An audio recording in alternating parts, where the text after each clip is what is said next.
Like a perspective.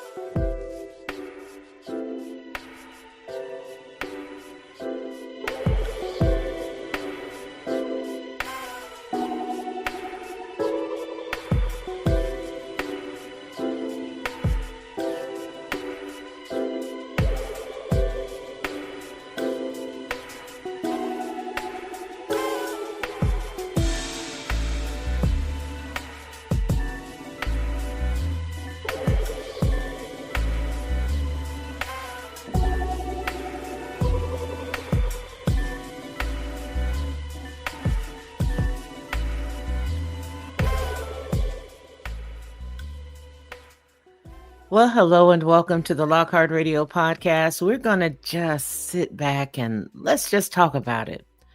You know, I wanted to really just come and be 110% transparent, and this may take us a few days within a series of conversations for us to just really get to know each other, right? I want you guys to really appreciate what I think and what I believe, as I really want to appreciate what it is that you believe and what it is that you think. That is so chief to me. And here's why.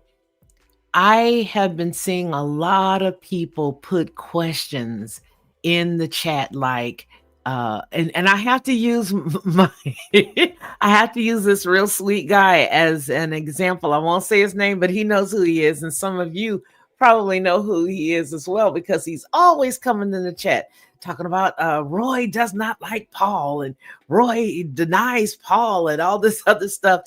And so here's what I want to do. I want to let you guys in on exactly why I believe the way that I believe, and it's not just based on a feeling. Who I am and what it is that I believe in, it comes from someplace. It has an origin, right? And because it has an origin, it did not happen by accident.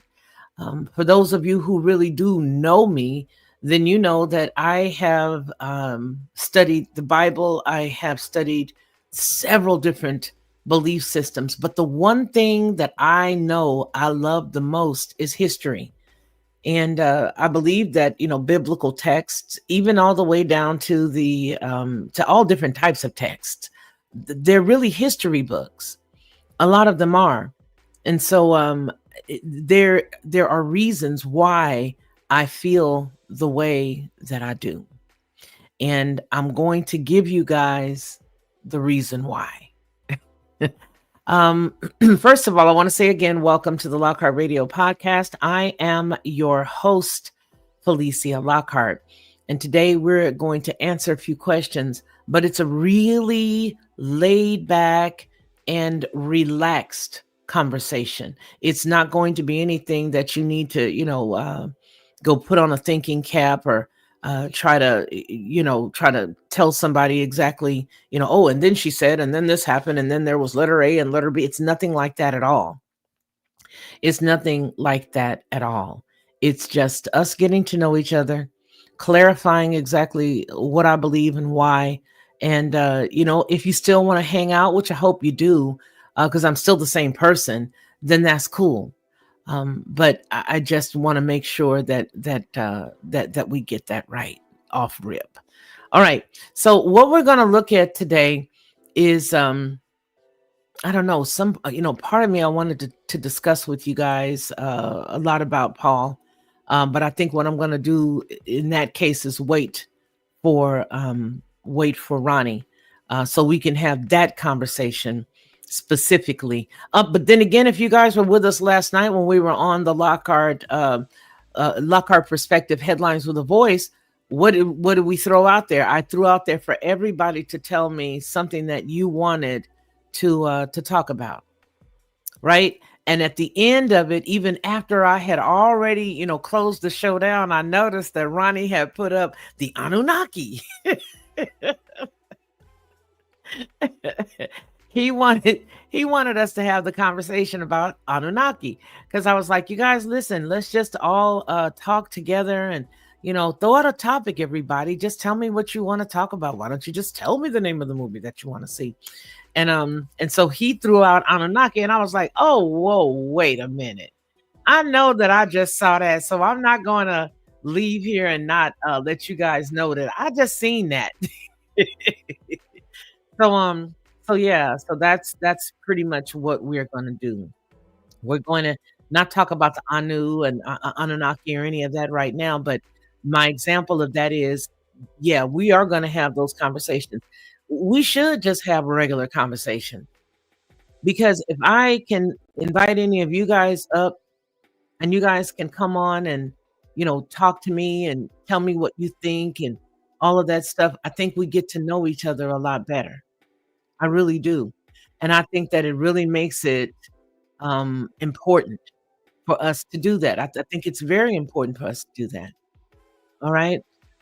Because what ends up happening is we get to really understand and know one another. Now, listen, let me just say this to you guys. For those people who are quote unquote Christians, there is nothing wrong with you being a Christian. But I need you to understand that the definition of the word Christian, I am not a Christian. I need to lay that out there, and I hope it rattles some apple carts. I need to lay that out there. I am not a Christian by definition. And now what I'm going to do is, now that I've laid that topic out there, now I'll qualify that, because you have to qualify it. You can't just throw something out there, throw some bread on the water, and people are like, well, what is it about? What's it all about, Alfie? I'm not a Christian. But if you are a Christian, I still respect you. Does that make sense? I still respect you. And so I am going to, yeah, movie phone out. Absolutely. Absolutely. Hey, Charlie. Absolutely, Alan. Why don't you just tell us the name of the movie that you want to see? Okay. So yeah, so I need to let that be understood. And I think that it is understood when you consider all of the stuff that we're seeing right now. And there's a lot of confusion. But here's the thing. When I started out, I was definitely a born again Christian, a born again believer. And it was based on the Bible, right? It was based on everything that I thought I knew then. And it was absolutely accurate at that time because it was based on what I believed, right? And so there was nothing wrong with what I believed because it's all I knew. From the time that I was a little girl all the way up, that's who I was, a Christian. And I remember when I had friends who weren't, how I would run home and cry because based on what I believed, my friends that didn't believe like I believed, I understood that they were going to die and burn in hell when I was a little girl. And I had one friend who did pass away when we became young adults. We were in like the fifth grade together. And she did pass away when we became, like, actually, she passed away in 2000 and 2001. Hmm. She died on, I think, the 9th, because my birthday was that Monday, September 9th. She died on that Sunday of 2001. I believe it was a Sunday. Um, but yeah, she did later pass away. And all I did was grieved and grieved and grieved because for years I used to try to, talk her into believing everything that I believed. And, we would have our conversations and I would respect her reasoning as to why she didn't think the way that I did. But it became a point where we just never talked about it. I just began to continue to love her where you know, where she was. Is what I did. I loved her where she was. I didn't try to push anymore because all of our lives as young women, I did that. I tried to tell her, no, you got to believe like this. You can't believe like that. And I tell you what, I was in the fifth grade. And when this girl told me what she believed, and I shrieked. I literally shrieked and I cried. It was like a shrill because I really liked my friend. And I remember running from the school because it was after school while we were talking. I ran away from where she was, and I cried. And I got to the house, and my mother asked me, "What's wrong? What's wrong with you? You know, why are you crying like this?" And I told her, I said, "Mommy, Jackie's going to hell."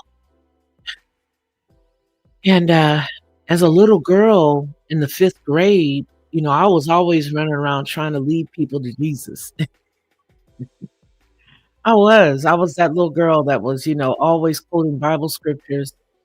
And they made it to where they made it to where we had to have little competitions so that we knew the Bible.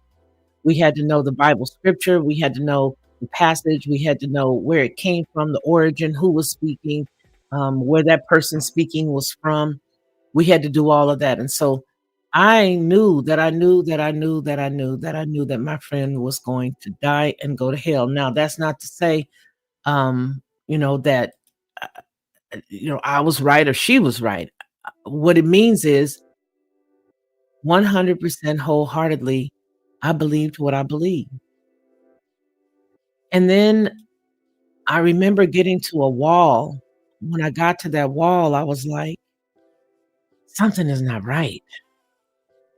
Something's not right. I don't understand why I feel so empty that I felt like if this is all that it is, then something's missing because I remember believing upon believing upon believing in faith, fervently praying for my mother to live.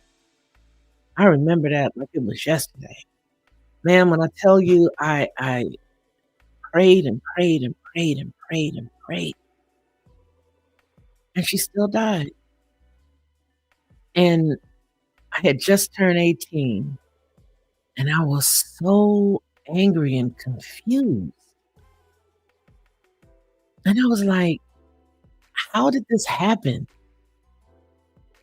And I remember really feeling ashamed to ask God questions, but the pain and the anguish that I was experiencing as a girl who was 18, who literally gave up going to school that first semester after high school to take care of my mother. I even took the cash scholarship money that I had received for fine arts.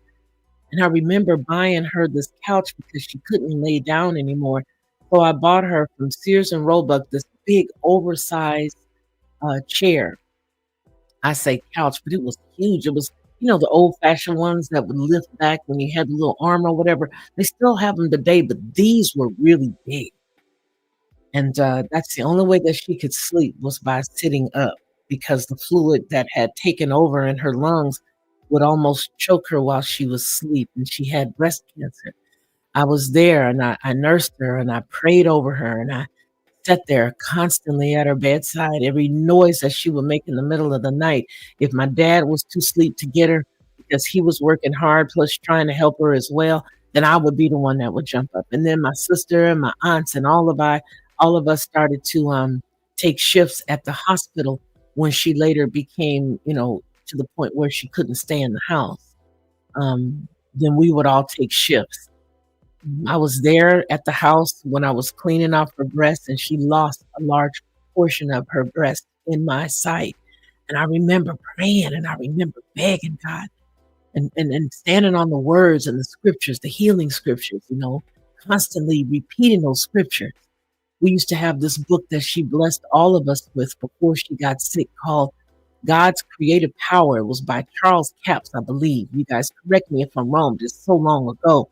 Again, I was 18 and she gave us those books one summer. They were these little bitty pocket sized books, white with a blue writing, and it was God's creative power. And these scriptures were so dynamic and so powerful that I believed them. And I'm not saying that I don't believe the word now. What I'm telling you is And what I'm giving you is the foundation for why I am who I am now and why I am not a quote unquote Christian. So please respect that and follow me with the storyline as I give it to you. And I apologize if I seem a bit, I don't know, mundane or elementary in my explanation, but just, trust that it's going somewhere. She gave us that book, God's Creative Power, when we were little. And I remember memorizing all of those scriptures. So there were different scriptures in there, and we would use those scriptures. My mother, being a woman who was very young when she had us, when she had me, and she got married to my dad, she was 15. I was the first child that was born to her when she was 17. And I remember her taking care of her siblings. This was the story that she shared throughout her life, that her mom had 8 kids and she was the oldest daughter, and she had to help take care of the kids. So my mother was illiterate at best because she did not, and I'm talking about my birth mother, not my stepmom, who is a teacher. Okay. She was illiterate, but she had a strong love for God. And I remember when she started to learn to really read. Oh my goodness, when that door opened, that woman could read her tail off. She was picking up all kinds of books. And I remember that she had the book, I Know Why the Caged Bird Sings, and she was reading that, and she was just reading. Once that door opened, by my stepfather and her, sitting down and just reading, she just read everything.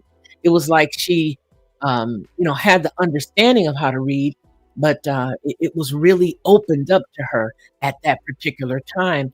And she just wanted to read everything she thought she wanted to read when she could, right? And so the Bible really helped her. And so she really wanted us to know the word. And I'm going to tell you something. If it were not for that thirst in her, for her children to know the word, and it was not for my early introduction into quote unquote holiness churches, I would not be here right now. My point, it takes a foundation for you to become who you are. And it's never by an accident that you become who you are. It is a process. You know, having to learn all those scriptures, having to go through, I went to this little church called Harbor Bible Church in in California. And I'm chuckling right now because if it wasn't for that church, my mother would never have rededicated her life and stood on her faith in the 70s when she literally got healed by the same scriptures that we were quoting when she finally passed of breast cancer. See, in the 70s, she had cervical cancer. I now understand and know because of one of the stories that I shared with everybody on the chemical alley and the cancer alley in Louisiana. Now I understand, after running that story and doing the research, why my mom was sick and died at such an early age. But in the early 70s, mid 70s, she had been diagnosed with cervical cancer. And this little church that I started going to when I was in at the end of uh, middle end of elementary school was the reason why my mom rededicated her life. It was a church called Harbor Bible Church, and there was a pastor and his wife. They're the sweetest little white couple you ever want to meet. Pastor Gabler and his wife, sweetest people you ever. I mean, these folks just they didn't know the meaning of not showing love. These people showed love, man. I mean, his wife was a noon aide at the school, and I was cutting up one day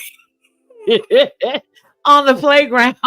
And his wife was a tall, thin lady, very unique looking woman. She had curly hair. I remember that.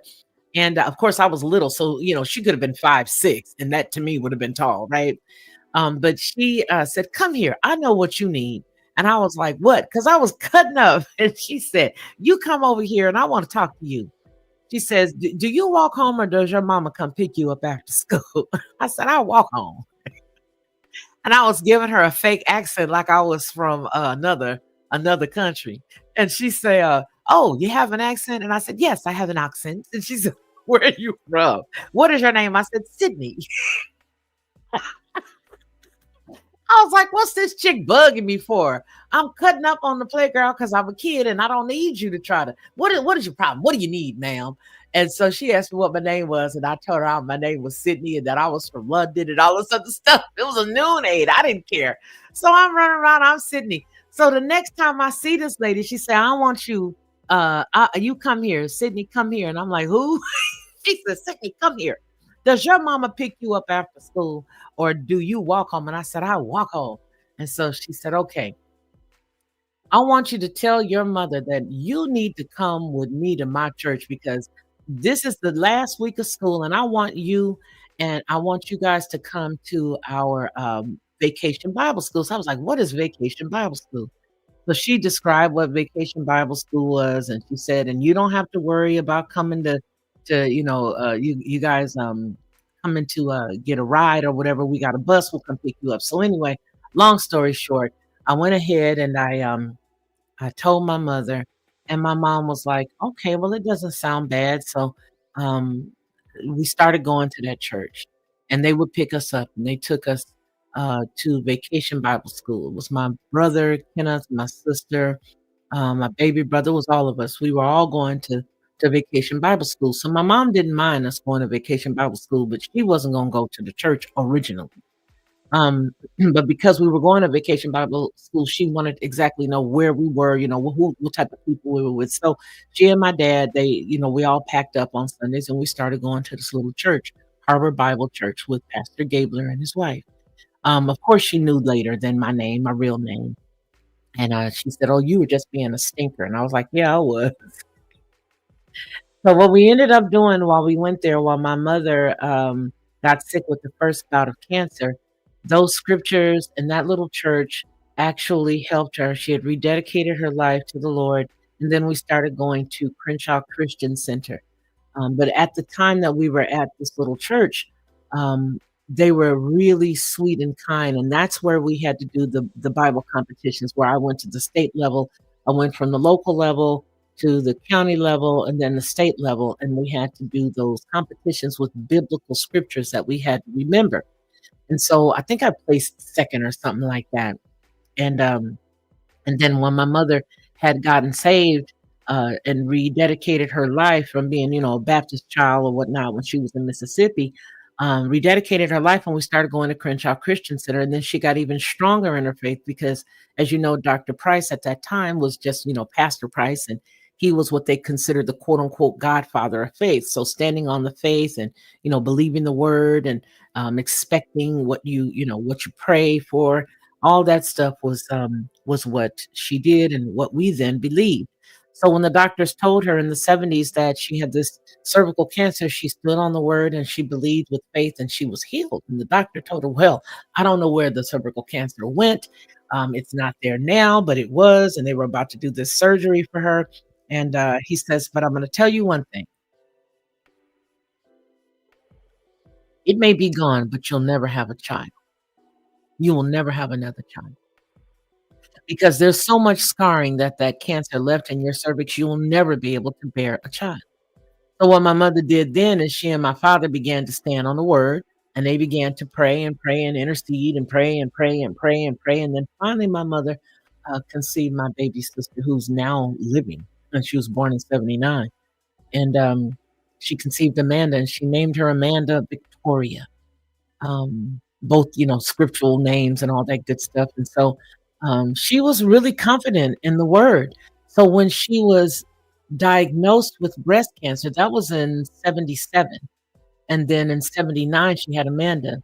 And so we moved from that part of Carson that we were living in, and we moved down to another area, which is in that same story that I gave you guys, that I didn't know that they even had shown that there was cancer in that area until I did the story on Louisiana about a month or two ago, right? So we moved from that part of Carson to another part of Carson, where we lived, and there is when in 1982, when I graduated, she had been diagnosed with a lump. She found a lump in her breast, and then at my graduation time frame, I didn't even know that they told her at that moment that there was a lump, and the doctor says when I go in, I know this retrospect. When I go in, if I see the lump, I'm just going to take the breast. Well, as a woman of 34 years old at that time, um, you know, that was too much. She had just literally turned, I should say, 35. She literally just turned 35 before I graduated from high school. She had turned 35 in May, the month before I graduated, and she found this out in like April. So she was 34 and heard a doctor tell her something like that. She was absolutely, mortified. So that scared her. And it shook her face because she was like, "Whoa, wait a minute. We just had Amanda. We just got over the scare with my cervical cancer. And so now I'm just going to stand on the word and I'm not going to say anything." And she began to stand on the word. She didn't say anything. And I didn't find out until right after I graduated that she had been diagnosed with this breast cancer.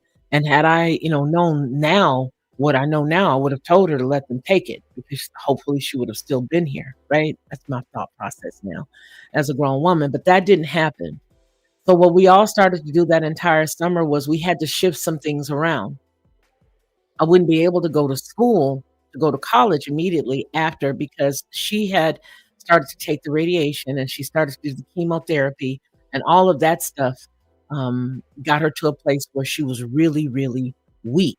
And so I then had to stop going altogether. All those ideas and all those thoughts were done, right? It was no more, you're going to go to school. It was, okay, you're going to take care of your mom.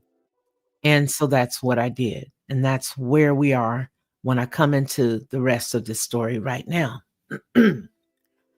So, believing and standing in faith that she was going to be healed shook me to my core when she died in February of 1983, not even 1 year after my graduation. She deteriorated rather quickly because of the combination that I saw when I saw her deteriorating from the chemotherapy, which made her unbelievably sick. When we would leave the hospital after she would get her treatment, prior to going, she'd be upbeat, happy, laughing, and all that, cracking jokes like she normally did. We were 17 years apart. She was by no stretch of the imagination my friend. She was definitely my mother, but she had a wonderful sense of humor. So she would go from being that person to somebody totally different when we would leave. Once the radiation and all of that happened, I noticed her just become totally sick. And all I could think of in my mind and my memory now was how sick she was and how could this be help? Because prior to her getting this quote unquote help, she was totally all right. Right. Again, this is just us talking about it. Right. So let's talk about it. So I couldn't understand how she got sick and how she didn't get healed and how this sickness was exacerbated by the cure. That's what I thought at 18. All right. So when she finally died, I remember going to one of the associate pastors and asking the question because he was like, well, do you have any questions? Do you have any, and I said, yeah, why did she die? He stared at me and was like, wait, what? I said, yeah, we were doing all the stuff in the Bible. We were doing all of that stuff. So why did she die? So he gave me the scripture that said, there are some secrets for you to know, and there's some things for God to know, and there's some things that he doesn't want you to know, and you won't know it. And my eyes were totally crossed, and I was pissed. I looked at this dude and I was like, yo, you don't know, basically. And I said, oh, okay. So I left that. But I'm going to tell you something that even in that, I did not turn my back on God. I just was ticked that the people that had been teaching us all this stuff didn't tell us about the fact that you come here with a date that you're born. You only have one of them, and that's one birth date, and you actually have an expiration. That's it. They didn't teach you that. They just taught you to believe and everything would be okay. But the fact is, you come here with a date of birth. And once you're here in this earth suit, you move forward into another dimension. And once this earth suit is deteriorated, you move on into that other dimension and you're not in this earth suit anymore. Okay, I could have took that. But to give me a non-answer answer sort of ticked me off. But I still believed, and I still trusted God, and I still had faith, and I was still a Christian. And there was nothing that anybody could do that could shake me out of that tree because I was raised, and that's how I believed, and nobody was going to change it. And I even still interceded for my friend Jackie, who was still not a believer, who still believed the way that she and her family believed. And in my nimble mind, the way that they believed was just going to end everybody in that family into hell because they rejected Jesus. And that was my mindset. And there's nothing anybody could tell me because that's what I believe. But what I didn't do was I didn't question why I believed what I believed. I just held on to it. I held on to it. I began to minister. I began to go on ahead and sing in choir and then travel. I then went to Bible college, graduated with that and then got my, all my paperwork and all of that stuff that I tell you guys about all the time to satisfy man's curiosity of why you know what you know. Who put their thumb on you? Who gave you the right to speak? Who gave you the right to preach? Who gave you the right to talk? Who gave you that right? So you got your Bible uh, a diploma, Bible college diploma, and then after that, you got to sit down and do your work for a whole year, sometimes two, depending on where you're from or where you are. And now you're qualified. Now we go ahead and give you your ordination, and now we give you, you get all that. Then you go to the next step. You study a little bit more, and then another. They need more paper, so you go get them some more paper. So now you got another name behind that, and you got a whole bunch of initials behind the name, and it's all a bunch of junk when you really, really, really boil down the fact that what you were taught was from a syllabus that was given to you by Rome. Now, now we've laid the foundation. Now you understand where we are right this moment. Yeah. So we understand where we are right this moment. And that's okay. Because what it gets you to is the place of why I started what I said. And that is why I'm not a Christian. Because you see, as time progressed, I began to get that answer. I began to get the answers because I began to study.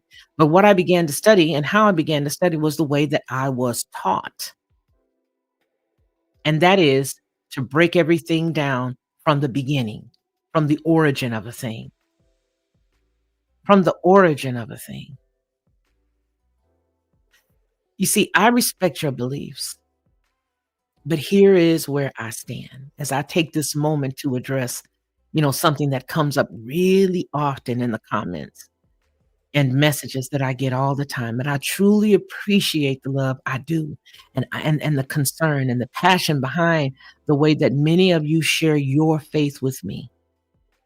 I know it often comes from a place of wanting to help and respect the same way that I did with my friend Jackie, that I ran from school shrieking that she was going to die and her whole family was going to bust hell wide open. However, I need to be very clear about who I am and where I stand. As again, I said, I'm not a Christian. And again, I've been through all of the stuff. I believe in God and my faith is unshakable in that sense. But my relationship with the divine creator does not follow the beliefs or the structure of Christianity. And that is my deliberate choice after years of study and intercession and prayer and personal revelation. For me, this is not about rejecting anyone's personal path. It's about honoring my own. So if Christianity is definitely your chosen path, guess what? I respect that. I get down with you. I support you in walking in it. But please understand that I'm not going to be going back to it. My role here is not to be converted, but to share the knowledge and the history and the perspectives that matter to me and hopefully inspire all of you all to have some thought. All right. So the channel itself is about conversations. So these conversations remain a place of just mutual respect as we just talk about it today. Now, we can learn from each other and we can share each other's core beliefs, but what we cannot do is change one another. In time, hopefully, by me explaining what it is that I believe and how I get there, we can sit down together and we can understand one another, not for a debate, but just for conversation, right? That's pretty much where I am. That's pretty much where I am. Now, um, let me give you guys why I'm not a Christian, and let me give you guys some biblical texts and things of that nature that sort of help you understand where I'm coming from. I believe that when we look at our beautiful Bible, of which I do study from, right? I believe that it's two books put together, and I believe that it has the second half of that big book. I believe that second half is given to you specifically by Rome for a purpose. And I believe that they bind them together for greater control. That's just what I think. That's just what I think, right? And let me tell you why I think that way. Hello to Betty R. Are you sick of it? Hey, David M. Hey again, my brother Charlie. Thank you for being here. So I'm going to break it down and you guys tell me what you think. And I'm open. I'm open to talking. I don't want to shut nobody's belief systems down. Um, so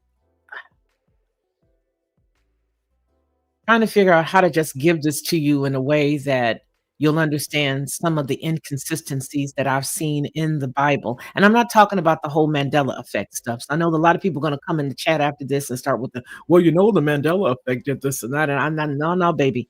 I'm not talking about any of that. What I'm talking about are the things that have always been in the Bible, that have always been in our faces. But because we never asked any questions, we never understood the answer because we never asked any questions. We never really truly got an answer. We just straight up believe what we believe. And we get that from this massive amount of individuals who believe the exact same thing. And that's cool if that's what you're into. But I'm here to tell you today why I'm not into it. Why I believe that the story of, ah, I know this is going to get a lot of people. You have to understand that during the time of Constantine, during the time of Paul, especially Paul, you got to understand that there was a lot going on. And you got to understand that in that time, they were doing things to make you believe a certain way, specifically for control. Rome's inevitable goal was to control the entire world. But Rome was not going to allow any belief system to circumvent what their goal was. And they weren't going to let anybody's belief system be above them because they were not going to bow to anybody's belief system. So, in order for them to become this great paragon of perfection, as it were, they had to convince each group that they were attempting to take over that they were like them. Now, let's switch reels to what Paul said. He said, I learned to become like them. Why? That I might win some. He began to become everything to everybody. Hope you brought your coffee because you know I got mine and I got to sip it. So, like he said, basically he was saying, hey, I began to understand to become like them, that I might win some. I might win some if I become like them. And I truly believe that when, our friend always comes in and challenges both Roy and I with the whole Paul situation, I truly believe that he doesn't understand that Paul was not a Torah believer. Paul was diametrically opposed to the Torah, and that's okay. That's fine. But it becomes a thing with Are you following? Who are you following? And what is your belief system based on? And did you see it? Did you see that fork in the road? Did you see it? Did you see when they turned that street sign and you went the other direction and you feel in your gut you were supposed to keep going the other way? Paul's goal was not to turn you into Torah believers or to believe in, the Hebrew God, the God of Israel. It was not. His goal was to get you to believe in what Rome needed you to believe in. Now you let that sink in. Put a one in the chat when you're ready for me to continue, because I need you to really, really digest that for a second. Really, really, really, really, really, really digest that for a second. Let's start with Timothy. Let's start with something very simple. Okay. Um, Timothy's mama was Eunice, and Eunice's mama was Lois. Was Timothy's mama and his grandmama's name Hebrew names? We're just gonna start with something very basic. Very basic. Let's look at Timothy, because we're gonna hone in on something that Paul did not believe in, but yet he did to Timothy. Why? Because then it further substantiated his belief that no, I may not believe what they believe, but I gotta get some of them on my side. So in order for me to get some of them on my side, I don't believe in circumcision.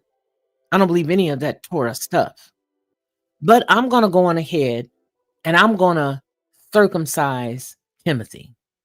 But you just said you don't believe in it. Yeah, I know. I don't believe in it. But what I'm gonna do is I'm gonna circumcise Timothy.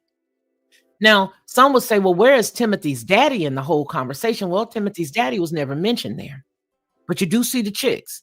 You see his mama Eunice, Greek name. You see the name Lois, Greek name. But you don't see his daddy nowhere near. But you do know that Paul kept him pretty close to him. So what he went ahead and did is he took him in secret and he circumcised him. But really let that sink in.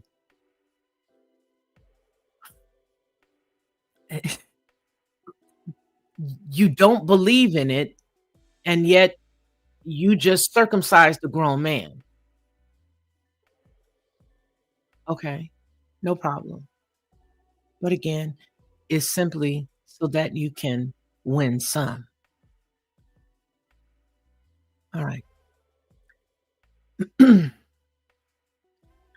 Now that we've said that, and now that we've gotten that done, and now that we've gotten all this other stuff, um, that's a piece, not all, but a piece.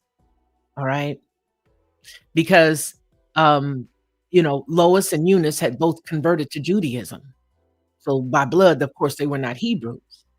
And then Timothy's Jewishness would have been disputed. So he had to circumcise him. Of course, he came from a Greek father, so his Greek father would have never been circumcised. So of course, the Jewish community would have then rejected him as a legitimate Jew. So Paul went ahead and circumcised him.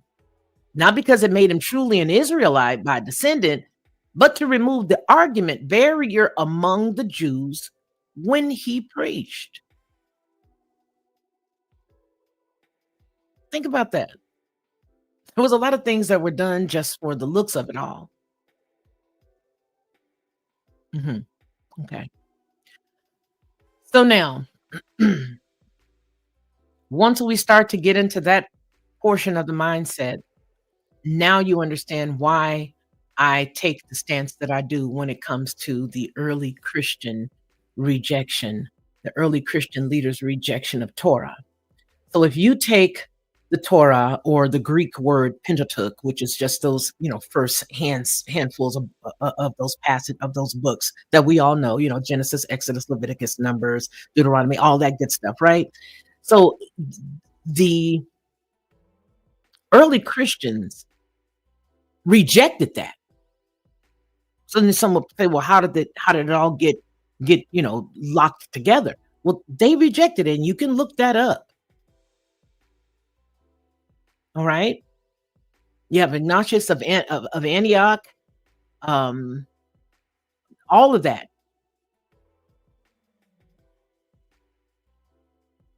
What did he say? If we still live according to the Jewish law, we acknowledge that we have not received grace. That's to Magnificence, and that's 8:10. Then we acknowledge that we've not received grace. It is monstrous, he says, to talk of Jesus Christ and practice Judaism, no longer keeping the Sabbath, but living according to the Lord's day. Yeah, that's from the church fathers.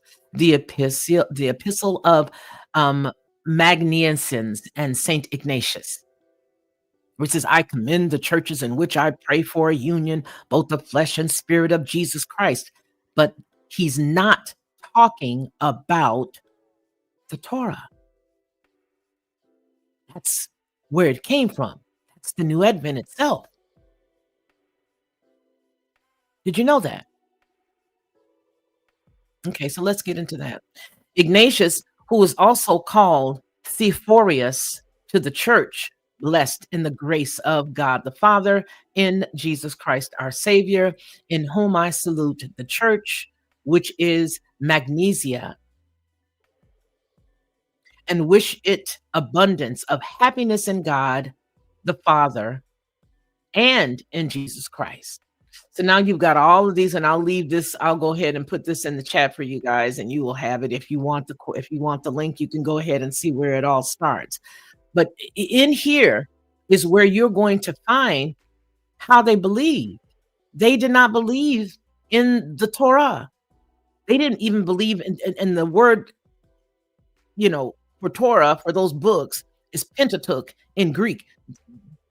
They didn't believe in it at all. Not at all. But this is what you believe, and that's cool. If you are a Christian, there's nothing wrong with that. That's cool. We're talking early Christian writings. That's what we're doing. And you cannot separate these from the belief system because they are the early church. You cannot separate them. If you separate them, then what do you really believe? What do you really believe? Ignatius to the Magnesians, and let's go ahead. Chapter 0. They literally have a chapter 0. I, Ignatius, who is also Theophorus, to her that is blessed in the grace of God the Father, in Jesus Christ our Savior, in whom I salute the church that is in Magnesia, by may honor and prayer in God the Father and Jesus Christ, that they may rejoice greatly. Chapter 1. Having heard of the abundant good order of the love which is according to God, I have with gladness chosen to address you in the faith of Jesus Christ. For having been deemed worthy of the most godlike name in the bonds I bear about, I celebrate the churches in which I pray that there may be the union of the body and the spirit of Jesus Christ, our everlasting life, and of the faith and love, to which there is nothing preferable, but above all Jesus and the Father, in whom aiding and escaping all the insults of the ruler of this world, we shall attain unto God. Chapter 2. I since therefore, these are very short chapters, so I'm going to go ahead and read them. I since therefore, we're going to be here a long time today, so if you guys got to leave and come back, you can. That's cool.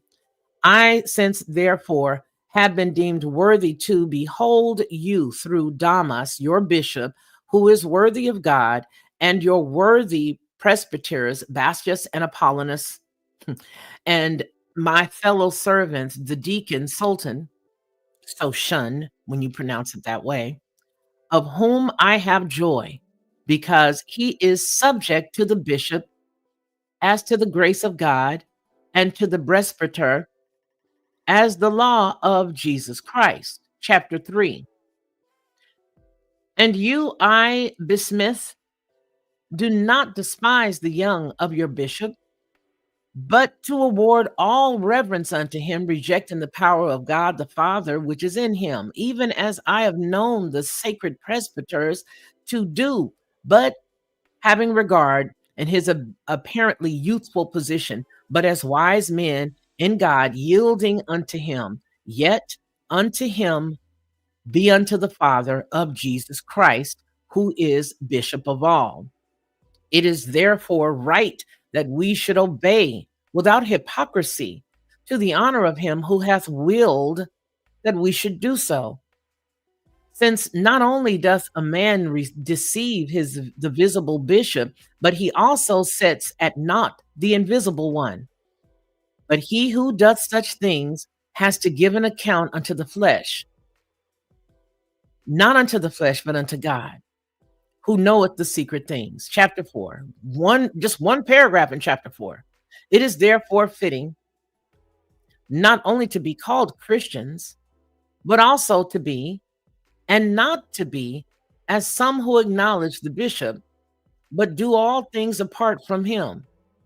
But such appear to me not to be of good conscience, since they do not steadfastly assemble themselves together according to the commandment. Chapter 5, only 2 sentences. Since therefore things have an end, the choice of 2 things, death and life, it is placed at once before us, and each is about to depart to his own place. 5:2 says, for there are 2 kinds of coins, the one of God, the other of the world, and each hath its own impression. The unbelieving, the impress of the world; the believers in love, the impress of God the Father through Jesus Christ, through whom, unless we attain voluntarily to die unto his passion, his life is not in us. Since then, I have in the persons of those above mentioned beheld, as it were, your whole multitude in faith, and have loved you. I exhort you to be careful to do all things in the unity of God, since the bishop sits in the place of God, and the presbyters in the place of the scion, of the apostles and the deacons, who are most dear to me, have been entrusted with the ministry of Jesus Christ, who is with the Father before the world began and was manifested in the end. Chapter 6, verse 2 says, do ye all then, having put in the same divine disposition, have respect one to another, and let no one behold his neighbor according to the flesh, but love each other continuously in Jesus Christ. Let there be nothing in you that you shall be able to divide you, but be ye united to the bishop and to those who preside after the form of doctrine of incorruption. As therefore the Lord did nothing apart from the Father, being united. Do you see something that's a very strong core here? They're not even they're not even making them one. Later on, now it's one. But they at least see, even for as incorrect as all of it is, they at least see it as being two. 7:1 says, as therefore the Lord did nothing apart from the Father, being united to him, neither by himself nor by the apostles, so neither do you have anything without the bishop and the elders, neither try that anything should appear reasonable to yourselves separately, but let there be in unison one prayer, one supplication, one mind, one hope in love, and in the blameless joy. There is one Jesus Christ, than which there is nothing better.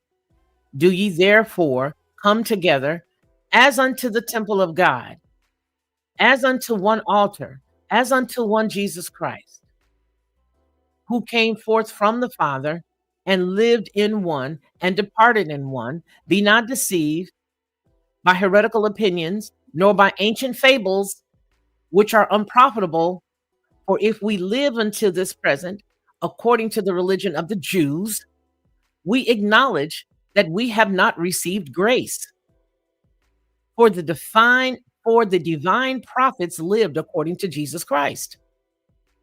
On this account, were they also persecuted, by his grace were inspired, who by his grace were inspired, to the end that the disobedient might be fully persuaded that there is one God who manifested himself through Jesus, his Son, who is his eternal word, who came from the silence,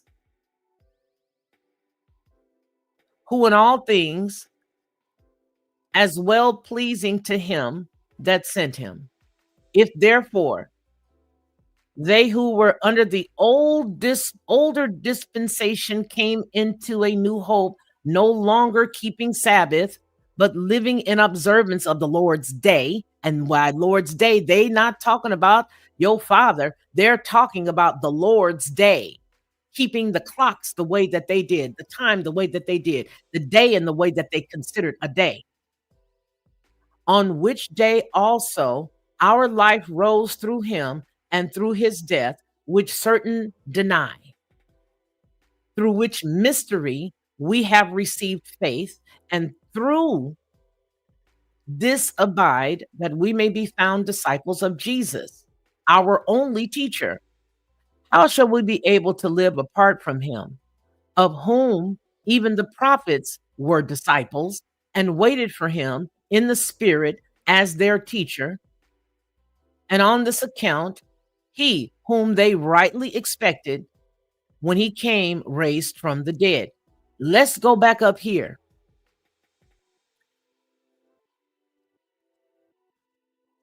Therefore, if therefore they who were under the older dispensation came into a new hope, no longer keeping the Sabbath, but living in the observance of the Lord's day. That is totally opposite of what the true and living God says. Because he straight said, this you're going to do, and not only are you going to do it, but for you and your generations to come, your generations, your children's children, you gonna do this. You're gonna keep my Sabbath. You're gonna keep my commandments. But this right here is the early church of Christianity telling you that you no longer keep this. This is exactly what you're looking at when you're looking at Paul. This is exactly it. We're not going to keep none of that. Why? Because that's not who we are. We're not of the Torah. We don't believe in the Torah at all by any stretch of the imagination. But if I want to convert somebody, if Paul wants to convert somebody, he's going to take the dude that's a Greek with him. He's Grecian. Timothy was a Greek. His mama Eunice was a Greek. His grandmama Lois was a Greek. So by nature, Timothy didn't come here and get, circumcised based up under the Torah or the quote unquote law. So he had to go in a back room with this child, this man, basically, and circumcise this grown man. But he's also the same person that doesn't believe in it. But he understands that the greater goal is to allow everybody to be consumed by one mind. And the way to do that is to take the belief system and show you, see, ta-da, we can do it too. To appease you and to make you comfortable, to sell you this, we're going to make you believe it. But right here, you just got through seeing me say that they just got through saying the older dispensation came into a new hope, no longer keeping the Sabbath. Well, then you are lawless. If you don't keep it, then you're not in association with the one that told you to keep it. And that's cool.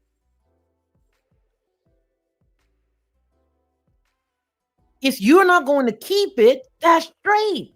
Be you. Don't do like Paul did and try to conflate them and make you believe that they are the same. because they are not. And clearly, at least here in chapter 9:1, they had enough tenacity, enough audacity, enough cojones to come with it and say, hey, we no longer going to keep it. But living in the observance of the Lord's day. Now, who's the Lord's day? What is the Lord's day? Is that sun? Is that, what is that? What is that? How shall we be able to live apart from him, of whom even the prophets were disciples and waited for him in the spirit as their teacher? And on this account, he whom they rightly expected when he came raised them from the dead. Chapter 10. Let us therefore not be insensible for his goodness, for if God should imitate our actions, we are undone. On this account, becoming his disciples, let us learn to live according to the religion of Christ. That's a totally different belief system. So if you are a Christian, I'm cool with it. You can be who you are, but just don't push the belief system on others, because that's not the house they come from. Learn to live according to the religion of Christ. For he who is called by any other name than this is not of God. But do you see that anywhere under Abraham, Isaac, and Jacob? And I don't want nobody coming over here trying to twist up Isaiah. Don't come over here trying to twist up Daniel. Don't do it. Do not twist up anything in Ezekiel, because I got some news for you where Ezekiel is concerned. Don't come over here with that. Don't conflate this stuff. See, that's what we do when we really, truly, honestly want to hold on and believe what we want to believe. We then add other stuff. Yeah, but such and such said, okay, they said that, but that's not what we're reading right now. They may have said a lot of things, but that's not, you cannot conflate. You cannot. You do yourself a disservice when you do. You do.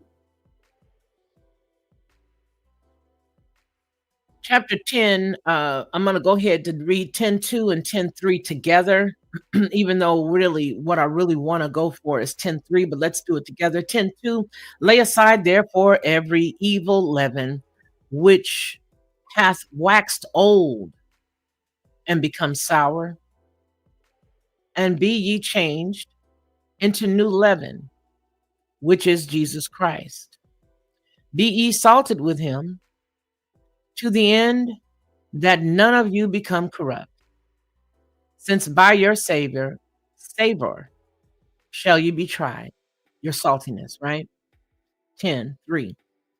It is inconsistent to the name of Jesus Christ to live after the manner of the Jewish or the Israelites or the Hebrews. For Christianity did not believe upon Judaism, but Judaism upon Christianity, so that every tongue which believed might be gathered together under God. How? How? How? Considering those things, my beloved, I wish you to be warned beforehand, not because I knew that any of you were so disposed, but as being less than you, so that you fall into the same snares and vainglory, but may be fully persuaded of the birth, the passion, and the resurrection which happened in the time of the governorship of Pontius Pilate, which things were truly and surely done by Jesus Christ, our hope, from which hope may it happen to none of you to be turned away. My point, going back to 3, they just told you that they don't believe in nothing from the Torah, and that's cool. So the question becomes, what do you believe? Because the founders in the very beginning just got through telling you that you can't have that and have Christianity. That's what they said. It has a beginning date. It has a beginning date. These are the early Christian writings. It has a begin date. Since it has a beginning date, you got to understand where it came from.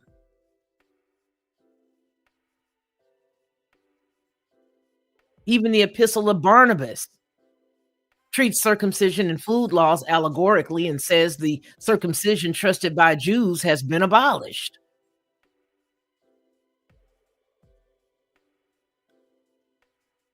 This is an explicit move.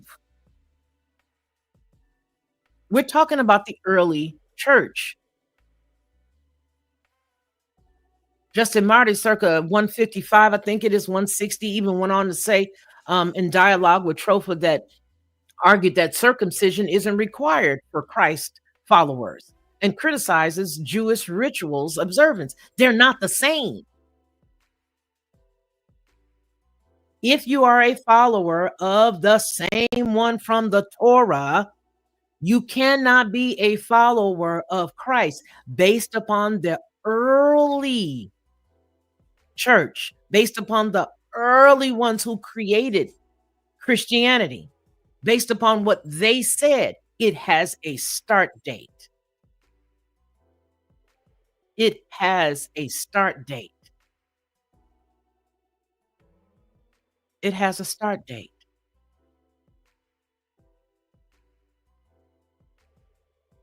They believe that Christians are not defined by Jewish customs because they're not the same. It has a new identity. It's not the same, and that's okay.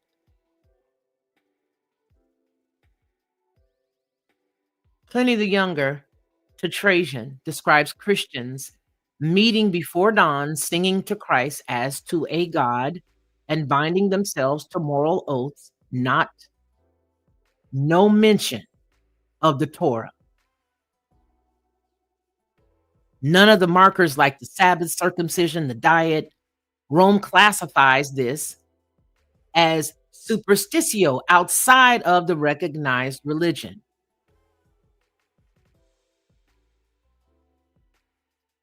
Mhm.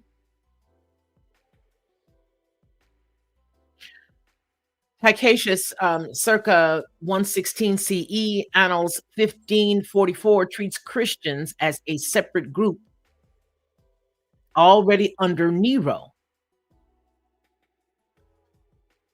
I hope you guys are understanding what I'm saying. Hope you get it. Buddy's in here walking around so you can hear him with his toenails. I got to go get him cut. Mhm. All of this, all of this. Jewish tax reform under Nerva reforms signaled an official Roman distinction between Judaism and Christianity. Christians are not liable to the Jewish tax. The church order and councils forbidding Judaizing. They forbid it. They forbode it. It admonished. It was an admonishment against Christians keeping the Sabbath. New moons in Jewish fashion. You cannot be of the Torah. It was a pastoral push for them to end Torah practice among the quote unquote Christians. They are not the same.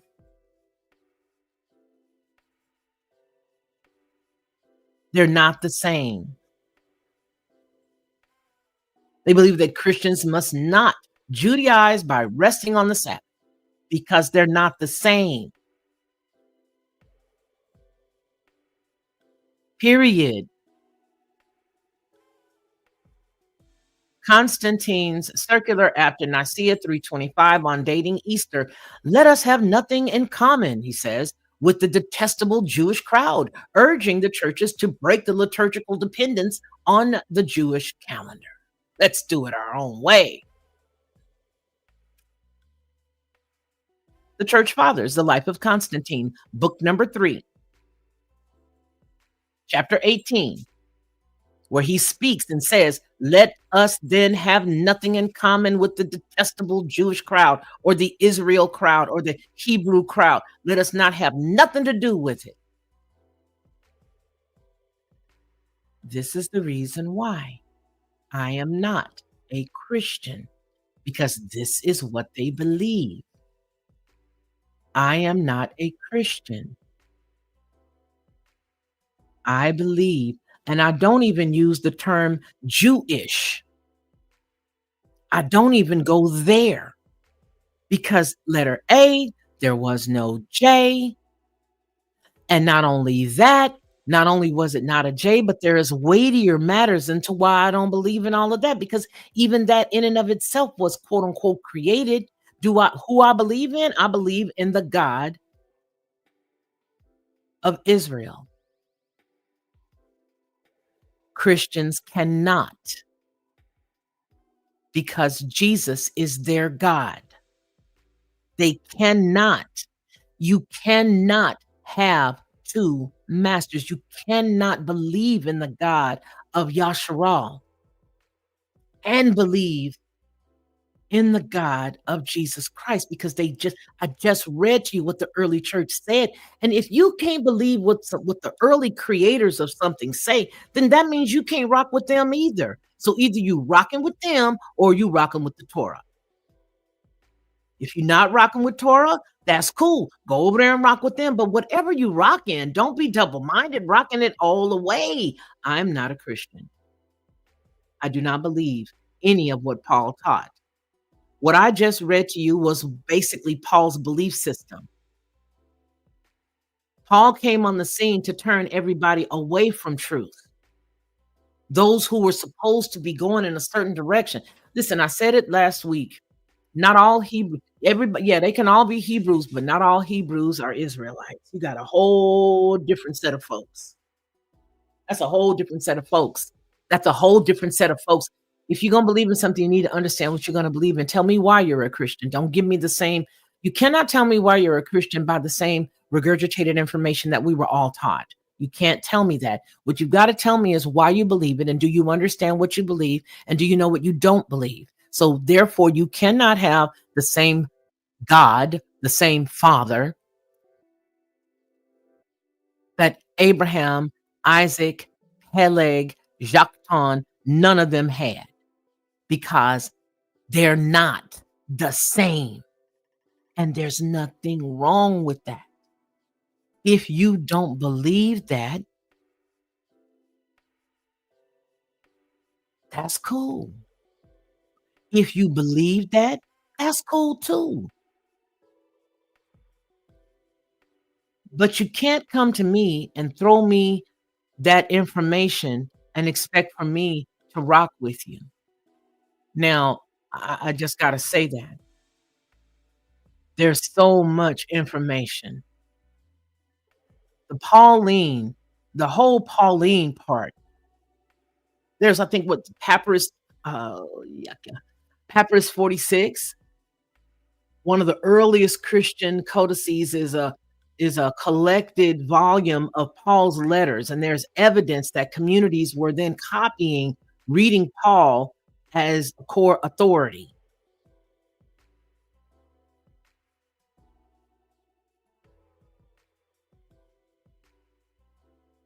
Mhm. In the late second century, there was a fragment, was an early canon list that included all of Paul's epistles as the standard church reading.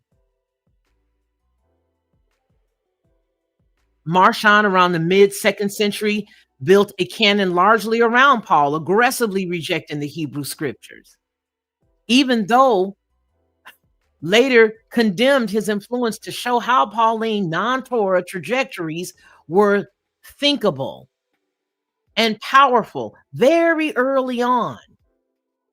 Paul rejected the Torah. Paul is not, I don't know how to explain this where people will really get it. I really don't. I'm just gonna lay it down here and allow you to go and pick it up and study it for yourself.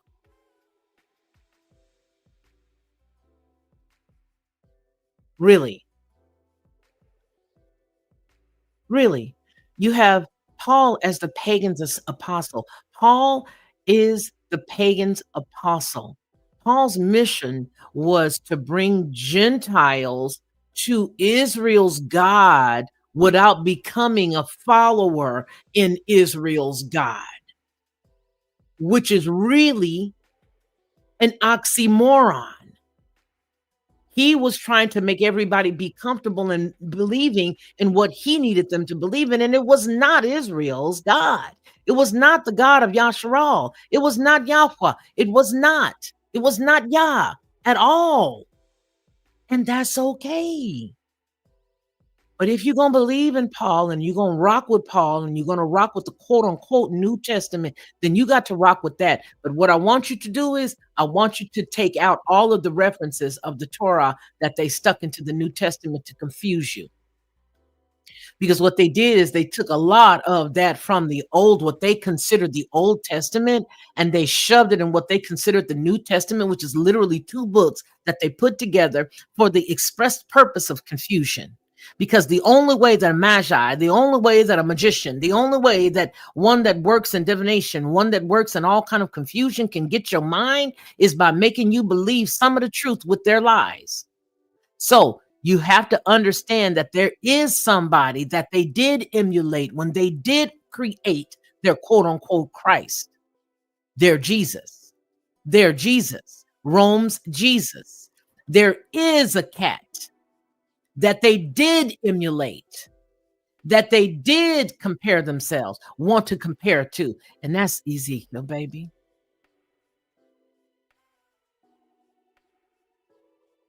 The last two letters of Ezekiel name mean God. His name means God strengthened. But you had to change the cat's name that Paul was rocking like 5 or 6 different times to get to the name you got now. But Ezekiel's name stands the truth. He was the mouthpiece that Yah put here, as well as several others, but he most assuredly is who I believe Rome emulated when they needed to create their really soft-faced Jesus, Jesus, the character that entered into. Because if you do the research, you will see exactly what I mean. Oh my gosh, she's crazy. She's a heretic. No, baby, I'm not no heretic, and I'm not crazy. I submit that if you don't do your own research, you may be crazy. Paul's allegorical reading and universalizing impulse that revitalize ethnic Torah markers and intellectual engine for the new non-ethnic religion. This comes from Daniel Boyarin,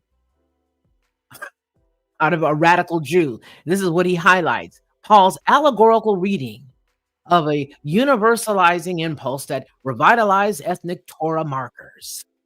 Go grab that. Go read that. These are mainstream scholars. So you had Paula Friedrichsen, the Harvard, Yale, Paul, the pagan's apostle. Paul's mission, she says, was to bring the Gentiles into Israel's God without becoming a Jew.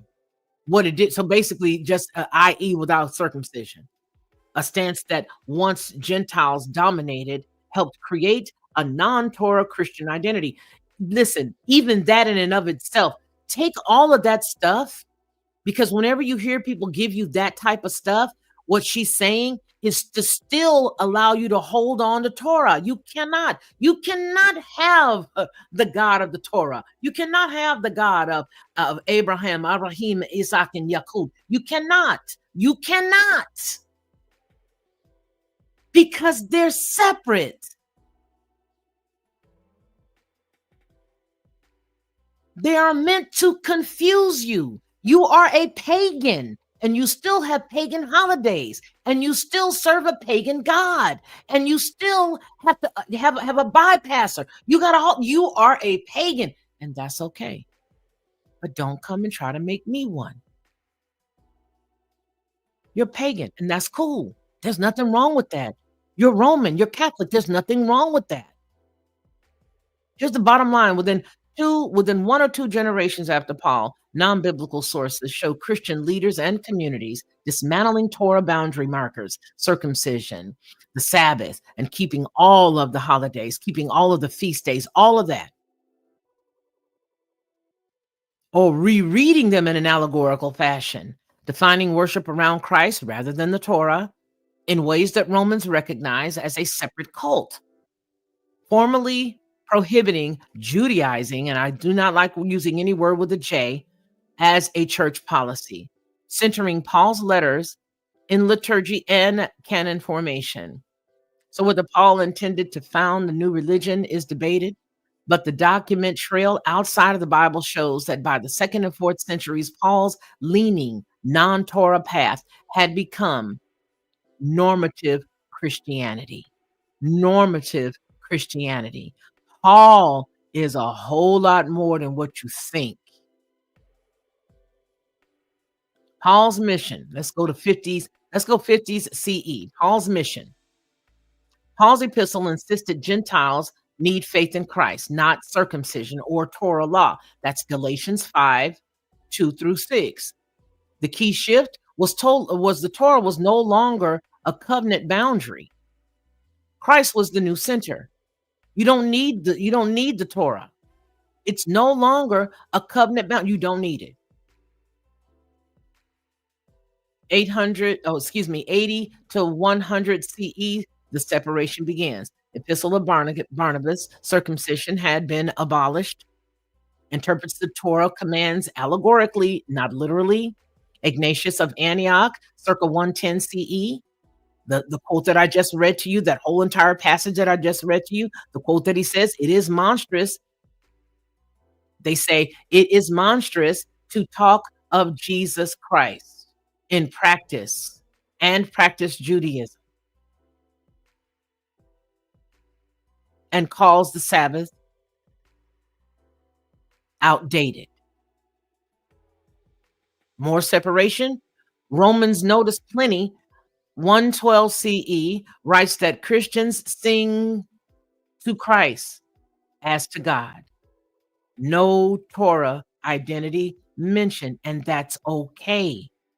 But you just need to know you have to stop mixing the two, because Paul came in to make you mix the two.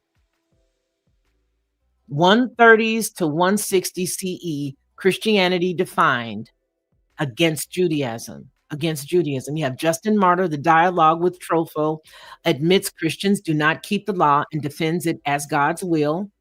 Diadache sets Christians' fast days apart from the Jewish ones, because remember they were set up on different days. The Annals 1544 calls Christians a separate sect from Jews already persecuted under Nero. Now you got 180 through 220 CE. Paul's writings were then canonized. I'm just rereading everything. Paul's writings were canonized. Papyrus 46 was the earliest Christian codex filled with all of Paul's letters. Moratorian fragment lists Paul's epistles as church scripture. Marcion, the mid-2nd century, builds a canon around Paul, rejecting the Hebrew Bible entirely, and it shows how far Pauline thinking could go. It's not a problem if you believe in Paul. There is not a problem. All I'm here to submit is you don't believe, you cannot believe in Paul's thinkings and teachings and say that you believe in Torah. That is all I'm saying. And I'm not telling you that it's wrong. Like I ran home when my little friend, when I was in school, believed one way because I believed one way and she believed another way. It doesn't mean that I was wrong. It don't mean that she was wrong. It just means that we don't believe in the same thing, and that's okay. What I'm trying to tell you is whatever you believe in it, rock it. But believe in that. Don't add other stuff to that, because then you're not believing in what you believe in. I submit you're creating something new. And so then you and Paul, you can mix all Paul's stuff and you can mix all the old stuff, right? You can mix the Torah in with what Paul believes. Now you got a totally different belief system. Why? Because it is. Anytime you take something and you edit, it is no longer the same, which is the reason why a majority of us can usually use somebody else's information and show you a video of something. If we change it, the copyright of 1976 says that it is no longer that individual stuff. It is now our work. Why? Because we changed it. It's not the same. We made a marked difference. If I take a video and then I utilize that video to explain something to you and I keep my face right there on the screen and I pop in every couple of seconds, every 7 seconds, and I'll pop in and then I'll give you my commentary. Now it is no longer the original, it is now mine. So this is what I'm trying to show you here. It is the exact same thing. Why? Because it is. Because it is. Don't forget, I'm going to repeat Constantine, circa 325 CE, Easter fixed on a non-Jewish calendar. Let us have nothing in common with the detestable Israel crowd. You have nothing to do with the Israelites, nothing to do with the Hebrews, nothing. That was Constantine. He said that you cannot be both. That's all I'm trying to tell you. So don't try to make me run after Paul. So we got the scholarly summary. Let's go ahead and put it back out there again. Paula Friedrichsen, Paul's mission brought Gentiles to the Israel God without becoming Jews. It just introduced you to him, I guess. I don't know what he was trying to do. He was trying to pull those individuals who were Hebrews away from truth, is really what it was. And the only way that they could, Rome, confined everybody or confound everybody, was to make them believe that we are everybody, which is who they are now. They're the Egyptians. They're everybody. They are every freaking body. Paul's time, by Paul's time, the Torah's role was already contested by the second century Christian leaders explicitly rejected Torah observance. By the 4th century councils and emperors banned the Israel's, the Hebrew teaching altogether. There was nothing from the Torah, nothing from the Torah. They did not believe any of it. Christianity as a distinct religion was not Moses' Torah. It was Paul's reinterpretation, and it was enforced by the church and the empire. Do you get it? Do you see it? Do you understand it?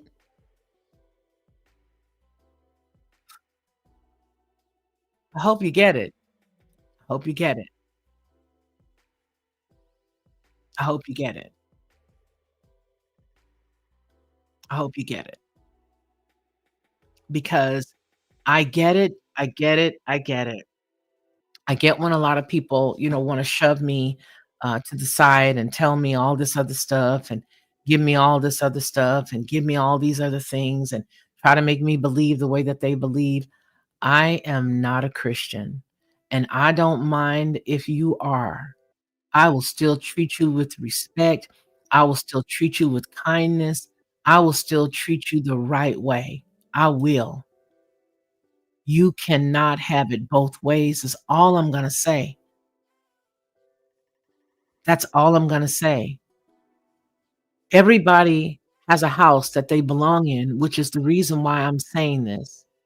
And that's the one thing that I think that people will find out. We're going to talk about the Anunnaki on headlines. And I want you to understand that there are houses for everybody. Everybody got a house. We are not all the same here. We don't know enough about this quote unquote world's history to know anything 110%.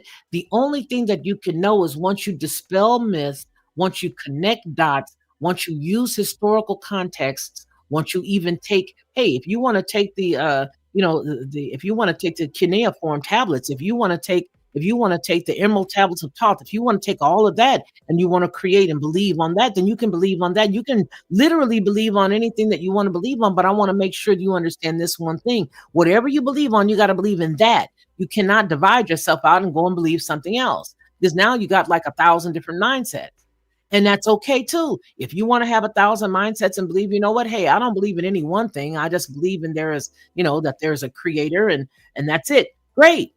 I'll rock with you in that too, because I know we didn't create ourselves. But what I'm not going to do is tell you how wrong you are. And the only purpose for me to bring this up with you today is for me to ask you all, please don't push your belief systems on me, because I believe that you have a right to believe what you believe.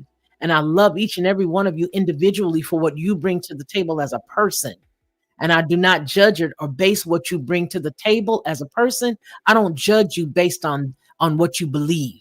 And I know a lot of people say, well, that don't make no sense. You're not supposed to sit with these kind of people and sit with those kind of people. I sit with whoever I choose to sit with. If somebody's a Jehovah's Witness and they want to sit down and have a conversation with me, I respect that person. I believe in what I believe in, what I'm scared of. I can't sit down with that person and hear where their mindset comes from and then grow in appreciation and understand why they believe what they believe. They can believe whatever they want to believe. That doesn't change who I am. If you want to sit down with somebody and listen to what they have to say, you don't know how to be intellectually solid. You don't know how to have your mind right. You don't know how to be respectful of other people. I think that's the problem that we're dealing with right now. Is everybody is thinking from the waist down, and that whole red and yellow, orange components of our existence. Nobody is in their higher mind. Everybody is in their lower self. Everybody is walking around trying to force everybody to believe what they believe and then hating everybody that don't believe what they believe and then hating another person because they're different. Don't you know that there is a whole entire group of people that have been, and this is the truth, and this is based on history, and this is based on knowledge of true things. There's a whole entire group of people that one set of people have been trying to absolutely annihilate off this planet. Consider Ezekiel. Consider Abraham. Consider the circle that they both created.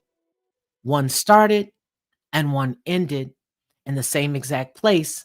But if you follow that timeline, you will understand what I'm saying. And I'm not going to give you the answer because I don't want you regurgitating what I said. I want you to go and study yourself. What does Abraham and Ezekiel have in common? Oh, and they got a lot in common. They got a lot in common. A lot in common. And therefore, when you find out the answer, then you will see why they're not conflated with Christianity, because one started, the other one finished.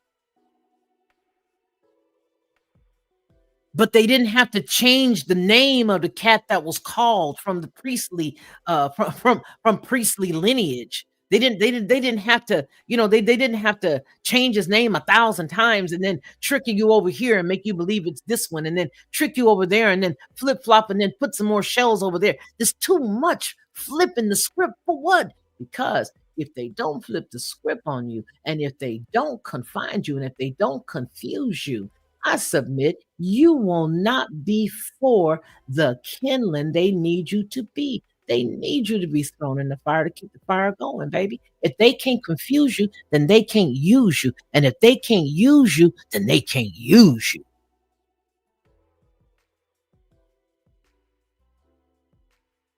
Know what you believe in, understand the history, and understand the origin of what you believe in. That's all I'm challenging you to do. Because, see, if you come to me with the whole Paul stuff, I'm really going to let you have Paul. I'm going to really give you Paul, baby. And when I give you Paul, you're not going to like it. You probably won't like me. But guess what? You'd be in pretty good company because there's some pretty nice folks out there that don't like it. I still think they're grand. And I'm telling you right now, do not bring any more of the Paul conversation over here, because when I give it to you, I'm going to give it to you and you're not going to like it because you're not ready for the conversation, because I can tell you've not studied what you believe in, because you are still trying to push him and anybody like him onto people who do not want him because they've studied him. Even, I'm going to say this because you got to have enough sense to say that there is still some, words of wisdom in all books.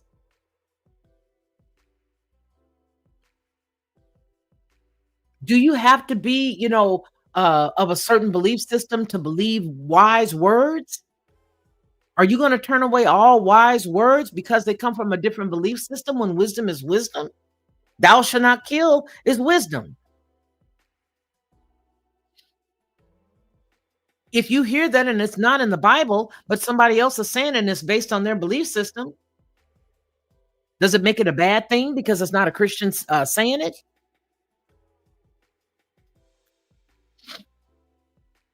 Hmm?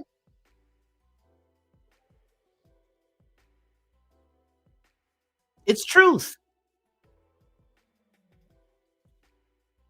It is truth. Period. You cannot have it all.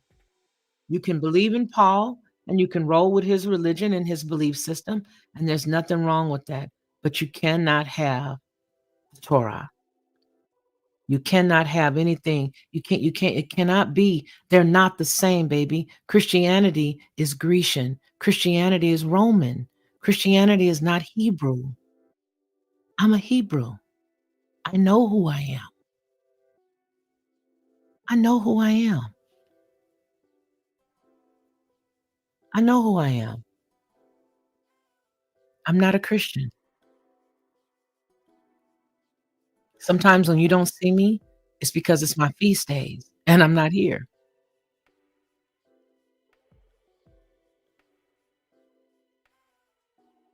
Sometimes when you don't see me in the early part of the day, because it was my Sabbath.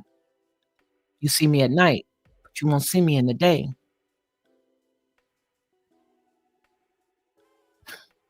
Yeah, I'm not a Christian.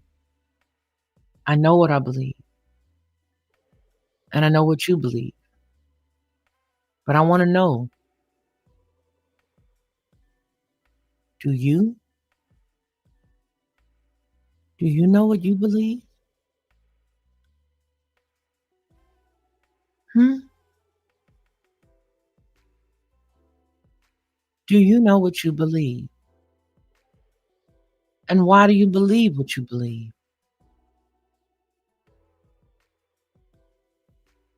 That's what you got to understand. That's what you got to understand.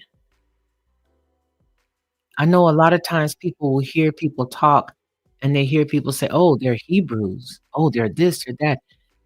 I'm not talking about a group of individuals that have an LLC that started in New York because they knew that the real, that when you consider people being scattered to all four corners of the earth, that some of us were scattered over here. I submit that anything that was allowed as a belief system here that did not that started with pieces of paper, all of that stuff started to confound people, to get everybody to believe one way and to get everybody they want you to believe that the people that you see on the corners. Now, I'm not gonna say that them dudes, that them brothers are not right. What I'm saying is when people see certain things, that's what they think something is. And they were given license to believe that because somebody founded that. Somebody gave them the right to use X. It came from New York. And I hope if this is for you, then you understand what I'm saying. If it's not for you, then you won't, and that's cool because I'm not talking to you. But what I'm trying to tell you is some of us belong in a certain house. Some of us don't. And like I said last week, depending on what brother you came from out of Eber,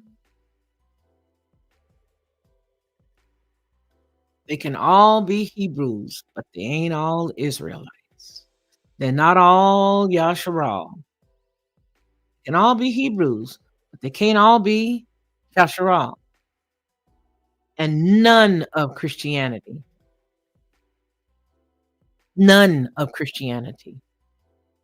is Hebrew in nature.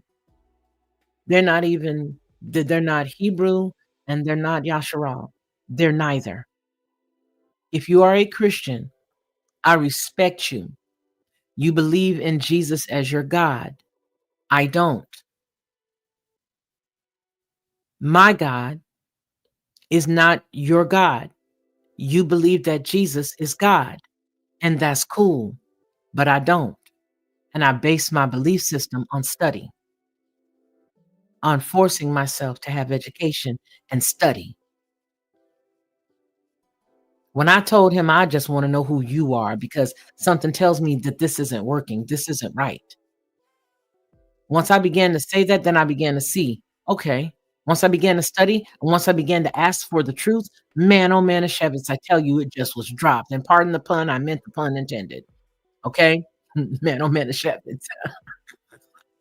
I'm hilarious. So there's a whole lot of stuff. There's a whole lot of stuff. Rome's goal is to control. Mhm. Rome's goal is and was to control. When you look at that whole entire New Testament and the reason why they bound those 2 together, Rome bound those 2, the books, those 2, belief systems together so that they could make you think that it was all the same, and it's not. It's not the same. It's not the same at all. Mm-mm. It's not the same. Alright, I'm gonna take a break, and I'll be right back. Get you some sauce. Hey everyone, it's me, Felicia, of the Lockhart Perspective and Headlines with a Voice.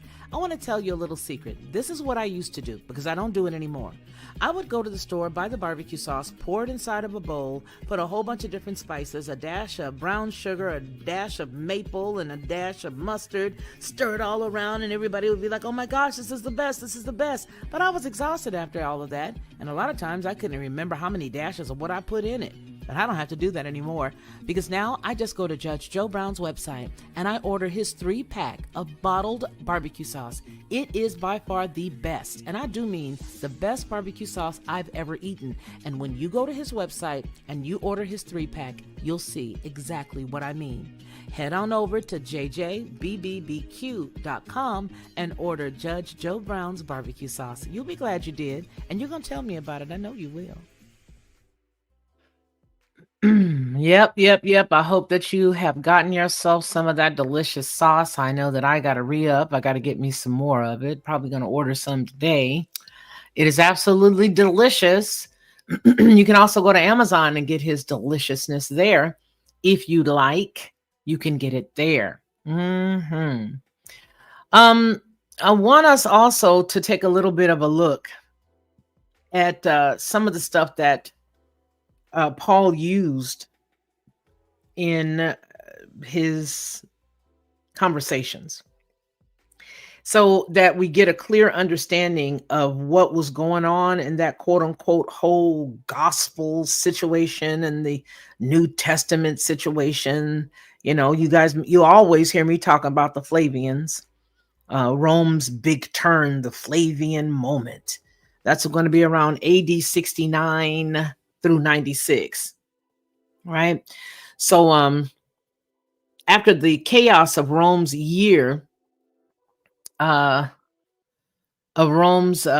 year of the 4 emperors, AD 69, Vespasian seizes power, and he then, well, I think I'll wait on that. I'm not going to share this with you guys yet because I think I want to wait until Ronnie is with me to do that. Let me see if I can find him, if he's around, if he'd like to come on in and hang on out.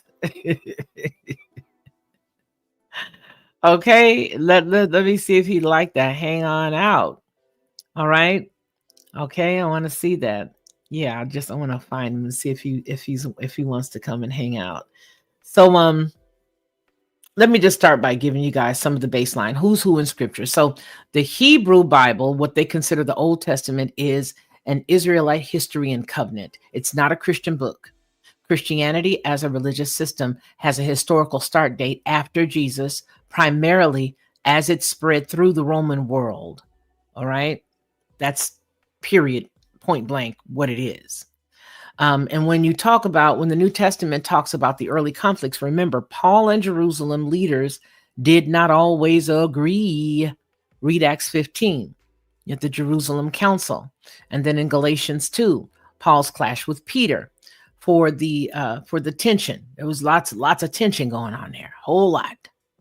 Paul argues Gentiles don't need circumcision for the covenant membership. Galatians 5:2, yet he does, like I said, in a real weirdo type of move, in a real videography type of way.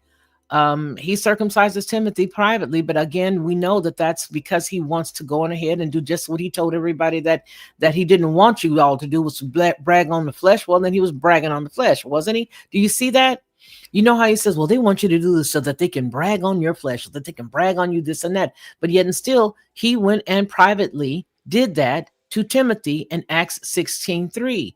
That's a real documented contradiction in posture, if you ask me. Public doctrine versus private practice. All right, it's the same Bible, same Paul, just two opposite moves. That's what the text is telling you, that there's politics in the whole entire thing. Now, the Flavian moment, I will go ahead and give you that. After the chaos of Rome's year of the four emperors, which was AD 69, Vespasian seizes power and founds the Flavian dynasty. Vespasian was 69 through 79. Titus was 79 through 81. Domitia was 81 through 96. And they need legitimacy, unity, and propaganda after the Civil War. Their signature achievement, well, it was crushing the first quote-unquote Jewish revolt and destroying the Second Temple in AD 70 under Titus. The Ark of Titus is still in Rome right now, parading that victory in stone. And this is not theology. It's just an imperial message. Rome rules. Hebrew resistance is finished, is basically what it's saying. All right. So if you beat the people's temple, you're not winning the battle. You're just rewriting their future. That's all. My third point is the gospel was imperial language before it was church language. Let me break that down and explain it to you. If you have the gospel, the good news, it wasn't invented by Christians. It's an imperial propaganda. The Greek word in and of itself. All right. It's basically an imperial propaganda. Gospel announced the birth, the victories, and the reign of the emperor. Right, the Perian calendar inscription 9 BCE literally calls Augustus's birth the beginning of the good news of the world. Augustus, Augusto, Augustus, August, the month that we now sit in, and reforms the calendar around him.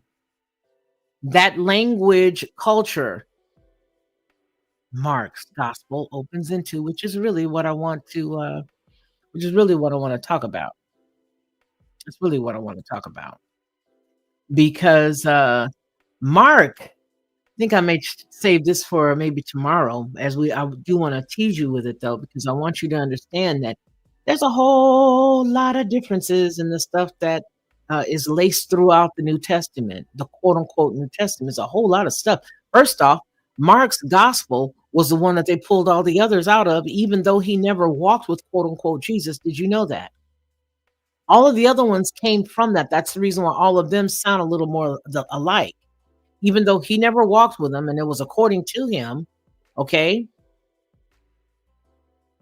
All of the other gospels came from that, believe it or not. Mhm.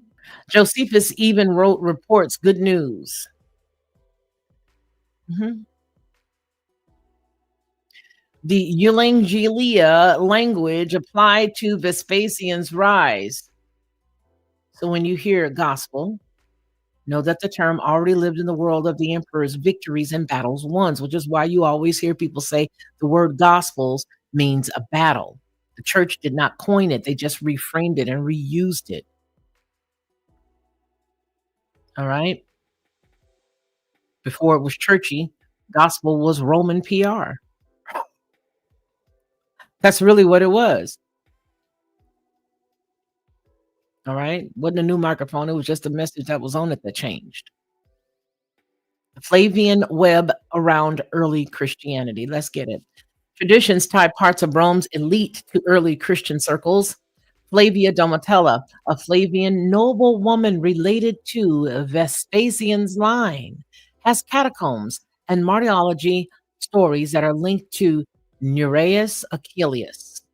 This shows proximity between the imperial households and the emerging Christian groups. However, you judge the legends, however you want to judge the legends. Some see echoes of this world in Romans 16's greetings. Here you go. Here, aha, with Paul. Romans 16's greetings to the names like Julia and Nereus. appear there. The concrete non-legend part, you can sight, you can see it, you can look at it. You can cite that, you can look at it, it's there. You can tell others about it, it's there. Constantine, when the emperor put his stamp on the faith in 4th century, fast forward to Constantine, before him, Christians are persecuted. They are a persecuted minority. Under him, they became favored and soon dominant. Hmm. Two ancient accounts of his conversion exist. One version, a version of a sign in the sky. In this sign, conquer. Before the Battle of the Milvan Bridge. Now, Ronnie taught on that Battle of Milvan Bridge, and baby, when I tell you, he brought that down. Oh boy. Oh boy. Maybe I should pull that. Whatever the exact details, the political result is very clear. Christianity gets imperial sponsorship, culminating in the Council of Nicaea 325, which convened by the emperor to settle doctrine, Arianism versus Nicene. You still there? And note this, even after shifting toward Christianity, Constantine kept the pagan priestly title, Pontifex Maximus. That's the top priest of Rome's state religion. The office later migrates into the papal usage, bridging the pagan Rome to Christian Rome in titles and authority symbolism. So who wrote what? Remember I was talking to you about the whole Mark portion and all that other stuff? Who wrote what? The Gospels and attribution. Modern scholarship, yes, the church. Friendly encyclopedias include notes. The Gospels are anonymous in their original form. Traditional names attached later. Mark is commonly dated first, around the time before around AD 70, with Matthew and Luke using Mark. Do you see that? John is distinct and latter. Point is, the titles aren't the signatures, and these texts reflect layers of memory, preaching, and editorial shaping in a Roman world. Mark was commonly dated first. Mark didn't even kick it with quote unquote Jesus. He didn't even walk with him. But because you hear Matthew, Mark, Luke, John, you think Matthew was, Mark wasn't even with him. And that's the one that they pulled Matthew and Luke out of. Yeah. Check it out. Check it out. You can go to Encyclopedia Britannica for that. You're welcome. So now back to Paul. It was against circumcision for the Gentiles, Galatians 5:2. Then he turned right around and he circumcises Timothy in Acts 16:3. He argues to receive the gospel not from men in Galatians 1, yet still goes to the Jerusalem leaders for validation in Acts 15 and Galatians 2. Now, these are not small wrinkles. They're literally policy tensions that tell you communities and power centers were wrestling in real time about who defines covenant identity for non-Israel, for non-Hebrews. There's a reason why Rome had to put it all on paper. Rome didn't only conquer with legions, it conquered with scribes, decrees, calendars, the written word that standardizes memory. That's why the imperial inscriptions matter. That's why councils matter. And that's why quote unquote gospel messaging matters. The Flavians showcased victory in marble. Constantine turned right around, centralized the doctrine and councils, and kept those Roman priest kings' aura and titles. And over centuries, Roman law and church structures embedded themselves into the Western institutions, civil codes, canon law, and the Holy Roman Empire reboot under Charlemagne. That's Rome's long, long shadow. Did Rome even end? Rome gonna rise again, though, right? The whole continuity play here. The Western Empire fell in the 5th century, but the Eastern Byzantine carried Roman law and administration for 1,000 more years. Then the Holy Roman Empire claimed to revive Rome in the West. Later, Europe's civil law systems trace back to Justinian's codification. Justinian's codification, titles, laws, church offices, preserved Rome's muscle memory in the modern world. Now that's a continuity. That's not conspiracy. I'm telling you what's real. Okay. All right. Hope you guys get it. So I hope that I have set my boundary in love. Like I said, I respect Christians, Muslims. I respect everybody. And I've walked myself more than one path, as I've already expressed to you guys over the years. But after studying experience, I do not practice Christianity. And I'm not going to debate my identity. I'm not. If your faith makes you happy and uplifts you, that's good. I want you to walk in it. All right. But if history makes you uncomfortable, I need you to study a little bit harder. We can definitely disagree without disrespect. And my purpose is really to inform you, and it's not to inflame you. It's not to make you get upset or anything. Now, if you come here and if you came here to learn, then welcome. But if you came here to convert me and argue and all that other stuff, you're on the wrong assignment, boo boo. And I don't know who sent you. And really, honestly, you need to go check who sent you, because you cannot bring a Q-tip to a jousting. And that's what you'd be doing if you come over here, because I know who I am. I know who called me. I know who called me. I don't have a shadow of a doubt. I know my assignment.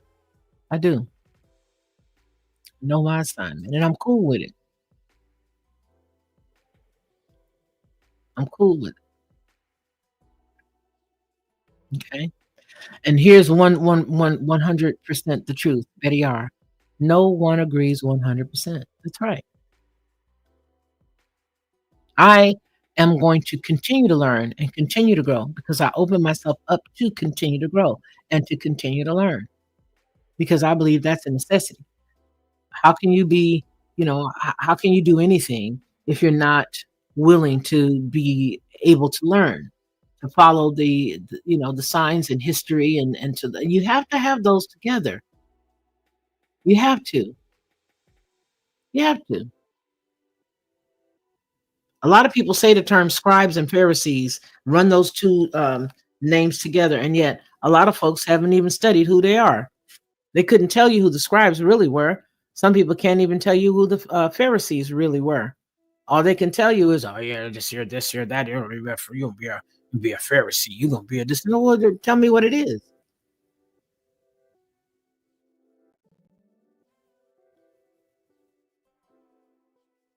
Yeah, Ronnie, Rome is the best to ever do it.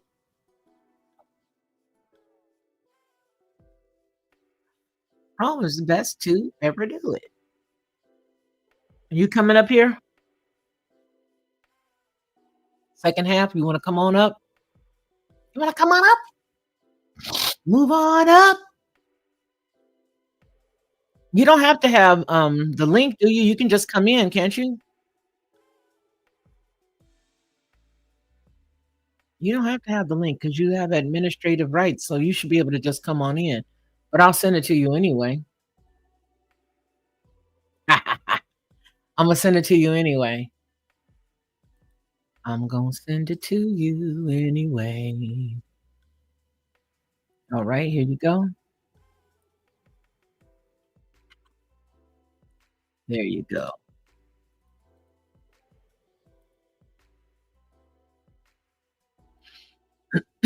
I'm sending you the link, Ronnie Man. I'm pretty sure. Pretty sure that's Ronnie Man.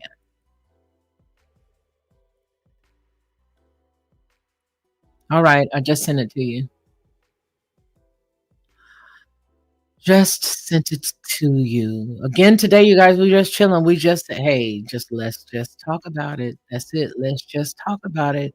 But I had to come and share with you guys, that because I get so exhausted with people constantly proselytizing all the time in the chat, all the time with the messages and the comments, and I respect the comments, and I love you guys for making the comments, but I just would not, like if I know you don't eat a certain thing, uh, if I know you don't eat a certain thing, I'm not gonna cook that when you come to my house. If you don't cook, if you don't eat pork and beans and wieners, I'm not gonna cook you pork and beans and wieners. I'm not gonna cook you pork and beans anyway. But my point is, I'm not gonna feed you something that I know you don't eat. Not if I say I'm your friend and I love you. If I know that you have a certain dietary, restriction, you can't drink milk because milk makes you sick. I'm not gonna give you no milk. I'm not gonna just push what I believe or what I think. Well, I can drink it. I'm fine with milk. Milk don't bother me. I ain't got a problem with milk. Milk is good. Milk it does the body good. He needs some milk. She needs some milk.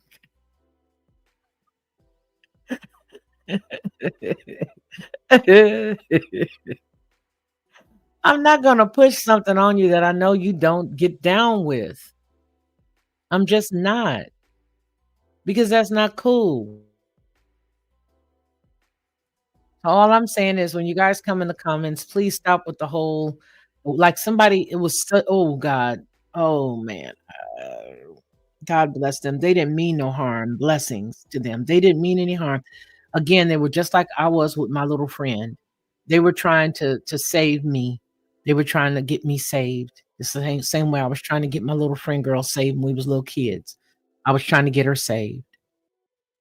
But they were just pushing all this, "Oh, you're gonna go to hell, and you're this, and just please, please, please accept Jesus."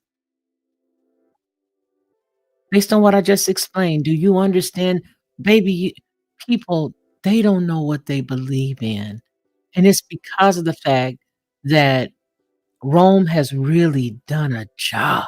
Boy, oh, you didn't even know about Ignatius and all these other folks and all these other early, pioneers in the Christian faith denouncing completely anything dealing with the Hebrews. The Hebrews is the Hebrews, the descendants of Eber, the Hebrews. Yeah, Abraham. Abraham don't have nothing to do with Christianity. Mithras, you might be able to get something out of Mithras. Tammuz, you might be able to do that.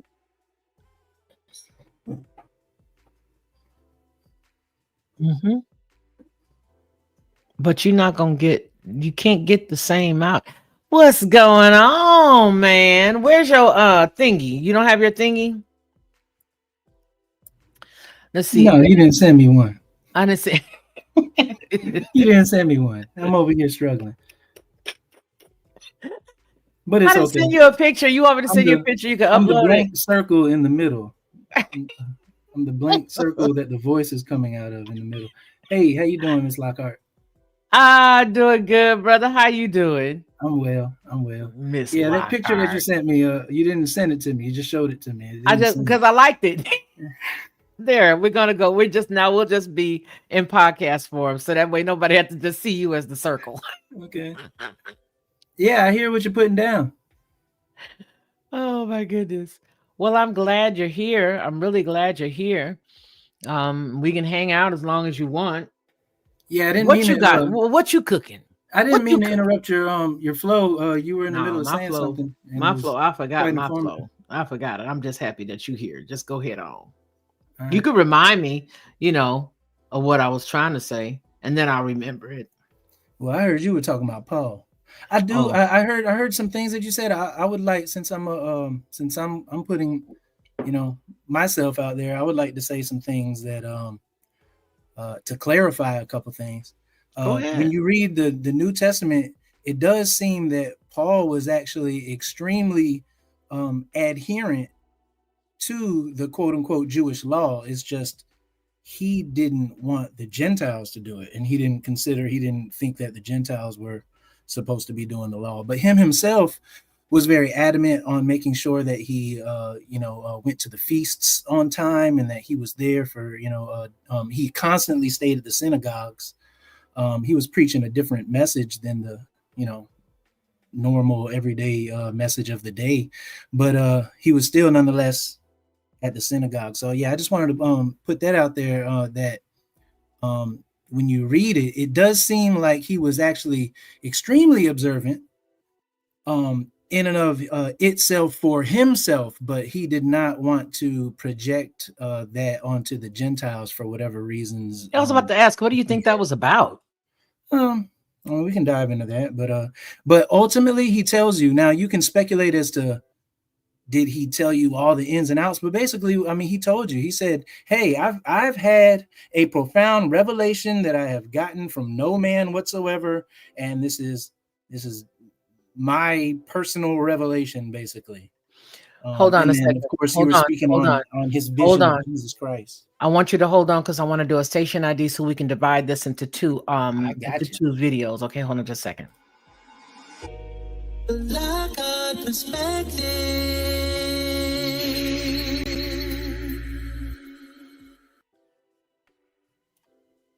Hello and welcome to the Lockhart Radio Podcast. We are 2 hours and 6 minutes in, and we have a wonderful guest with us right now, Ronnie Mann. I appreciate you so very much for joining us here on the podcast. And for those of you who've been with us for the last couple of hours, thank you.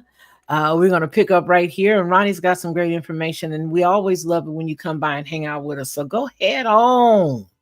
Tell us what's going on. We're talking about Paul. I was just hearing that you were having, or you were speaking on some of the discrepancies that people see or feel or have for and towards Paul. So yeah, that's definitely a controversial topic, and it's polarizing in the sense that people are gonna love it or hate it, or they're gonna love you or hate you because of the things that are coming out of your mouth. But they'll be all right. This is what I've come to understand.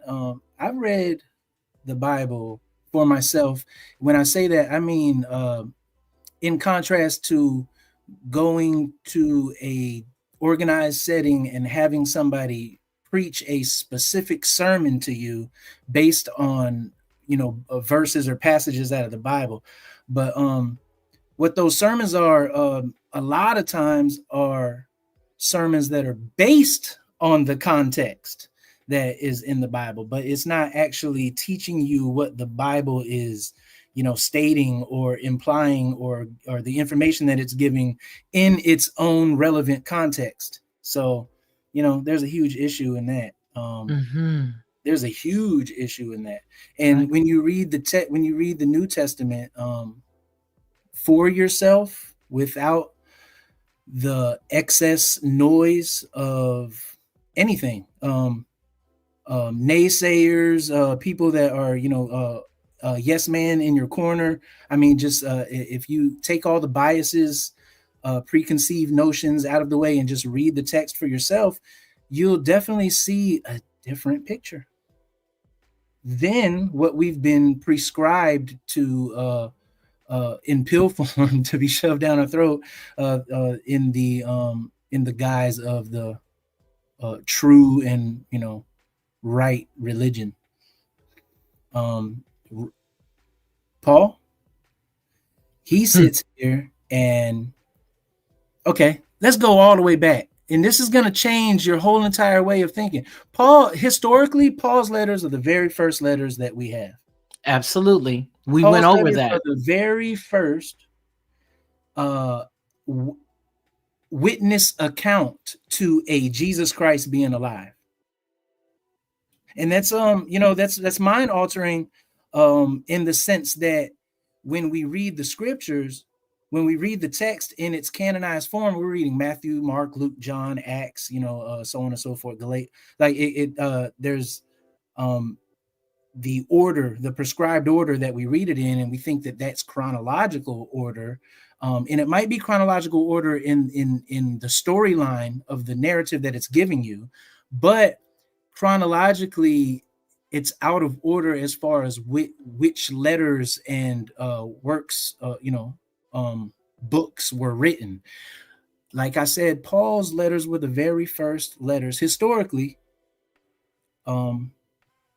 that are available to us, that show up on the scene. Paul's letters. Right. So the very first instance of anything historically, related to a witness and an attestment is Paul's account of who Jesus is.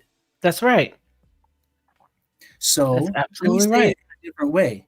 In the first century, if I didn't hear anything about Jesus or Paul, anything, nothing like that. If I'm hanging out in first century Judea, I might come across a group of people that have read Paul's letters. Correct. Might have a copy of it in their little assembly or what have you. And, they invite me because the religion is about converting people. So they invite me and I hear it. And the very first thing I hear is Paul's version of who Jesus is. When we hear the account, we hear the Gospels. We know Jesus' life. We seen him chilling at the mount, on the mount, breaking bread, giving fish out, multiplying food. You know what I mean? We see him doing things, but those gospel accounts were written after Paul's were written. Yeah. Think about that for a moment. It changes your mindset in the way you view, what you're reading, what you're looking at, because it poses so many questions that you don't even think to ask at the moment. For example, like, okay, so now that we know that, which body of writing influenced which one is influencing which? Yeah. Well, like we just said, Mark, people don't even realize that Mark was actually first and everything else came out of Mark. So, but Mark check wasn't this even out. rocking. Mark wasn't even there. And so that's a good point, because Mark's gospel account, of course, all of these were oral tradition before they were written down. But when Mark's account was written down, after, and I'm talking about 10, 15, 20 years way after the fact that Paul's letters have been circulating for decades. So it could have been Paul. Not just joking. Go ahead. No, that's not the point. No, that's not what I'm saying. What I I'm saying know. is that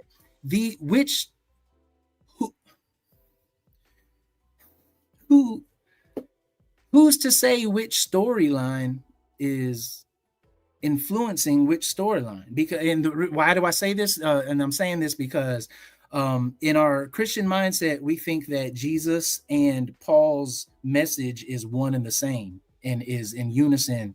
In an actuality, they're differing teachings, they're differing doctrines even. So you have to, what it seems like, and we're just talking, right? We're just having a conversation, right? Absolutely. So what it seems like is that the gospel accounts were written, maybe not all the gospel accounts. Let me say this very particularly. At least Matthew, but that I'll say this: gospel accounts were written possibly to counter Paul's doctrines and teachings.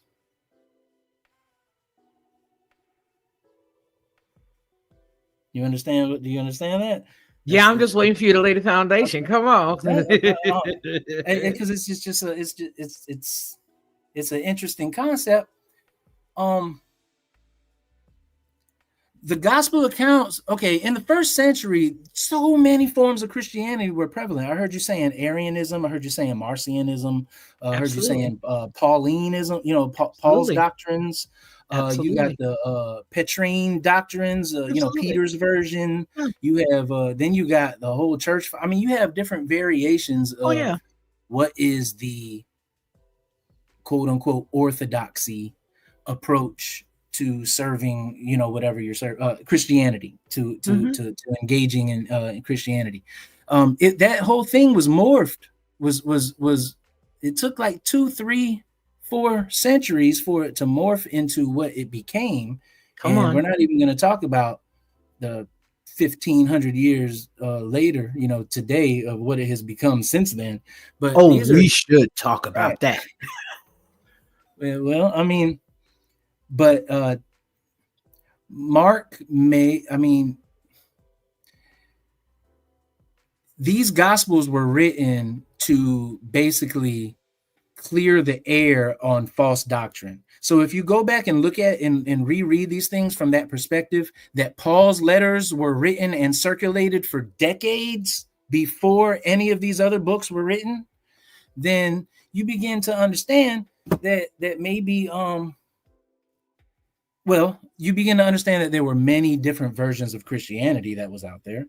And these gospel accounts, one of their mechanisms was to try to deal with the various quote unquote heresies that were out there. So you'll see accounts in the gospel where, for example, somebody saying something like, or not a gospel, but in the letters or just in the New Testament period, somebody telling you something like, if you don't believe that Jesus came in the flesh, then you are the Antichrist. You have to believe that Jesus came in the flesh, or you are Antichrist. And you have that concept in the New Testament, and that's that's quoted in the New Testament. And that is pretty much, if you said it like that, that's pretty much a doctrine. Why is that a doctrine? And when you hear it now, okay, that sounds good, but you have to understand that like, why are these specific points inserted into these letters, and why are they to the writer, at least, why is it so important to convey? It's because, for example, there was a sect of Christianity that believed that the whole issue in early Christianity is Jesus man, or is he God, or is he half man, half God? Is he full man, full God? Is he, what's the percentage? What's going on? How do we, view him, and how do we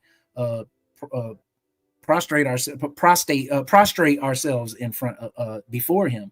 Like, is he a God? Is he a king? Is he a man? And that was a huge issue.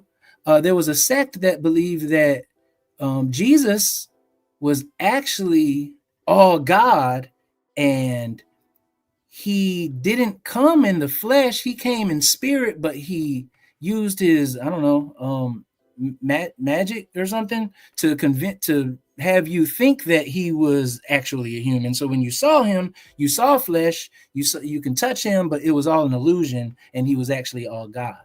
And this was a prevalent viewpoint in early Christianity. People thinking that he did not come in the flesh, that he was all in spirit, and everybody who saw him, it was just him choosing to show you that illusion of him. So they put that particular doctrine in the letter that says, hey, anybody believes that he didn't come in the flesh is the Antichrist. But we take it as doctrine collectively, as an overall baseline umbrella doctrine that Jesus came in the flesh. But that specifically came about to combat a certain heresy form of a way of thinking about Jesus in the first century. So these small little details make huge differences when you read the text, and when and when you see, for example, like we're talking about, Paul's letters being the very first letters to surface in history.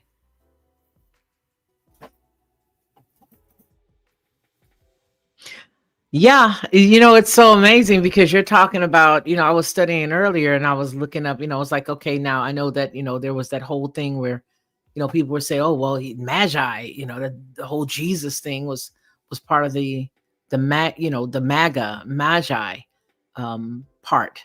And so they had that. There were some accusations, Jesus and magic. There were accusations in the early centuries with some Jewish and Roman sources that accused Jesus of being a magician, a sorcerer, rather than a prophet. Um, and you even had some of the Talmudic references refers to Yeshu being hanged, or Yeshua being hanged on Passover for participating in sorcery and leading, Yasharal astray is what they were. There's so many different reasons why they frame their theology or their belief systems the way that they do, and they're all for convenience and for a set time. Does that make sense? Right. Understanding what you're saying, they're, even in the Gospels, the Magi come to see the child born in Bethlehem, in Matthew 2. So there are several different instances where you'll see what you just said. The Greek culture, magos, could mean that it was the wise men, and because the whole piece is all Greek.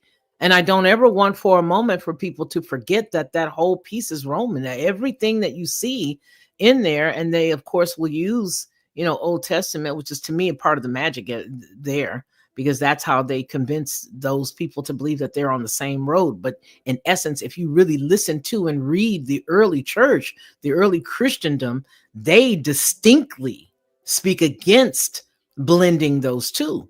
And yet you've got it totally blended in the quote unquote New Testament. Man, this when you really, really do a deep dive, you find out that it's all a blend. And it's a all a blend blend. of things. But the thing about it is that it's a blend of things that you might know, and then there is a plethora of things that you aren't even aware that existed in the first place that has contributed to the final product that we're looking at That's today. good. That's rich. Like stuff that you don't even like is far from everyday information, but is well documented and you can find it.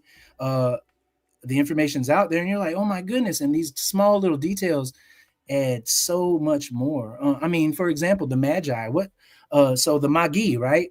The Correct. Magi, that is actually an ancient Persian word. That's the name of the Persian priesthood.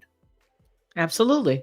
Like you got the Levites is the name of the Hebrew priesthood. I don't know. What's a father? A father is the name of the Roman Catholic priesthood, or whatever. I guess they're called fathers. But They you are. have a name for it. You got the Magi for the who we call the Magi. Those are the Persian. That's the Persian priesthood, and that is the Persian priesthood of the religion called Zoroastrianism. Mm-hmm. So it's so amazing how all of these things line up, because what in the world was a Zoroastrian priest doing looking for a Hebrew Messiah? Come on. It's an ancient, it's an ancient world word as astrologers, or it's like Persian, Babylonian, and yeah, what were they doing? What was the real deal? So I mean, all these things are small, minute, and complex. Uh, um, but I mean, they're small and minute, yet they're complex. When you look, these small details make a huge difference. Really, think about it. Why is the Magi even inserted? And I'm not telling you that there's this huge conspiracy behind the Magi thing or anything like that. I'm just using it as an example to take a look into small little things that we find mundane information, and you find it when you look at it for yourself, you find out that it's not the same narrative that we've been fed, and I would stress to say force fed. I agree. But the Zoroastrian, well, because now I'm about to go down this whole path, and I don't want to do that yet. You don't? Okay. Because we're still talking about Paul. Yeah, there's a lot to be said about Paul. And I'm so happy that you brought up that main piece, and that was the reiteration of just to reiterate that, those early writings, what we said about, the early writings all came from him. Everything that the quote unquote New Testament hinges on as far as his writings were concerned, that they were all his. So any interpretations or any ideology that you get about it, that's the source. Well, okay. So let me clarify what the angle and the point that I was trying to make when I said that. Yeah, When I'm go ahead. saying that, what I'm really saying is that you have to do a deep dive when you're reading the texts in and of itself. So why I'm saying this in the first place is because I'm pre-assuming that everybody knows this, but maybe not. So I have to take a step back. When you read the text collectively, there's so many contradictions and things that don't add up. There's so many pieces that you want to fit in and make it fit in, but if you just be honest, intellectually honest with yourself, with the context and the content that you're reading, you'll see that it really doesn't go together. Something's off. There's two storylines, and I'm not talking about two viewpoints of a storyline. I'm talking about two storylines masquerading as one. And when we see this consistently, you start to ask questions. And what I'm saying is that Paul's letters were written first. Most people of the day, of Paul's day, rejected Paul. They thought he had flipped his lid. So all of the gospels that came after, they are contrary. They are telling a different story than what Paul has put out there in the known world. Paul's telling you that there's a resurrected Jesus, that he is the Son of God, that he is the Lamb of God that had to die for the sins of all mankind, and that we are under this law of sin and death, and Jesus's sacrifice atones the whole entire world for that, and his resurrection justifies the whole entire storyline. And in order to be saved, you have to believe that that Jesus was, that he died, was raised again, and that is imperative. It's imperative to salvation, for salvation. That is first and foremost. You have to believe in the blood of Jesus and the sacrifice. That is Paul's message.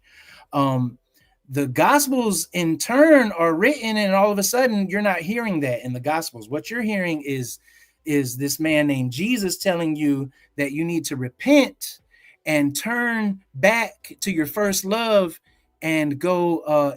Why? Because the kingdom of heaven is at hand. And when you repent and you go back and you go back to loving your Elohim, then you'll be saved. So the salvation mechanism is two different storylines. In one aspect, you have a blood sacrifice salvation in that is imperative.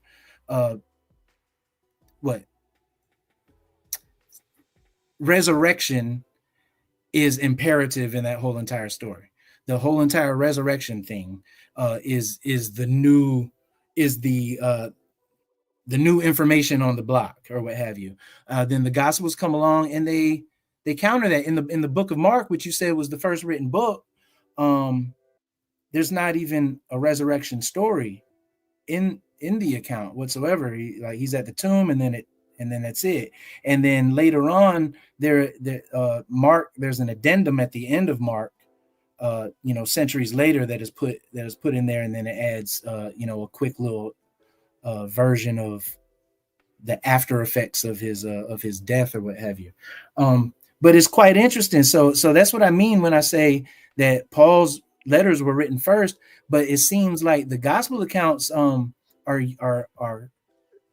using their platform to combat some of the doctrines and theologies that Paul was distributing around the first century Judea. And it's also, unique to note that even in Leviticus 17:12, you got Yasa, and therefore, therefore I say to the Israelites, none of you may eat blood. But yet you see him going totally polar opposite. None of you may eat blood, nor may any foreigner residing among you eat blood. Then you see where Paul comes in and talks about the blood. And then you see there are several points where there's, the drinking of the symbolic blood and the eating of the symbolic flesh. And there's so many things that are like contradictions to me, that are just, even if you just take them from just allegory, or it's just, it's just an example, it's not real, it's just, what they're saying. But do you see that? Mm-hmm. Mm-hmm. I just think it's unique. I think that it's that we overlooked, so many of us, especially while I was in Christendom, I overlooked a lot of things that I read. And I think it was because, again, from my standpoint, I had been trained from a specific syllabus that a lot of us, were trained under. And we weren't ever trained to question anything. We were just trained to take the syllabus that was given and do. Now you do this, now you do this, now you do this. For all I know, and this is just me speaking for me, not somebody else speaking for what I'm saying, but for all I know, I could have been taken a part of a ritual that embedded me in, physical poverty, or, something like that, for all I know. Because when you go to Leviticus and you see that the justification of not listening to Leviticus is Paul in the New Testament, quote unquote, New Testament. So the justification for not following what I would have seen and what I would have read when I just read that to you out of Leviticus 17:12, the justification to not following that and being in the quote unquote clear was what Paul had to say about not dealing with that whole portion. So to me, it's like, no, I can't. Now I know I can't accept all of that. So that's the reason why I do continue to break things down and continue to study. And, and it's only after I've really gotten something down inside me that I'm even going to share it. Because it's easy to be talked out of truth once it's given to you. If you are new with it, you got to look at it and then read it again, and then go a little deeper. And then you got to, then you got to take it into the Hebrew and break that down. And I want to understand. I don't want to just believe something, because for years, the whole taking of the blood thing was drilled into our head. As a matter of fact, a part of even getting your ordination, you had to work, the women especially, we had to work communion. We had to work the communion every first Sunday.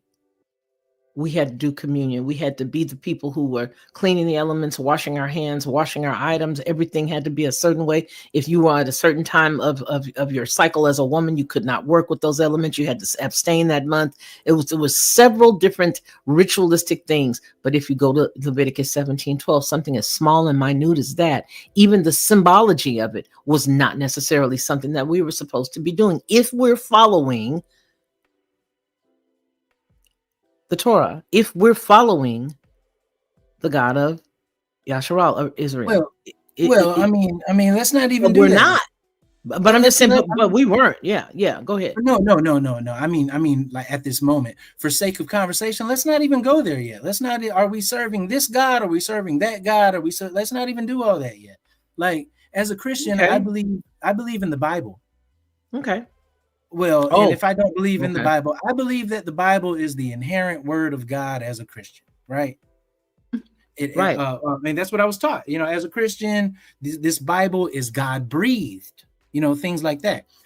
So, and we're dealing with the same God of the Old Testament, or in the Old Testament, New Testament, whatever. It's all one and the same. But then, of course, the theology comes in, and then Jesus switches it up somehow or something like that. But okay. But there's just a God. Oh my goodness. Please go ahead, Miss Lockhart. Please go ahead. Give me a moment. Please. I'm so sorry. Please do your thing. Now, I know where he was headed, you know what I'm saying? But I gotta be hard-headed. Because Ronnie's mindset is totally different than mine. Well, no, let me just say it like this. I'm the bad cop. because my thing is I just want to annihilate them. I want to take it all out and just give it all, just give it the whole facelift right now. And I understand that he, as a teacher, I'm sorry, I'm digging into this bag of, what is this, York peppermint patties, dark chocolate. Anyway, I sort of want to just give it to you straight up. But it is something that when you have learned it a certain way, it's difficult to feed people truth and then expect for them to get it right then. And so I understand the reason why he teaches the way that he teaches. I teach from a point of, the okay, let me just put it like this. When I was in Christendom, I was an evangelist, and my thing was I was known for coming in, kicking over tables, tearing stuff up. But I also knew that I was taught that if I tear up something, I got to come back in and fix it. It's got to be fixed the way it was when I came in. Partially, I still believe that. I believe that if I come in to tear up the fallow ground so that, the Most High can come in and do what he has to do, I still have to be there to restore. In other words, if I take something from you, I've got to give you something to replace that, if that makes sense. I can't just tell you, don't do this, don't do this, don't do that, and then run away. You're like, well, gosh, okay, she said don't do it. So I guess I'm not supposed to do it, but why? So I have a responsibility to tell you the whole story. And so as it relates to Paul, and as it relates to, like I just used the example of, Leviticus 17:12, what do you do with that if you now believe in the other half of the book that Rome stitched together? Because if you And understand, go ahead. oh well, I'm saying that, and that's my thing, is that it's all stitched together. But okay, being that it is stitched together, then if you read the entirety of the book as a whole, the whole canonized quote unquote Holy Bible, front to back, then you'll see that it begins. The storyline begins with a very adamant point of view that is like so specific and detailed, and you have to do this to the T, and we're doing it this way, and everybody's on board. And when everybody's on board, there's all kinds of blessings. And like the entirety of the book is just telling you about the woes on breaking away from that way. Mm-hmm. And then the end of the book, everybody's broken away from that way. And it's like, Mm-hmm. if you're reading a book, like it should be like if you pardon me, if you're reading it as a book, let's just say we're just reading it as a novel, or so, like we're just reading it as a book, Mm-hmm. then you should see like, oh man, they did wrong at the beginning of the book. Their God was telling them over and over again not to do anything contrary to this specific word. And then at the end, everybody went and did everything contrary to this specific word. And you would be like, oh, like It's like a movie. Like, wait a minute, what happened? but and so people's interpretation is, oh, this it's because things have, at the end of the movie, people have their various takes Things on have it. Well, changed. I think it happened like this, and I think that happened for this reason. People have different reasons. I mean, versions of their take on it. Like, okay, so that means he came and he flipped the script, and the he changed the rules and the way And he changed his things, mind. or he changed the way redemption is, to be handled. Even though redemption was illustrated in full detail, continuously all the time, specifically, in the at the beginning of the book. And it Mm-hmm. constantly tells you at the beginning of the book, hey, at the end of the time, there's going to be a slightly different version of what's real, and it's going to it's going to be quite convincing. Like it tells you, but it also tells you don't believe it, because a telltale sign is that if this religion or way of thought is from another nation, then it's wrong. Like that's the telltale sign. Like it doesn't even matter if you agree with the theology. You don't even have to know what their theology is. If Mm-hmm. another nation gave it to you, the book tells you that it's wrong. Come on now. So period. So I don't care if it was $1 million and, I can do good with this $1 million. I'm sure there's just all kinds of ways to justify you snatching this $1 million, because $1 million isn't a bad thing in and of itself. Correct. But I was instructed to not take the $1 million from this specific person. Absolutely. So I can't do that. You know what I mean? And if I do it, I'm a millionaire now, but I violated. Okay. You know? I mean, So, that's the story Hollywood is made of. yeah. But at the end of the book, like everybody, like the whole entire narrative has shifted. And what's interesting is that's cool and everything, but we forget that at the beginning of the book there were warning signs and beware of the this and beware of the that all over the place at the beginning of the book that told you when this specific scenario arises, uh antenna up, Yep. ears on, Mhm. so yeah, just putting that out there. So, and with that being said, Paul definitely has a different version. But if we as Christians, we believe that the Bible is the inherent uh, God breathed word of the inspired word. Um, so I can read the Bible. I don't have to go extracurricular. I have to go a whole bunch of other places. I can just read the New Testament by itself and get that something's wrong. And I can actually get specifically what is wrong. I'm just not trying to say it because I want you to figure out what's wrong or not. I don't want to tell you if Paul is wrong or not. I want you to figure it out because Mm. this is important information. So I mean, you can look at the book of Acts. You can look at the there's 13 books that Paul has written that's in the new quote unquote New Testament. Mhm. And then you got some people that debate the number of the authenticity of the various letters.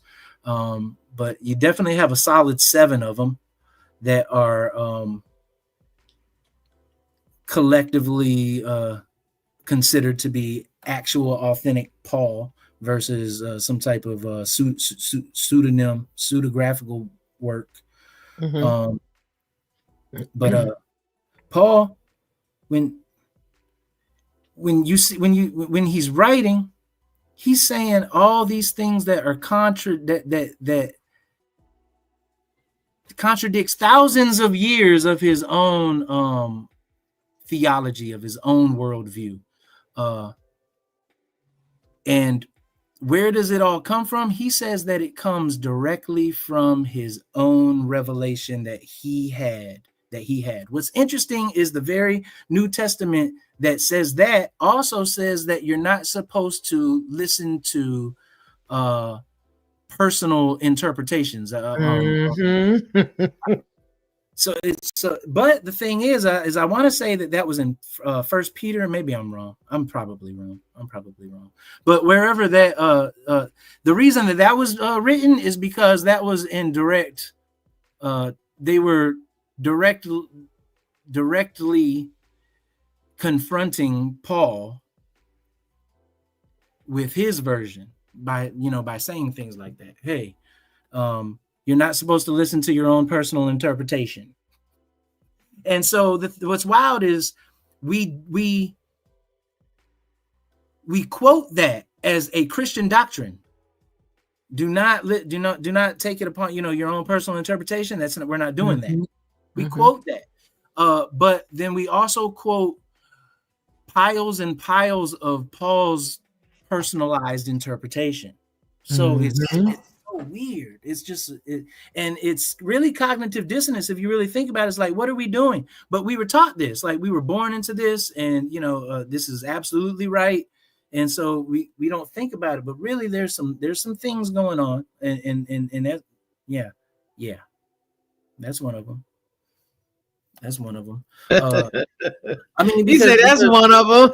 because the theology contradicts itself in its own body of work. The body of work meaning the New Testament. Theologies contradict themselves in its own setting. Uh, so which one is it? Don't believe in personal interpretations, or let's form a whole entire religion around Paul's personal interpretation? I mean, you went from not doing it to like full 100 miles an hour, full throttle. So these are conflicting doctrines. Which one are we going to stand on? And but both of them are in the Bible. Both of them are in the New Testament. So which one do you stand on? Um, Mhm. it can't be arbitrary. It's either. I mean, you don't murder sometime, and or Bet that's true. like it Right. can't I be. mean, wrong is wrong. You know what I mean? It can't be convenient this time, but then not convenient this time. It can't. But it's not wrong for me if I'm not a Hebrew. But being that I am a Hebrew, my whole entire culture has a strong viewpoint on this being wrong. You know what I mean? And so, Absolutely. um, yeah, Absolutely. yeah. So, Absolutely. but like I said, the Bible itself is a witness to and against itself, Thank depending on what you. angle you're looking at it from. Thank So you. because you can read the book of Acts. The book of Acts is going to tell you Paul's uh encounters, Paul's day in and day out, at least a nice chunk of it. That's what the book of Acts is. It's like a historical narrative for the New Testament. And the book of Acts contradicts Paul's own letters. Oh, wow. Like Paul's own letters out of his own hand with his own thoughts, he says certain things, but and then when you read about that circumstance and scenario, when you read about that situation in the book of Acts, it's a whole different story. It's like, so which one is which? Is Paul lying, or is Acts lying, or is Acts not fully aware of the account? So many contradictions. But it poses the question: if this is the inherent word of God, then it can't be wrong. And there's a lot of things that gets broken down once you start looking at it. It's like, hold on, this isn't adding up, and you have to take these into account. So I'll continue on with that thought process about Paul. The book of Acts tells you that Paul converted, or he didn't. Well, I guess you can call it a conversion. Yeah, it's a conversion. He had a vision, and then it tells you specific things, and then it says that he. I'll just highlight a couple of them. It says that he tells you that he didn't go see any man. He's adamant upon saying that. Like, because he's egotistical. Yeah. And he said, I didn't go up to Jerusalem. It took me 14 years before I even went up to Jerusalem. He tells you that in Galatians. It took me a minute before I even decided to even consider thinking about wanting to go and see these so-called pillars up in Jerusalem. I'm not trying to do all that, but, finally I did so. But the book of Acts tells you that he went there right away. Like, he went almost right away. He went to Ananias in Damascus, and then he went down to Saudi Arabia, Saudi, and then he went down to Arabia, and then he went to Jerusalem. But so these are contradicting. Like, which one is it? Does Acts not know what it's talking about? And then if Acts doesn't know what it's talking about, then why am I reading Acts? Like, and I mean, I can read Acts, that's fine, but why am I quoting it like it's historical fact, and like I'm banking my whole entire life and afterlife on it, and and like it's contradicting what Paul said out of his mouth, and people believe Paul hand over fist. So Paul definitely will argue you down. They'll pin you down. So Paul wasn't. So he absolutely, definitely was not lying. That means Acts is wrong, and if Acts is wrong, it means the Bible's wrong. So we can't do that. Somebody's wrong. Something's wrong. And then if Acts is right, that means Paul's lying. So you see, there is a big dilemma, and this is what I was saying earlier when I was saying that you can look at something from another angle. Or another passage, and then when you get that passage, it's like, okay, now what do I do with it? Because over here it says this. There are so many contradictions, but it's because there has been a concerted effort to scramble the truth. There's been a concerted effort to lie and to deceive, and that's the way that I see it. I mean, I know, I love the way that you teach, and I love the way that but I'm gonna just say this: it's to confound people. It is to confuse you. It is to allow you to just hold on to what made you feel good when you converted from doing X, and now you're doing, you're not doing X anymore. So It's going to make you feel a sense of the same way that I didn't want to question after mom was sick and died, and the pastor said what he said. There's some things that's given for us to know, some things that are not given for us to know, yada yada yada. And so I just walked away with my head sort of hung down. But of course, I wasn't going to go back again with the whole why thing. But now that's the reason why, even after that, I started to really, really, really hunker down on the why, because I am not just going to take the okey doke.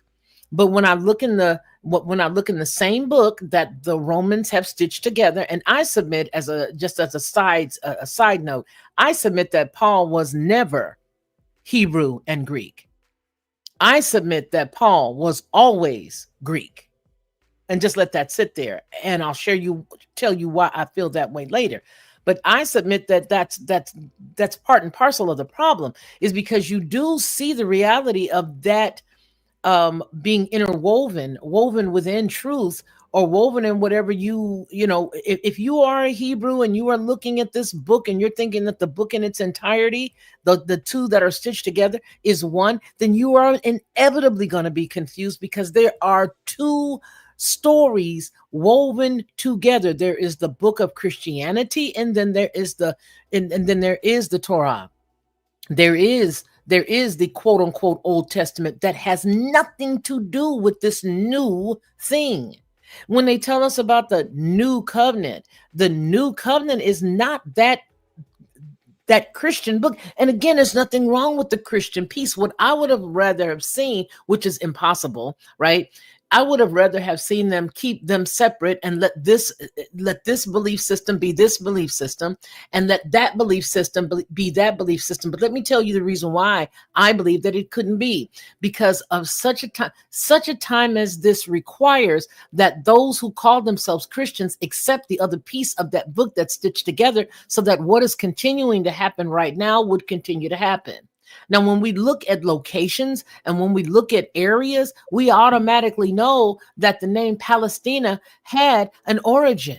It had an origin, and those individuals were completely being annihilated at one other time in history.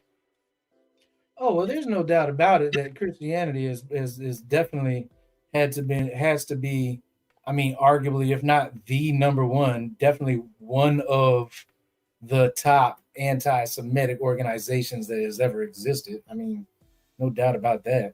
And therein lies the twist. That is the rub right there. That's wild, isn't it? Essence. Yeah, that's the essence of this whole quote unquote mathematical, if we want to use it in that text or term, mathematical argument. Therein lies the rub, because that's the reason why they're stitched together, because they must have your buy-in to continue the annihilation of a group of individuals that they were already annihilating centuries ago. And they changed these people's landmass name. They changed the people. So, okay, so look at that. This is a complete side note, but at that time, in that frame of time, that era, you said that they were persecuting them right there. They were persecuting the people centuries ago. Same story. And what's interesting is centuries later, millennia later, they're still persecuting a certain type of people. That's just interesting in and of itself. And that's a side note that I just wanted to put out there that I am not expounding upon, but no, you're right. No, you're right. Go ahead. Man. But I'm just saying, and even at that time, they changed their names the same way. There's a whole, they've changed several groups of individuals' names, indigenous usually, people's names several times. Look how many times they changed their names. They changed their names. They took the landmass. They changed it. They made sure that nobody was able to, that they all had to believe what they wanted them to believe while they were in captivity in that place. And they did so much. And it's the same group, which is why I'm saying, if it was the Romans and the Grecians, then it's them now. It's Rome. The goal was to confuse. The goal was to steal. The goal was to kill. The goal was to destroy. Well, hold on. Happened. See, well, you got to hone it in even further then, because they're not trying to confuse. They're only trying to confuse the gent. They're trying to eliminate and just not even and quiet down the voice of the Jew. You know what I mean? Mm-hmm. Like they're not trying to they're trying to unify the people. The whole process is confusing because it Mm-hmm. don't add up. You know what I mean? But they're doing leaps and bounds to make it add up, because I promise you, I am in charge and I'm telling you 2 + 2 = 5. And 2 + 2 = 5. And I'm going to teach it in my public school system, and you can't do nothing about it. 2 + 2 is 5. Like, no matter what I say, it's going to be is what it is. And so the thing is, it is confusing, but they're not doing it to confuse per se. They're doing it to what's that word when you cast somebody to the It is. side? It's for confusion. Marginalized. They're trying to Marginalized. marginalize a Yes. certain group of people, and they're trying to unify their empire under this patchwork of religion. Mm-hmm. Which is wild, because they're using the Hebrew foundational template, but they reject it. Yeah, and that's the Weird. creepy It's part. weird. Is that people? That's the creepy part.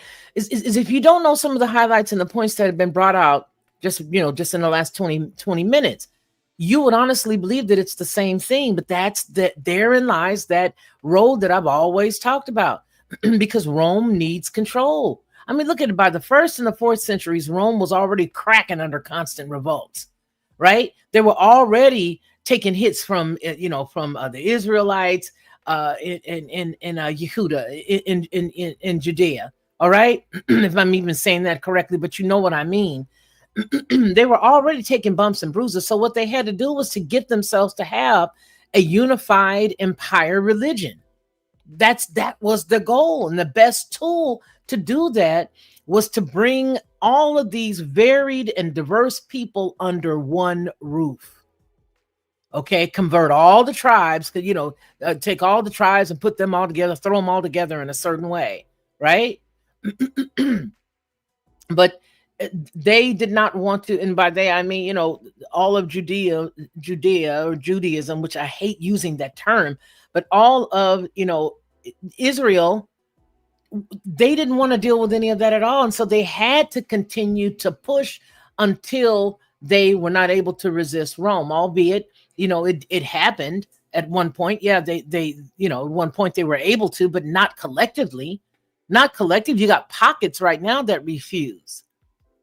They've got pockets. So what they would rather do is to get you to believe that a Roman dude, a Galilean dude, okay, they want you to believe that this dude is the dude.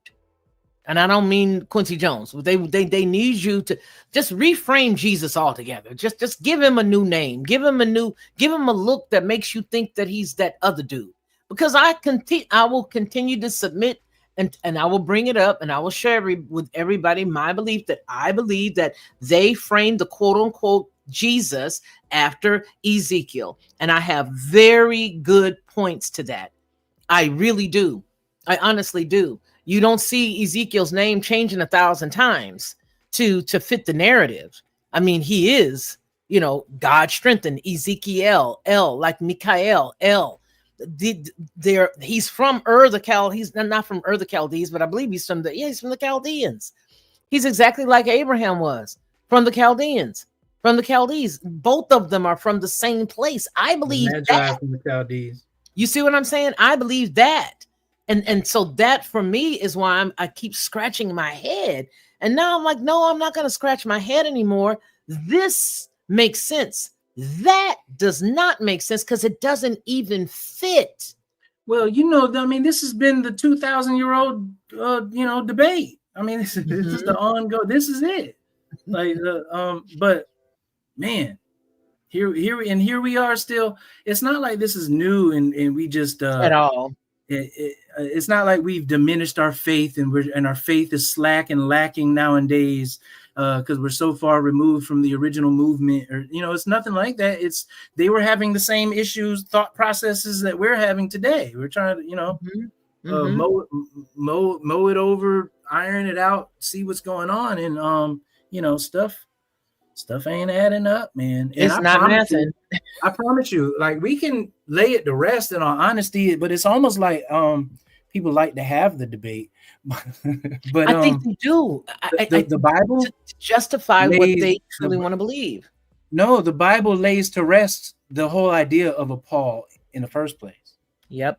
The Bible does. The Bible does. So man, this whole Paul argument is a red herring.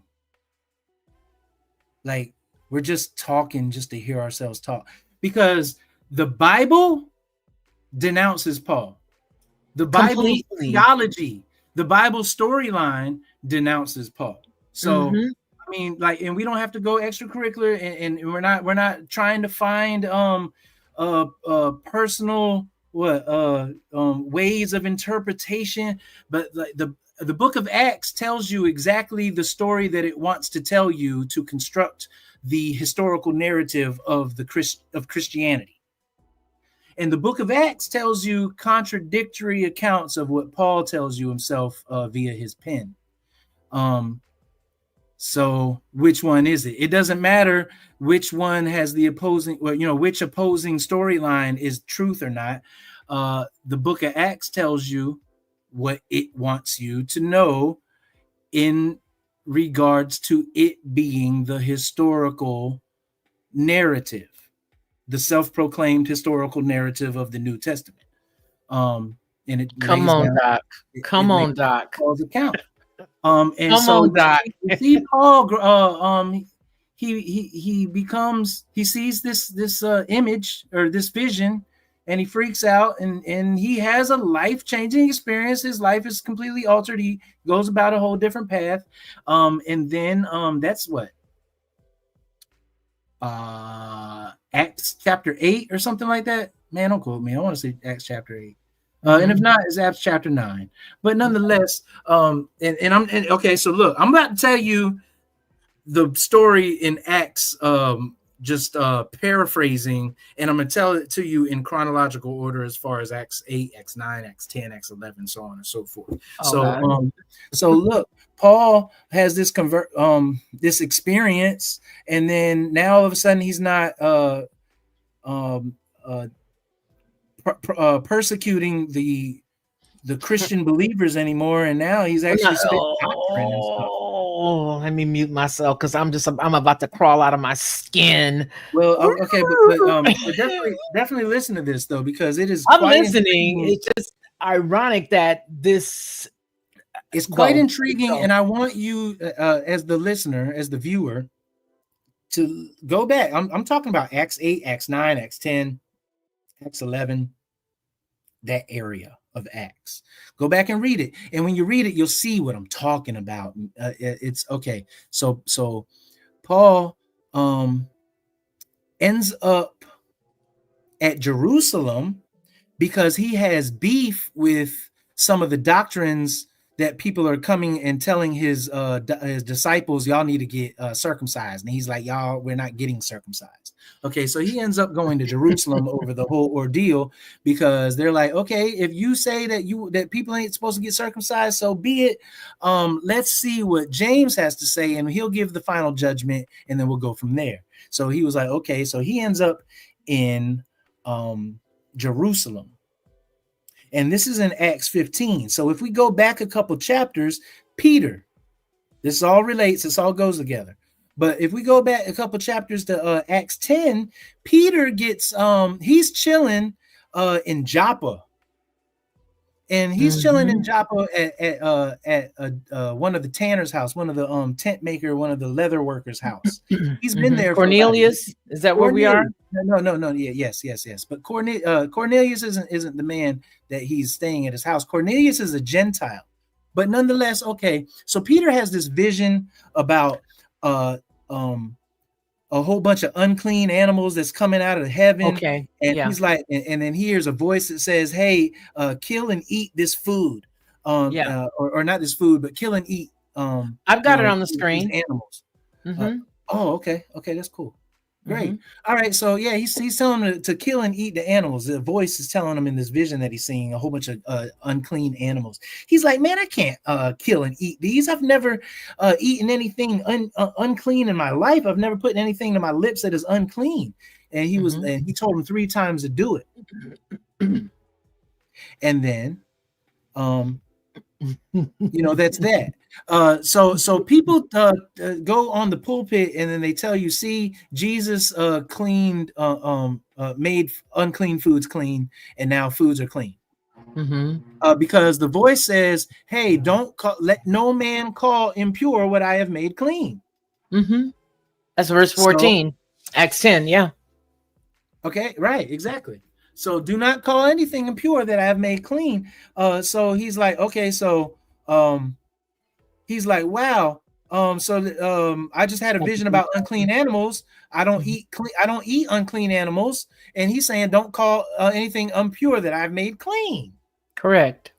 So the pulpit tells you, see, he made all foods clean, and we can eat pork chops. We can eat shrimp and lobster. We can eat shrimp and lobster now. And that's what it's telling you. That's what the pulpit will say. But the thing is, that's not what it tells you, because if you continue to read it, that's not what the verse is talking about. It's an allegory and a metaphor for Gentiles being unpure and unclean. Want me to finish? Want me to read it? Well, you don't have to read it. But the viewer, feel free at your own, at your own time to go back and really look at what we're talking about, because I just want to have the conversation. But it's good that you have it up, though. Definitely, it's good that you definitely have it up. But he's telling you that you're not supposed to call anything unclean that God has made pure.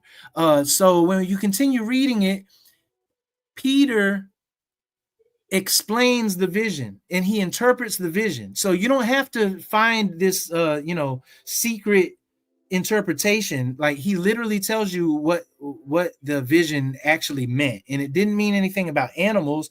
What he was talking about is that Gentiles are now considered clean, and you cannot call them unclean, because if God has made them clean, then who are you to argue with God, basically?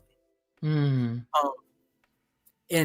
he explains, and Peter explains the vision in verse 17 right here. It says they were puzzled over the meaning of the vision, and the man, you know what I mean? So like, it goes on to explain it to them, and then he doesn't say, "Hey, we can eat pork chops." What he says is Gentiles can receive the Holy Spirit now. Whoa, this is a mind blower. This is a huge switch up. In centuries of the way of Hebrew thought. It's always been prophesied that Gentiles will come into the fold, but like it hasn't been to this day. And but up until now, when I'm having this vision in Acts 10, this vision is telling me that Gentiles are now allowed to enter into the fold and also receive the set apart spirit. So that's a huge deal. That's a huge thing. Acts 11. So what happens is, simultaneously, while Peter's having this vision, elsewhere there's a fellow, an Italian, a Gentile, Italian centurion. He works for the Roman army. The gospel. Oh, okay. He works for the Roman army, and he gets a visit by the set apart spirit himself. And he says, that happens in Acts 10. I'm sorry, I flipped it. That happens in Acts 10. And then Acts 11, Peter explains what's going on. Nonetheless, Cornelius is instructed to go find Peter. And Peter, while Cornelius is being instructed to go find Peter, Peter's having this vision. He fell asleep and he's having this vision about unclean animals. And then The Spirit tells Cornelius, go get Peter and listen to every single word this man tells you. Whatever he says, you do. So Cornelius, also it tells you in Acts that Cornelius was an upstanding, upright man who was God-fearing and obeyed the law. He was a Gentile who was respected in the community. And this is the only reason I'm going in advance. I'm telling you some information without showing you the information, but this is really the only reason why the set apart spirit even bothers to talk to Cornelius in the first place, is because he's a God-fearing man. And he, go up to the top of Acts 10. It tells you his profile. It says, dude's amazing to be a Gentile. That's what it says. At Caesarea right there? No, at the beginning of Acts 10, it gives you his profile. It gives you his it says at Caesarea there was a man named Cornelius, a centurion in what was called the Italian regimen. He and his household were devout and God-fearing. He gave generously to the people and he prayed to God regularly. Okay, so this is the thing. When we read this with a Christian 2025 mindset, in the first century, God-fearing was not the same version of God-fearing that we have today. When we think of God-fearing, we think of it through a Christian lens. Christianity didn't exist yet in Acts 10. So when he was God-fearing, he was God-fearing in the sense that he respected and adhered to the Hebrew way of life. That's what God-fearing actually means. That's heavy. When you actually, oh wow, that's heavy. The only reason why the set-apart spirit went to Cornelius to go holler at Peter. Meanwhile, Peter's having a vision. What I've called unclean, check yourself. Pardon me. What I have made clean, you need to check yourself, and you don't call unclean. Meanwhile, because I'm sending a dude named Cornelius to you. Okay? All right, so I'm saying all this for a huge, massive reason. I need you to understand that Cornelius was not only a Gentile, but he was a Roman centurion in the Roman army, Roman military, who was devout in the sense that first century devout and God-fearing, in that sense. Okay? The Spirit comes to him and says, hey, man, you've done well in the eyes of the Hebrew Yah. So I need you to go do something. And then he tells him to go find and send for Peter. And he goes and finds and sends for Peter. When they come to Peter, Peter already knows what time it is. He's like, what? Because they come to him, and I'm super paraphrasing, but they come to him and they come to his front yard, and he's like, yo, there's some Gentiles at the front yard. And he's like, hey man, what are y'all doing here? He's like, the Spirit sent for us to come and get you, to take you back to Cornelius's house so you can tell us a word. So they send, and it's like 3-4 days. The journey's like 3-4 days. He gets to Cornelius's house and he begins to tell them the gospel.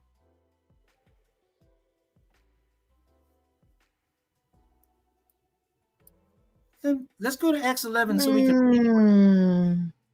Let's go to Acts 11. I'm gonna tell you what the gospel is, and this is the gospel that was commissioned by the Holy Spirit Himself. Why? Because the Holy Spirit, man didn't set this up, according to Acts, of course. According to the book of Acts, man didn't set this up. The set-apart spirit set this up. The set-apart spirit told Cornelius to go hunt down Peter and send for him and bring him back and listen to Peter's every word, to hang on Peter's every word. Okay? I'm being adamant for a reason.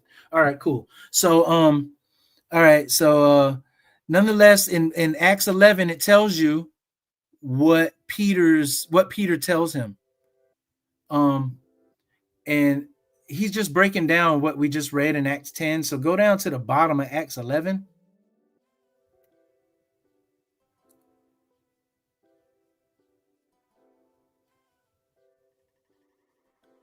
If you go down to the bottom of Acts 11, it tells you that he basically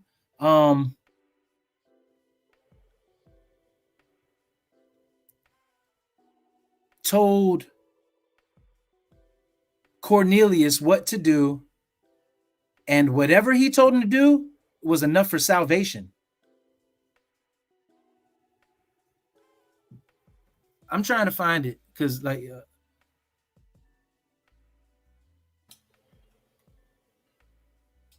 going to move on. I'm going to find that later. Because verse 22 starts, when the news of this reached the ears of the church in Jerusalem, they sent Barnabas to Antioch. Is it before or after that portion? Because after that comes the dude, Tarsus. Okay, so before that, it's the church at Antioch is that area. And then above that is, but Peter began and explaining to them the whole sequence of events. I saw in the city of Joppa praying in the trance, and I saw a vision, yada, yada, shanana. I looked at it closely and saw four-footed, get up, Peter, I then eat, shanana. But the voice spoke to me a second time, and then three times. And then the three men sent to me from Caesarea, stopped at the house. Okay, stop. That's it? Okay. No, in Acts 10. Oh, 10. Let's go back to 10 because we're in 11. Okay, we're in 11. Peter's vision. Oh, but here we go. Leviticus 11. So go down to verse 34. Go. Go down to verse 34. So this is him. This is Peter paraphrasing what just happened.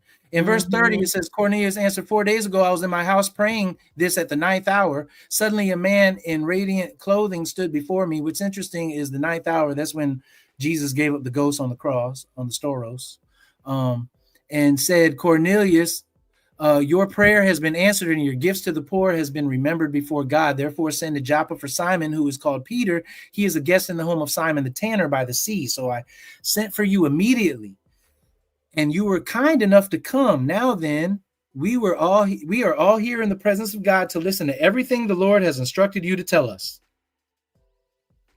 So Cornelius sent for Peter.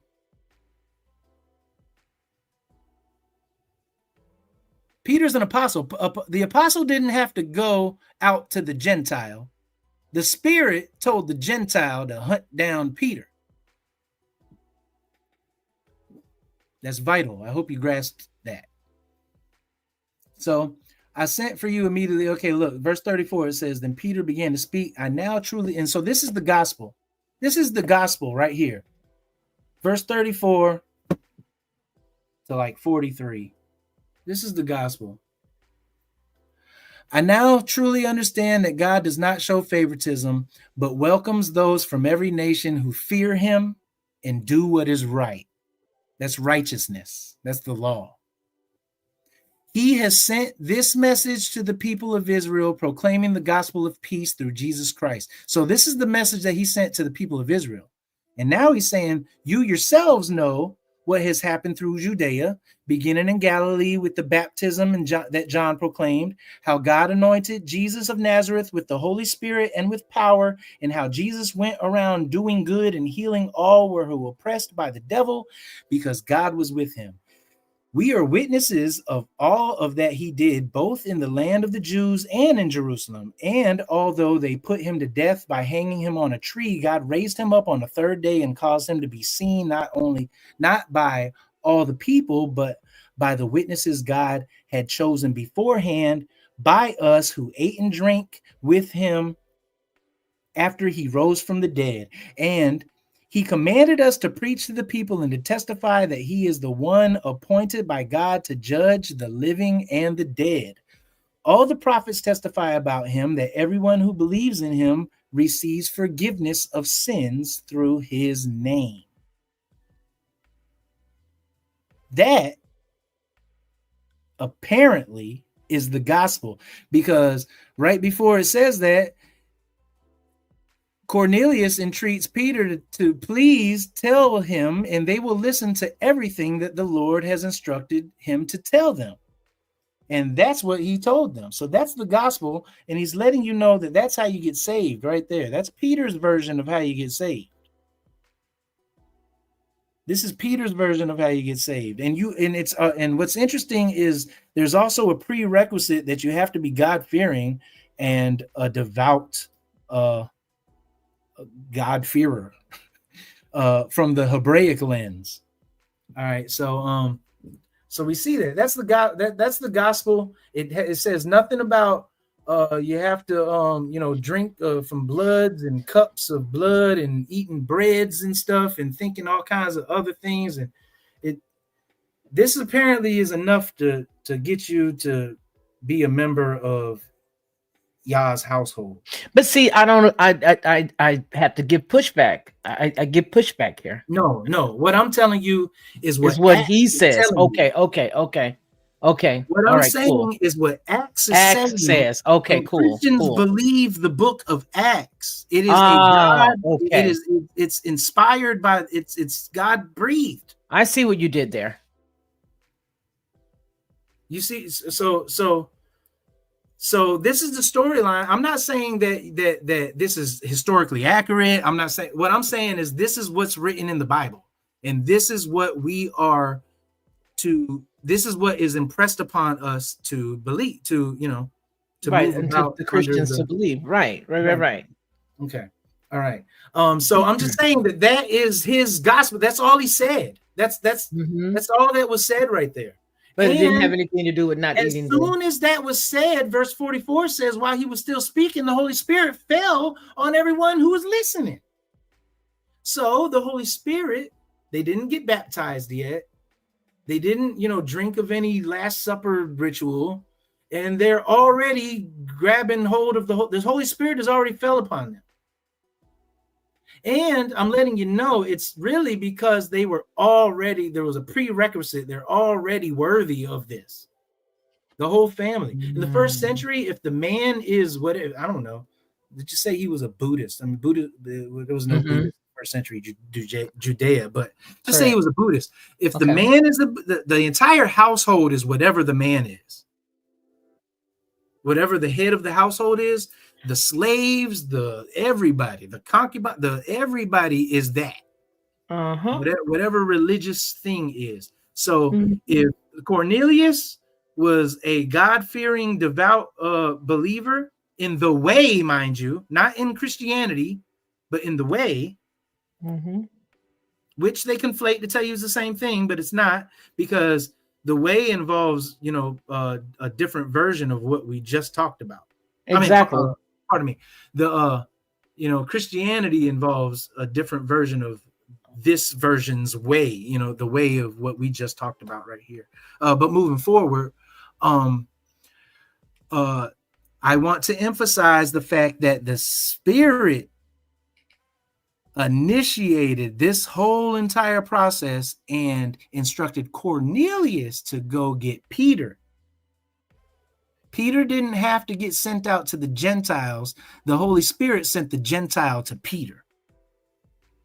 That's how this works. That's how it's supposed to work, as far as the book of Acts is trying to tell you.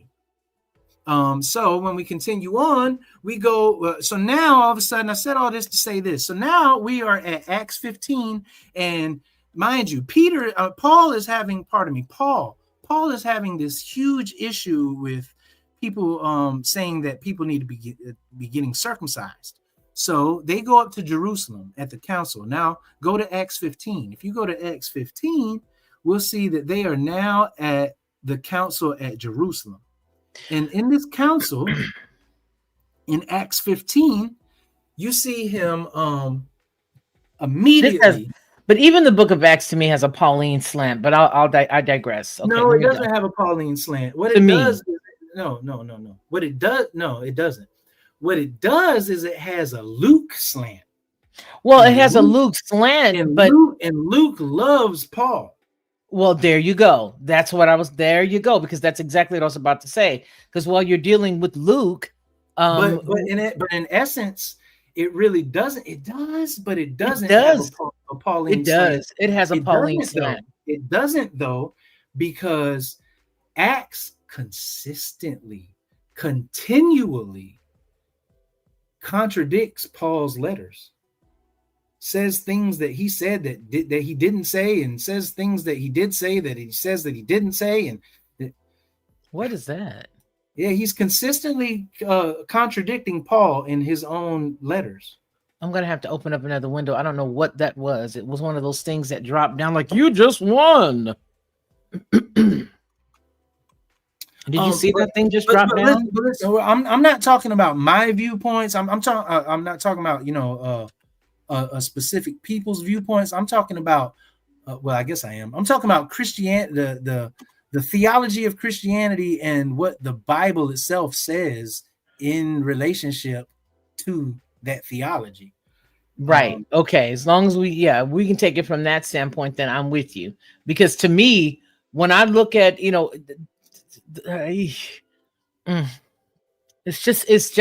a lot. My It's emotions really aren't in a it. lot. That's the thing. Like my No, emotions are. you're spot on.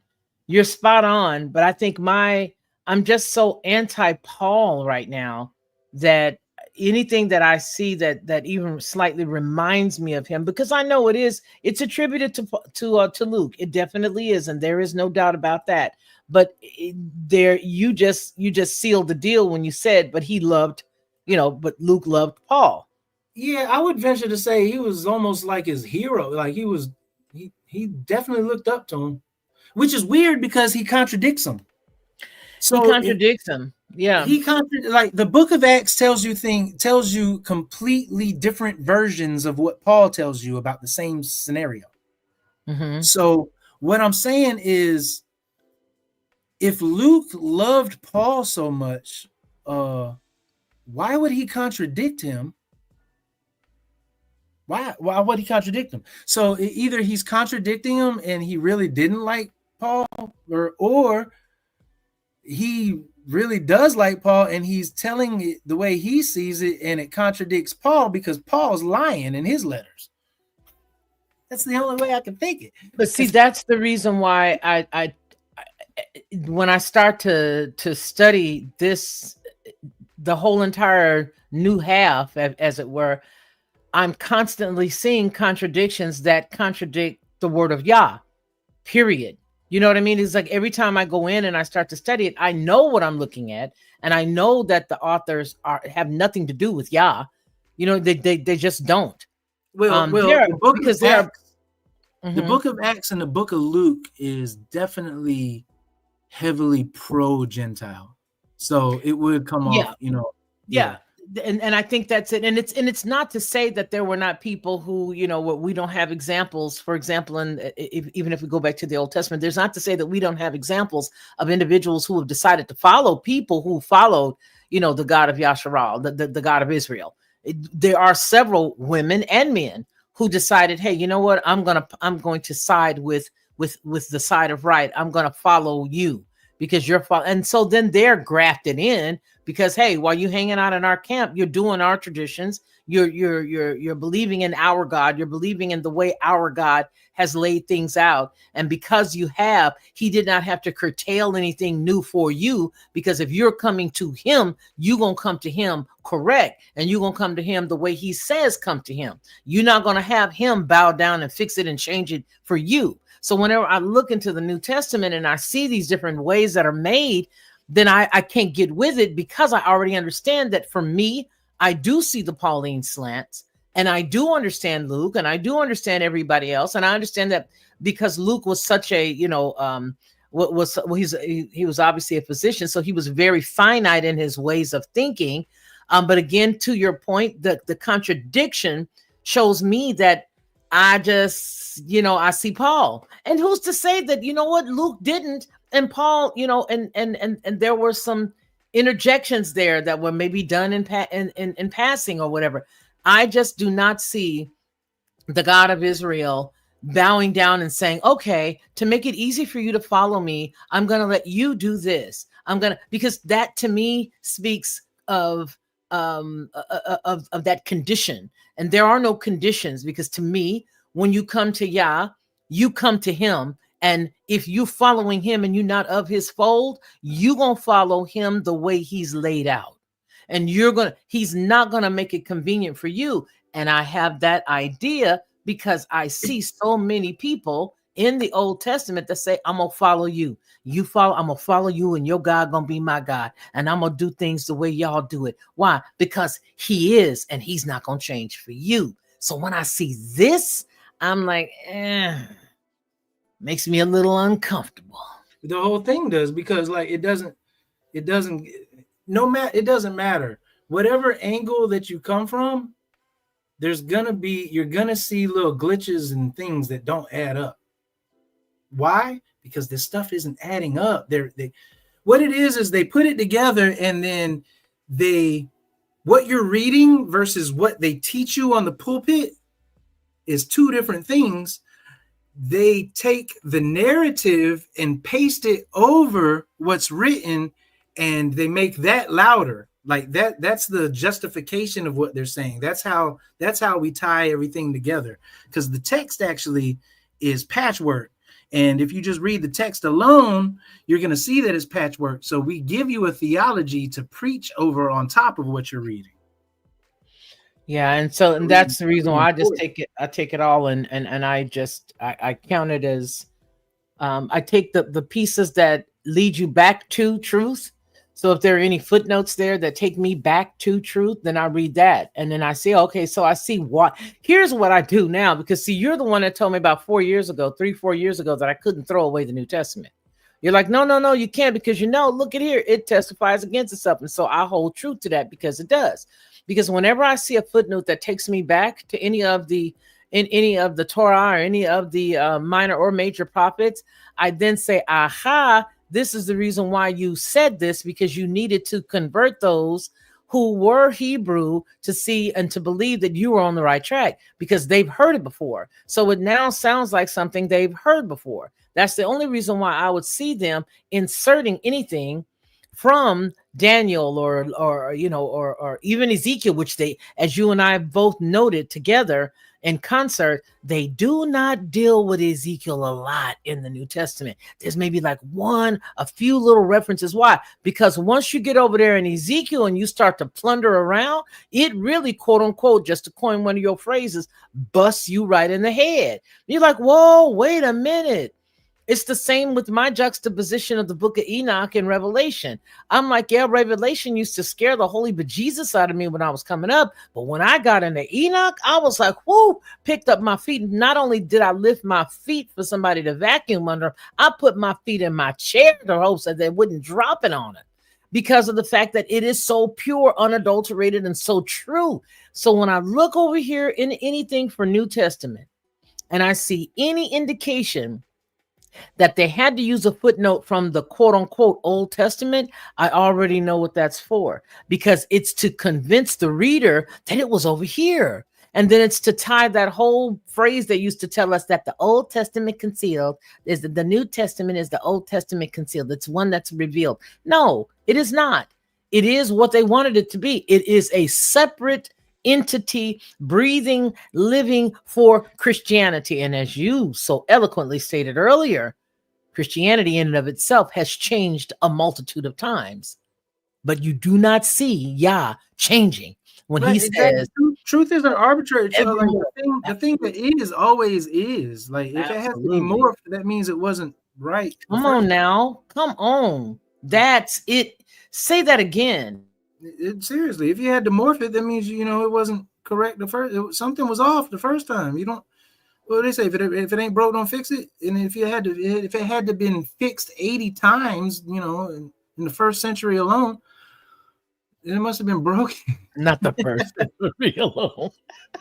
And I'm not laughing at anybody's belief system. No. The holes. That's not that the holes are so prevalent, that the sieve is so. It's like the holes in the sieve are even wider now than they ever were before. You know what I mean? That's not the angle that from which I'm trying to like bash anybody or anything to that degree. What I'm saying is that we need to read, if there is some type of book that tells you that a promise of eternal life or something, and you're engaging with it, like it'll behoove you to know what you're reading. And the origin of which, and the Because origin. no. The reason why is because eternal life, great, but there's a flip side. There's a consequence to eternal life. Like the opposite is eternal damnation, apparently. So like you can't just. What is that? Oh, that's this.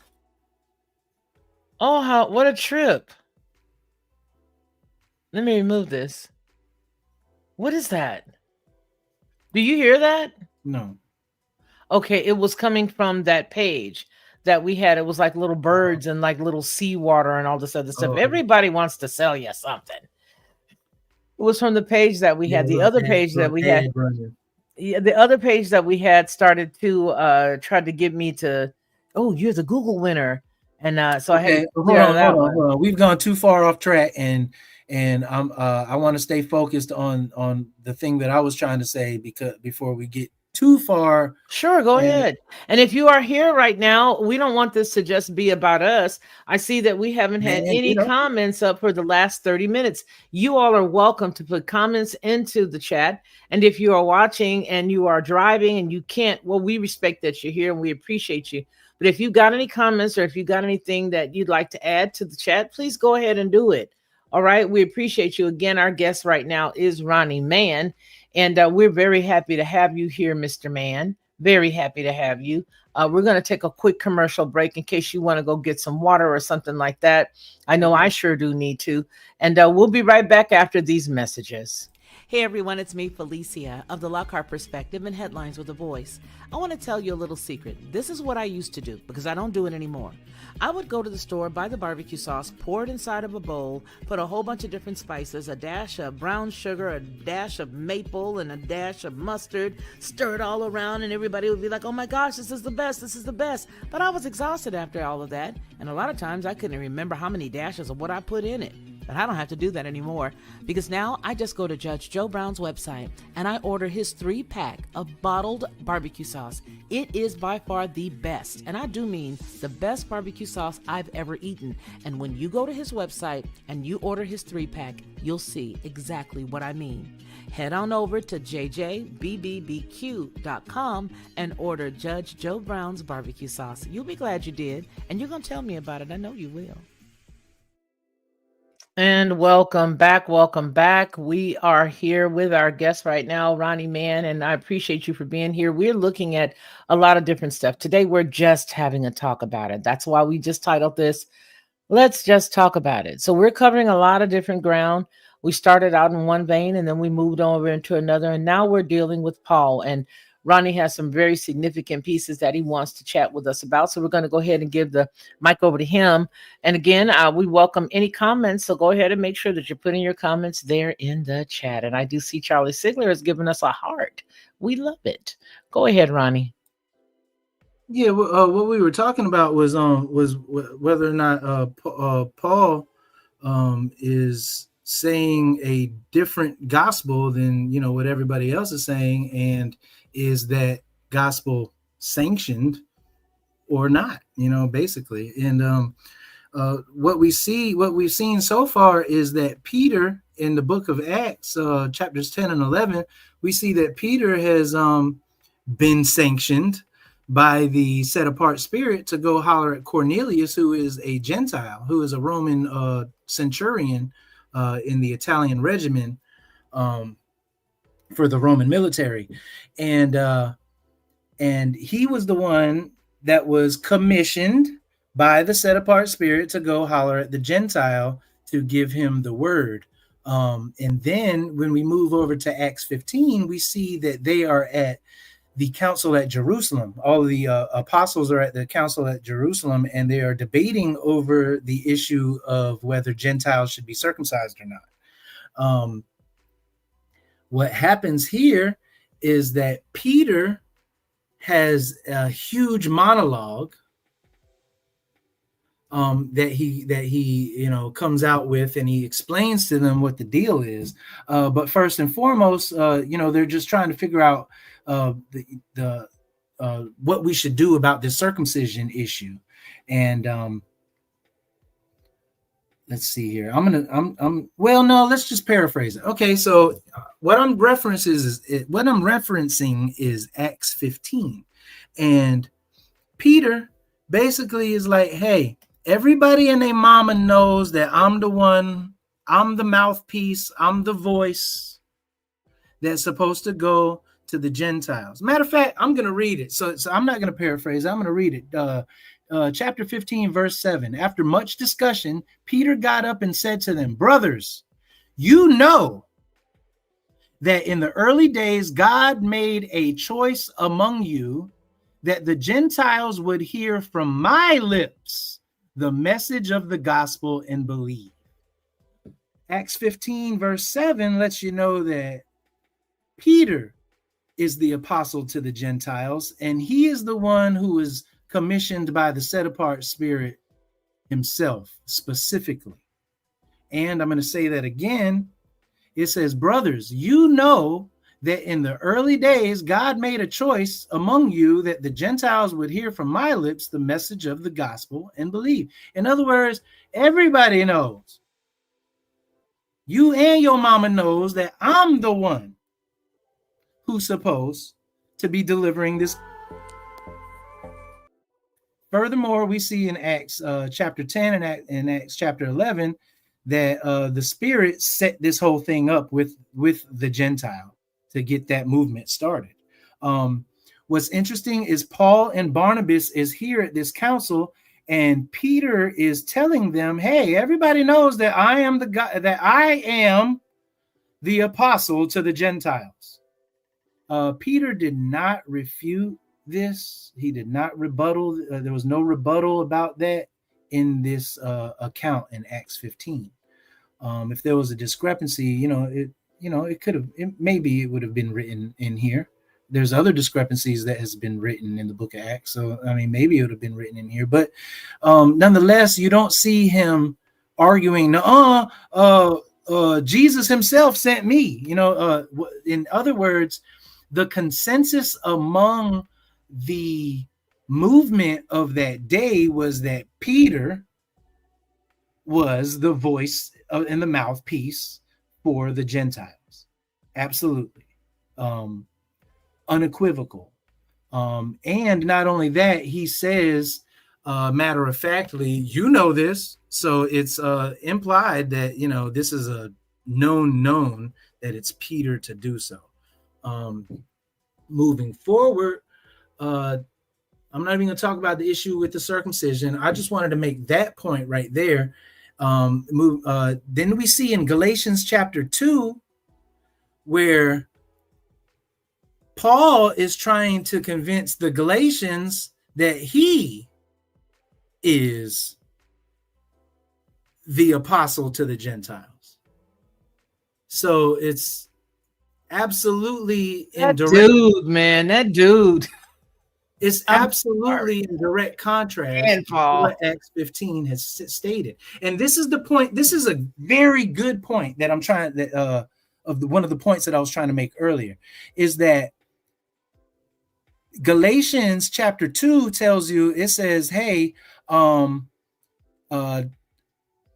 just as, and I'm paraphrasing, it says, just as Peter was sanctioned to be the apostle to the Jews, I was sanctioned to be an apostle unto the Gentiles.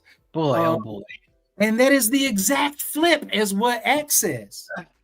This guy, I mean, so my point is, this is a very valid point, and it makes you have to think. Acts, the book of Galatians was written first. The letter to the Galatians was written first. The letter to the Galatians was widely circulated amongst the Christians. They were using his book as a semi sort of like a canon for their quote unquote Bible. Mm-hmm. The early Pauline believers, Mm-hmm. the ones, the Galatians, the Colossians, the Ephesians, All the uh, Greek Isles. so, I mean, they were listening to what he had to say, Mm-hmm. and man, I lost my train of thought. Where was I at? No, Forgive you me. were just talking about how he was saying, "Hey, you know what? I am the apostle that's supposed to be coming, But to but but the we nation, just to the emphatically read in Gentiles." Acts 15 where it says that Peter stood up and said, "Everybody and their mama know that it's me, that it coming out of my lips." So this is the thing: is that Acts 15, the book of Acts was written after the letter to the Galatians. And after it has been circulated, after the letter to the Galatians has been circulated in the community for maybe decades, Mm-hmm. maybe 40, 50, 60 years, maybe Mm-hmm. not that long, maybe 40 years. Mm-hmm. The book of Acts was written maybe 40 years after the book of Galatians. So Luke, it is it is speculative that he would have known the doctrine and the theology of Paul. Why would he counter that? Because Acts 15 was written afterwards. And Acts 15 says that Peter was specifically sanctioned to be, by the set apart Spirit himself, to be the apostle to the Gentiles. So I don't know why Luke would specifically pin that on Peter unless Paul was lying about it. I don't trust Paul. Nothing that Paul had to say do I trust. I just Because if you don't. go to Acts 2, he literally says Peter, just as everybody knows that Peter is the apostle to the Jews, I am the apostle to the Gentiles. And that He's is always wandering around assigning himself something. The 13th apostle, the this, the so this, the that. I mean, so okay, this so to answer your question about the books, okay, so Galatians fits inside the Acts narrative. Let's see, bottom line, the book of Acts covers the period in which Galatians was written. There are not separated by centuries. Galatians fits inside Acts narrative roughly 15 to 25 years after the crucifixion. So I think that's what you were saying when you gave it that 40-year mark, that 20-year mark, really, right? Is that what you're saying? right, because Yeah, Galatians, yeah, yeah, yeah. no, but that's Galatians to the crucifixion. Now we're talking about Galatians to the book of Acts. Okay, so let's see. The book of Acts covers from Jesus' ascension, circa 30 to 33 CE, to Paul's imprisonment in Rome, circa 60 to 62 CE. So Acts spans roughly 30 years of the early church history. The letter to Galatians, the date range is debated. Early date view is written around the circa 48 to 49 CE, right before or during the Jerusalem Council, Acts 15. The later date or the later time frame is written around 55 CE, after Paul's second or third missionary journey. That's in Acts 16:20. Okay. That's pretty much where it's, and then the gap. If Galatians was written before Acts 15, the Jerusalem Council, circa 49 CE, then Galatians was written about 15 to 20 years after Jesus' death, and in the middle of the Acts timeline. If Galatians was Exactly. written So I later, mean, and then it falls these dates 25 are years. and They're these all dates up. are highly speculative. I mean, I'm not gonna say highly speculative, but these dates are round and about. But I mean, Yeah, yeah. It is a known. It is academically known that Paul's letters were the very first things in existence, and then That's all these correct. other bodies of work were written. That's And correct. it seems, upon further speculation, I mean, upon further Investigation. investigation, that when you look at it, these other books were written to counter Paul's uh, teachings, doctrines. Well, I think it's very pressing. I think it's important to note that, what we highlighted earlier on in the podcast is so important. If we keep the business separate, if we keep the business separate of one book being, specifically for Christianity, which I have to say, Yeah, but listen, It prevents us from everything being confused. that's very true. That's very true. But at the same time, it is completely irrelevant once you understand certain points. Okay. Like all of it is complete. Okay, for example, let's go over to Acts 16, the very next chapter. And this is this is Acts telling it's telling its own its own viewpoint of its own self inside of its own biblical context. You know what I mean? So, in Acts 16 lets you know point blank. Let's go to verse 6. After the Holy Spirit, so this is right after the council at Jerusalem, correct? And so after the Holy Spirit, verse 6 had prevented them from speaking the word in the province of Asia, they traveled through the region of Phrygia and Galatia. Mm-hmm. And when they came to the border of Mysia, they tried to enter into Bithynia, but the Spirit of Jesus would not permit them. So they passed by Mysia, and went down to Troas. This small little context right here is so pertinent to the entire story. I'm letting you know that this is a ban by the Spirit of Jesus, mm-hmm. who is Paul's. If Paul was Luke's hero, Jesus is Paul's hero. Paul loves him some Jesus. The book of Acts is telling you that the Spirit of Jesus forbade Paul, put a restriction on Paul from entering into Asia and preaching the gospel in Asia. If you continue to read throughout this book into the end of the entirety of the Bible, nowhere is that ban ever lifted. Nowhere is that ban ever lifted.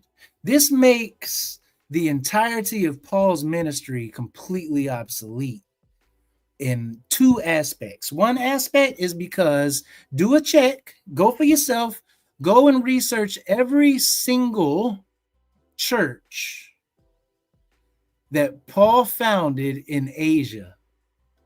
And every single one of those, they're obsolete because he was never supposed to enter at all. Oh, it's supposed to be Mr. Rock. It's supposed to be the Rock. This is a prohibition by the Spirit of Jesus. In verse 7, it says he forbade him to go into Asia.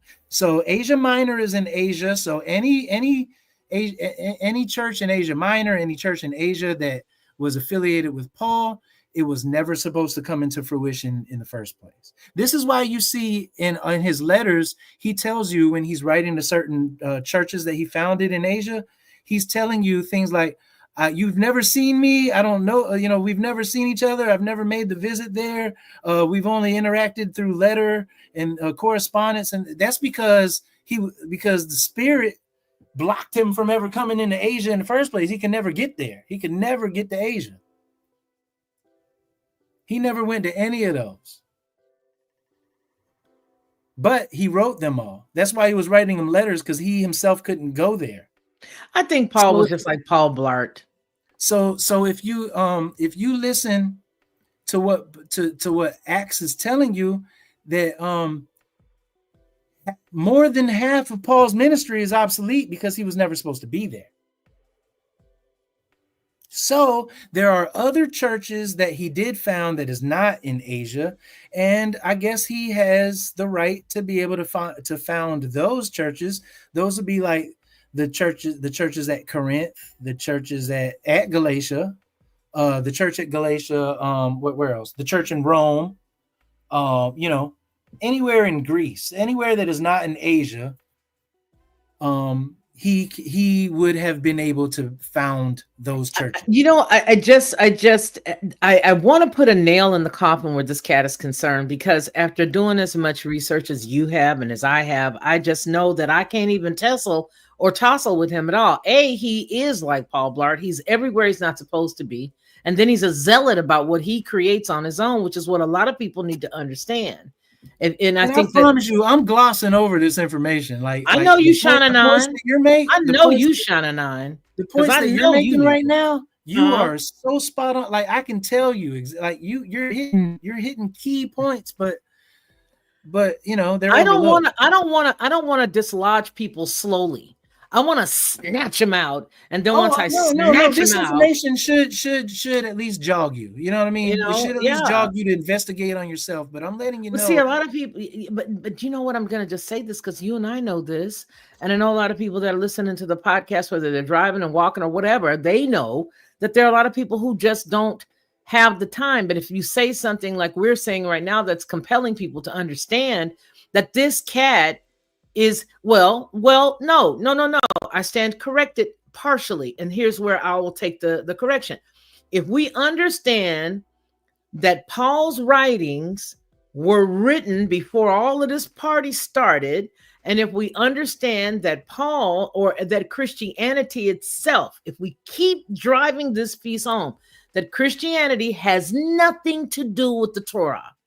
And they said in their early writings themselves that they had nothing to do with the Torah, that they have nothing to do with Abraham, that they have nothing to do with the Torah. They have nothing to do with the 5 books, the first 5, and any other part. They have nothing to do with it. They themselves say that in their doctrine. So now when you enter the whole Pauline piece, you know that Paul is just about himself, and he is creating in and of itself a belief system that allows everybody to be holden to what he says. And now when you see that he brings this Jesus on the scene, he brought that to the scene. He did. And it's evident that he brought it if you know that his writings predate everything else. His writings predate what? Predate who? Yeah. What do his writings predate? Okay, he brought the man on the scene, and there's nothing wrong with that. But it's just imperative in this time and this time of space that we're in right now, dealing with where we are right now, to understand that those are 2 different belief systems. Nothing wrong with it. If you are a Christian, there's nothing wrong with that. But you need to understand that based on the authors of Christianity, they've already segued and separated themselves to let everybody know. I'm taking it a step further. I'm taking it a step further because you're talking about the authors of Christianity. I'm talking about the authors of the Bible tells you that Christianity is off The New base, Testament. and you're saying that there's nothing wrong. Yeah. I mean, we're talking New Testament. What I'm saying is all I'm saying is if you're going to believe, if you're a Christian, then you're a Christian. No, but this is what I'm saying. You're saying that there's nothing wrong with it. I'm saying that because I haven't made the ultimate, the finalized point yet. Okay, well, drop the hammer, Thor. I'm saying that it's not okay. Well, drop the hammer, Thor, because I feel like this. Not okay. Well, the reason, okay, let me qualify my statement, and so that you can. No, I get what you're saying, and yeah, but I want everybody else, because I know that if that's what you're saying, that everyone else needs to understand where I'm coming from in that, and that is, if you are a Christian, I don't see anything wrong with you being a Christian as long as you understand that I am not a Christian for the aforementioned reasons, the reasons that I laid out earlier in the podcast, and looking at the data and the statistics and the historical context in which I gave you why I believe the way that I believe. Okay. If you, after hearing everything that's been laid down, feel and still hope and believe that you are a Christian, that's cool. But what I'm trying to say is, you can be what you want to be. Don't bring it over here to me. Don't try to shovel all the other stuff that we've already disproven down my throat. Christianity, like we were talking about, how it's been morphed and switched over. It definitely went through a lot of transitions in the early, in like the 1st century. I don't think people even know that, Ronnie. But this might not. It has. Good gracious! It might have not morphed. In the past 500 years or so, but it still has, even so. Well, it's morphed its tail off. It's yeah, exactly. Mighty Morphin power at this point. But it absolutely went through changes. I mean, we had to figure out, was Jesus human? Was he God? Like, we had to do a whole lot of figuring out our own theology before, we solidified what was what. But I think that because the time is winding down in this particular dispensation, it is imperative for people to ask the hard questions and to get mad at some of the stuff that we've even laid out, because I believe that a lot of times when people get upset, they go and they do their own research with the books that they've used all their lives, and then they will understand that based on timing, based on historical context, based on everything that we've already laid out as tools to be used to figure it all out, they'll find out that, hey, they weren't tripping. And that's really what I'm here for. I just don't want anybody coming in my chat anymore telling me to believe in something that I just told you that ain't even real. Well, what I'm saying is that, well, no, I'm not saying it. What I'm emphasizing is that the book of Acts is telling you that Paul's version of Christianity was not the sanctioned version. Come on. Like, the book of Acts tells you that, because Peter was the one that was commissioned by the set apart Spirit to go into the Gentiles, and he had a specific gospel. That specific gospel is in direct contrast to Paul's specific gospel. You following me? Oh, I follow you. Okay, so those two are they diametrically opposed. They do not relate. They do not relate. Those two people's different gospels do not relate.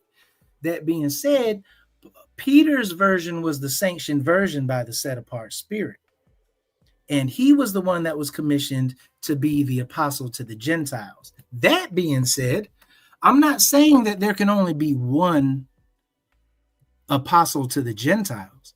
There can be 7,000 apostles to the Gentiles. That's fine. The issue comes in when you have multiple teachings. Mm-hmm. You can have 50,000 apostles, but they all have to be on one accord with the same doctrine. Mm-hmm. So if you have two different apostles that are coming to you, and one is verified and one isn't, but they're stating to you the same exact message, then hey, we can roll with that. But if one is verified and one isn't, and one's saying something that is, like you said, diametrically opposed, then something's off base. And so, like I said, you can have multiple apostles to a certain people group, but you can't have multiple messages to that certain people group. Well, I mean, because it causes so much confusion. And then when you look at Paul caused so much confusion. My only question is, and has always been and will always be, if people consider themselves, how can you, I want to just say this. If you are against circumcision, if you are against the Old Testament, if you do not believe in the Torah, if you do not believe in Abraham, Isaac, and Jacob, and if that's not what you believe, that's fine. But you cannot declare that God your God if your God is opposite of that. And what we see right now is Christians who are claiming they believe in the God of Abraham, Isaac, and Jacob. But at the same time, they are beholden to Paul. And if what we've laid out for the past 4 hours is not, making it plain with context, with dates and timelines and truth, then I don't know what it is you believe in. I submit you don't believe in Christianity if you're combining both of them, irregardless to Rome putting and stitching both pieces together, right? Okay, stitching it all together and then selling it to you with a copyright that they own or whomever owns it, right? They've stitched this, what they call Old Testament and New Testament together. and you're purchasing it, and because you believe it cover to cover, you don't realize that you're believing in something that was totally opposite of each other. Paul's goal is totally different than that of the one that said, I am that I am. Totally different. And it's expressed in their early teachings. And like you just said, Ronnie Man, there are several. It has gone through several channels and changes and twists and turns. But see, listen, even if it hasn't, see, and that's what I'm saying. Like, these arguments are good debate, they're good debates, but like they're still irrelevant because there's something deeper that makes all of that not exist. Like, okay, give it to us. That's what I'm saying. Like, for example, Peter was the one who was sanctioned to be the apostle to the Gentiles. So whatever he said is the message that we're supposed to be listening to as Gentiles. Okay, I respect that. So let me ask you this, because that's an excellent point. Then what I'd like for you to do, if you can, right now, if you have the moments, outline what that belief was supposed to be. I just read it in Acts. In Acts 16. 15 and 16. Yeah, okay. Where he said, where like I told you, that's basically the gospel right there. That was the gospel that he told the Gentile.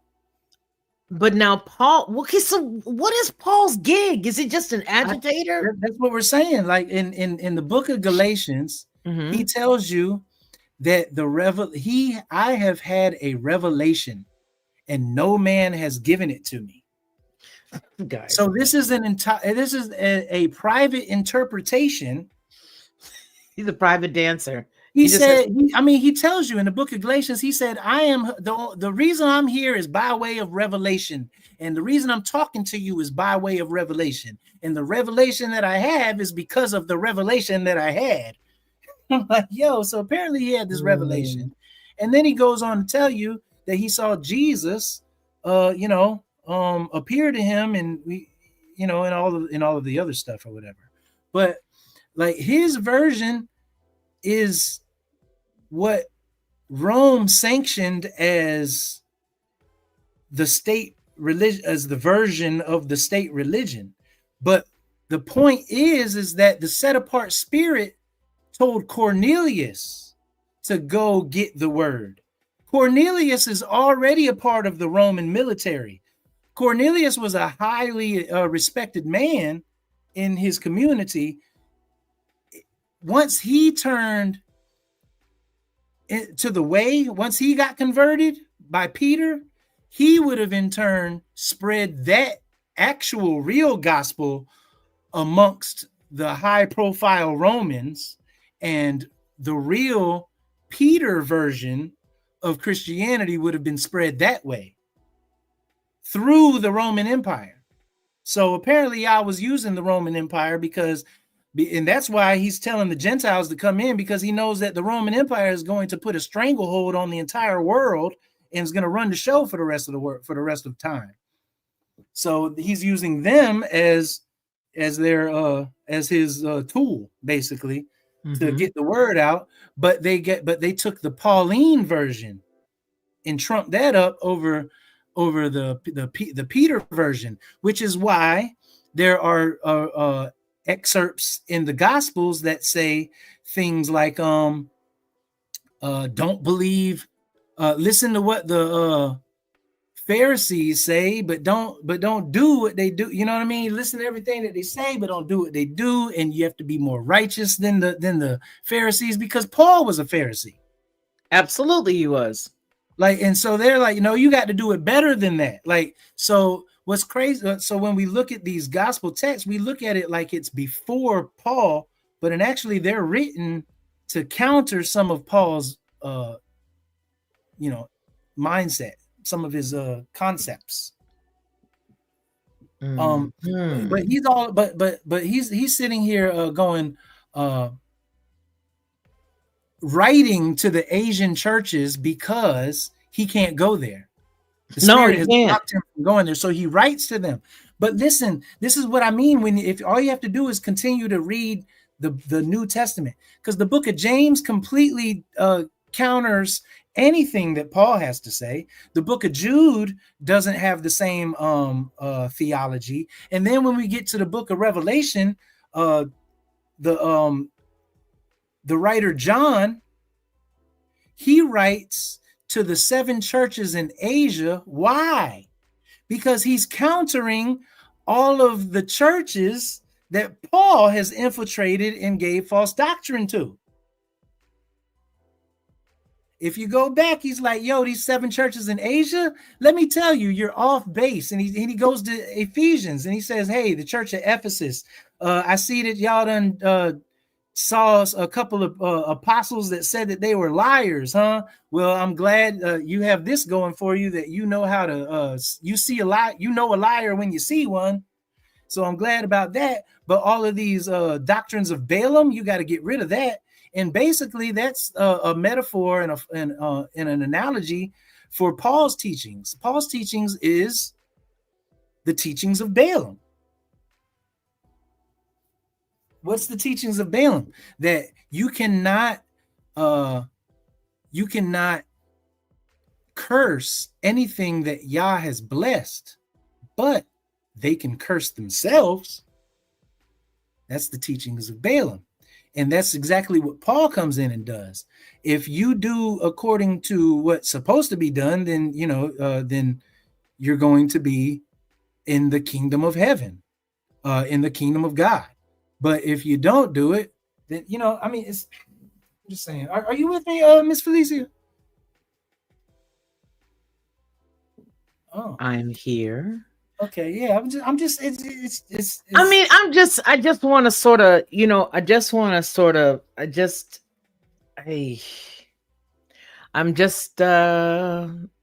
got Paul fatigue, Paul Blart fatigue. I've got Paul Blart. So what? Paul Blart fatigue. I'm tired of Paul.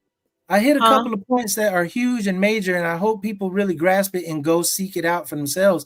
The book of Revelation is sitting there, there telling you the book of Revelation is redirecting doctrine, false doctrine of Paul in the churches of Asia, the 7 churches of Asia. Why? Because Paul was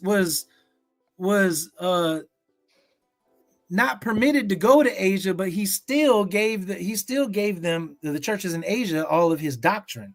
Right, because he was still shoveling. Let me just say this: his whole spirit, his whole behavior was so contrary to truth, was so contrary to order. He was a man on an island by himself. He did what he wanted to do. He didn't have any respect for anything anybody else says, and he literally made a way for himself. He was unequivocally a Roman. He was without question a Roman. This man pushed his way in. Not only did he push his way in, he did what he wanted to do. He said, okay, well, you told me I couldn't go, but you never said I couldn't write. So he started to write.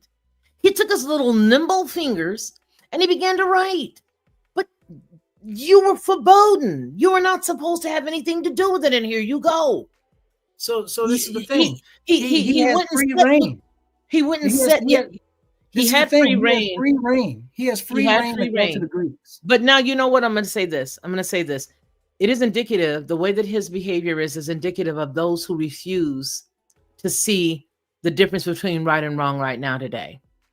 The difference between those who refuse to see, they don't want to see the difference between right and wrong. They want to just hold on to what they believe, even if it means that who they believe in is committing acts of just complete and utter violence. They want to hold on so bad that what they believe in is it, that they do not care.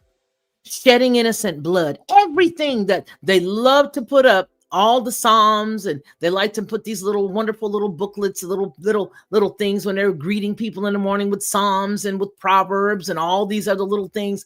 But they love to go and they don't mind looking at those who are shedding innocent blood. That's the exact same spirit that Pauline has. He just does it his way. He does not take any authority from anybody. He is the most narcissistic cat that I have seen. When you really break it down, if you really just break it down, this dude does not respect anything. No, you can't go, but I'm gonna write. No, I can't. But I was the one that's really, I don't know what you know about Peter, but he was actually given to the, given to the Jews. I was the one that was, even though I never knew anything about anything, I was the one that was given, to the Gentiles. It was me. And so you just do what I say to do. No, you don't need to be circumcised. But hey, come here, Timothy. Put on your trousers. Let me see what you got. Let me help you. I don't like listen, him. in Acts 15, he also gives James. James also dictates 4 things that Christians have to do in order to become Christians, which is abstaining from blood, don't eat anything strangled, don't eat anything that has been offered to idols, and don't commit adultery. Don't commit adultery. Those 4 things. Those things were mandated for all Christians, that you cannot do these 4 things. In the book of Galatians, Paul writes the Galatians and tells them, and I got no other orders except for to treat the poor well.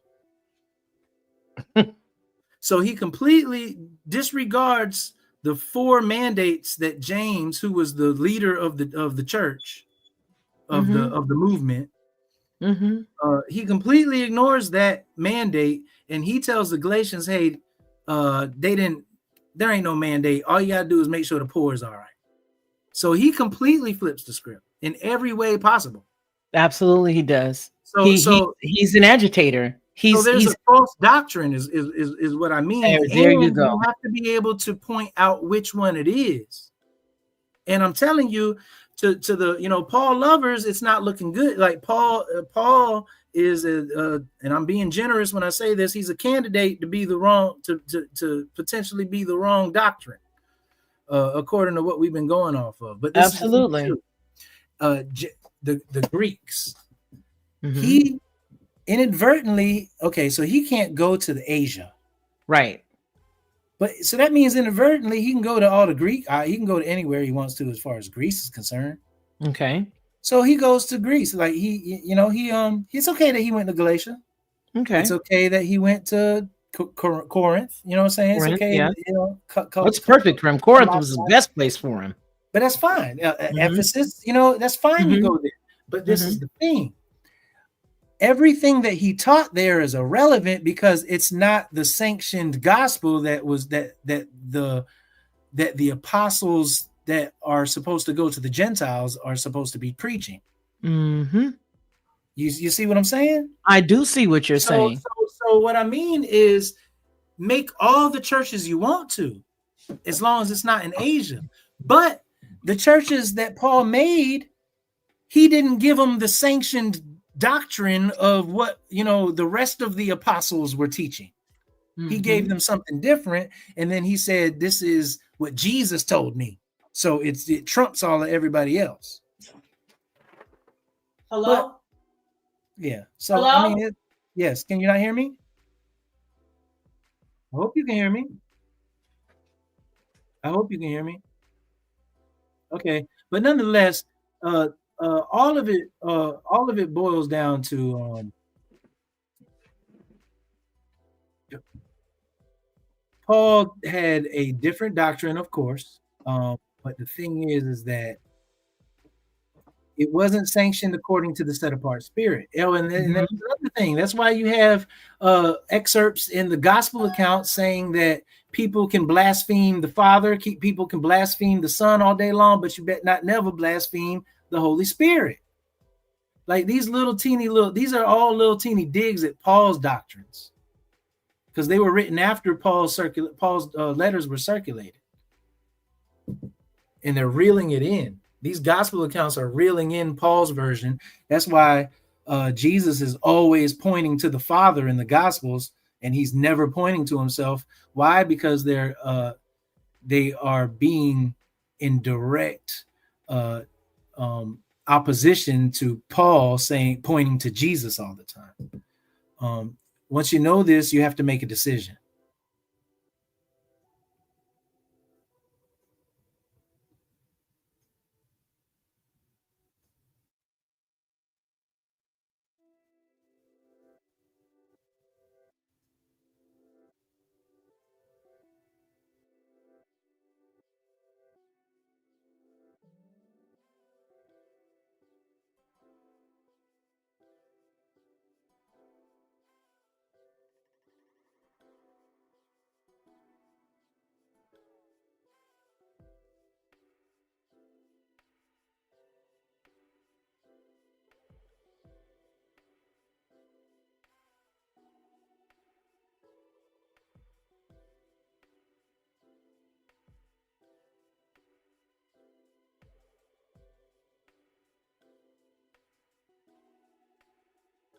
All right. Had some little old gal out in the front of the house here who didn't want to get out of a young man's car. And I had to stick my head out the window because it was right there in my driveway. So, yeah, everything that Ronnie and I are talking about right now as it relates to this topic are absolutely the truth. And then there is a lot of mixtures into the whole entire thing. You do have Paul saying one thing, and then you do have truths that are here's the deal. It's just like when you allow somebody else to come in your home and they have a good heart and it appears that everybody just likes them. They just really want to be around this person. They don't mind this person's cooking. They like everything about them. They're a really likable individual. However, in their core, they are totally different than the household itself. They're different than the leader and the head of the house. And yet it's like that cousin that comes. Everybody may have seen that cousin that comes over for the Christmas or comes over for the Thanksgiving or comes over for the holiday or the summertime. Everybody's had that in their life, regardless of what they believe now. I had a cousin that used to come in the summertime, and I tell you, that chick used to turn the whole summer out. All the guys in the neighborhood were trying to get her to, even when she left, they were still knocking on my door, which made my dad upset. Why? Because he didn't raise us that way. But every time she came over, everybody liked her. Everybody thought she was great because she was. She was a party girl, but she was totally different than the head of the house that they saw her in. That's Paul. Paul comes in and he changes the direction to cause confusion. And again, I believe that it was because Paul wanted to be everything to everybody. Paul had to be everything to everybody by his own admission. Oh, Ronnie's back. By his own admission. He admitted. He said it. He said it. Are you still there, Ronnie? I think you're still. Yeah, I apologize. You can not see sure me. What happened to connection. So, but that's what Paul was. Paul wanted to be everything to everybody. That's why he said, "Hey, you know what? I've learned that I got to be like them so that I can win some." He was everything to everybody. Every direction that he went in, he had something different for everyone. But my point is to the people that are listening to me right now: if you like Paul so much and you love him, I need you to study that cat. I need you to study that cat, because that cat is totally different and is going to get y'all lost. Because what he is talking about is 3 to 5 different stories. If he wasn't supposed to go to Asia, then why is he writing? He can't go, right? But is he writing? Did he write, Ronnie? Yeah, he wrote. Okay, he wrote. But we reading the book of Galatians right now. We reading. He wasn't supposed to be dealing with Asia at all, but he writing. Do you see the defiance? He has no military rank, no military stature, no. He does what he wants to do. How can you have a head over you and you do the opposite of that head? Look up every church that Paul founded in Asia, and all of those are obsolete, shouldn't even exist. According to Acts 16. Right. Which makes every argument about Paul obsolete. Like, we shouldn't even be talking about this man. Like, he is a distraction. And he's the 13th. See, you see what I'm saying? If a dude jumps on the scene and he creates himself, if a dude jumps on the scene and he creates himself a belief system and tells you to believe in him and what he's got to go on, but he keeps hinging himself on others' beliefs, but people will fight you tooth and nail for a dude who has absolutely zero order. He don't respect nobody. Peter rolled with Jesus, okay? He don't respect Peter. He don't respect James. He don't respect nobody. The spirit of Jesus himself. Pillars. Say it again. He calls them so-called pillars. Okay. He just said that the spirit of Jesus himself came and said, hey, you ain't called to Asia. You can go down there and talk to Asia. You stay away from Asia. So he says, okay, no problem. I won't go. But I'm going to write. No order. None. And that's the reason why everybody that comes at me with, Roy says he doesn't believe in Pauline and this and that about Paul and blah, blah, blah, blah, blah. And you don't believe in Paul. So that means you're just denying the entire book. I mean, you might want to take get at me with this, but here's the thing. Don't you come to me with the same spirit that Paul acted in, and that is defiance. And if you are defiant from the law, then you are the lawless one. You're the one that was warned. You're the one they warned everybody about. They said, hey, if a cat come to you and he talking like this and this, I didn't send him. So, what do you do with that? So Paul had a vision on the road to Damascus, and he saw Jesus himself, right? And it was a bright light and a donkey, and noontime, and the road to Damascus, that's a desert place. Yeah. Then all of a sudden in the Gospels you see a warning that says, hey, the last days is going to be a whole lot of false prophets and things of that nature. And if anybody comes to you and says that they saw me in the desert place, or they saw me in a secret place, I want to let you know that they lying and they are a false prophet, and so on and so forth. That was written to counteract Paul. Thank you. He just say that again. Hey, understand. Like I'm telling you, the things, when you understand that, you see the flip. What was written first, and then you begin to realize, oh, well, if that was written, it could have been written for counteraction purposes. You know what I'm saying? Because, like I said at the beginning of what I was saying, there was hundreds. I don't know about hundreds. There was many different versions of Christianity coming in. I see at least 4 that when I did my research. 4 like dominant ones, but I mean, yes. But I don't even think a lot of Christians know. There was a lot of fly-by-night versions too. Absolutely, there were. They were tweaking it.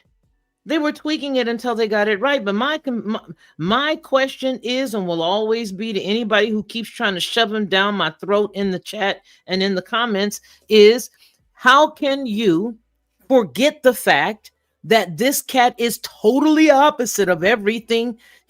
He is the person that you were warned about. It's weird. You just read that if somebody comes to you and says, hey, I saw Jesus in the desert place, I seen him in the secret place, to believe him not.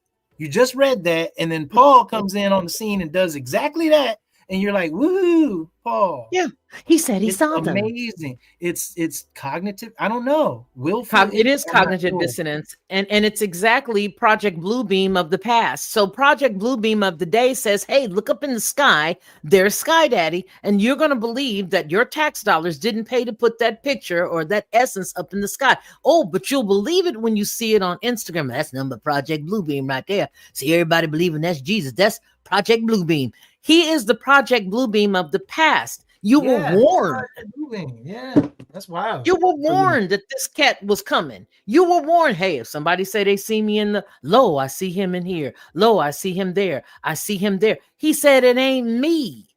So who you believe? See, that's the question. Do you No, but he believe also calls who you them believe? anti. He says that not only are like they're against me.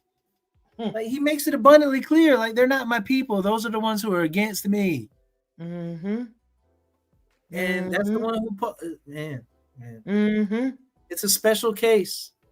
It's a very special case. It's a very special case. But it is the case that I bring up because, again, and I want everybody that's coming here, because we've been on the air for so long that I know that people have come in and come out. But here's the thing: the reason why we're posing that I've even posed the question while we're sitting here talking today is because every time I turn around, people want to bring him up.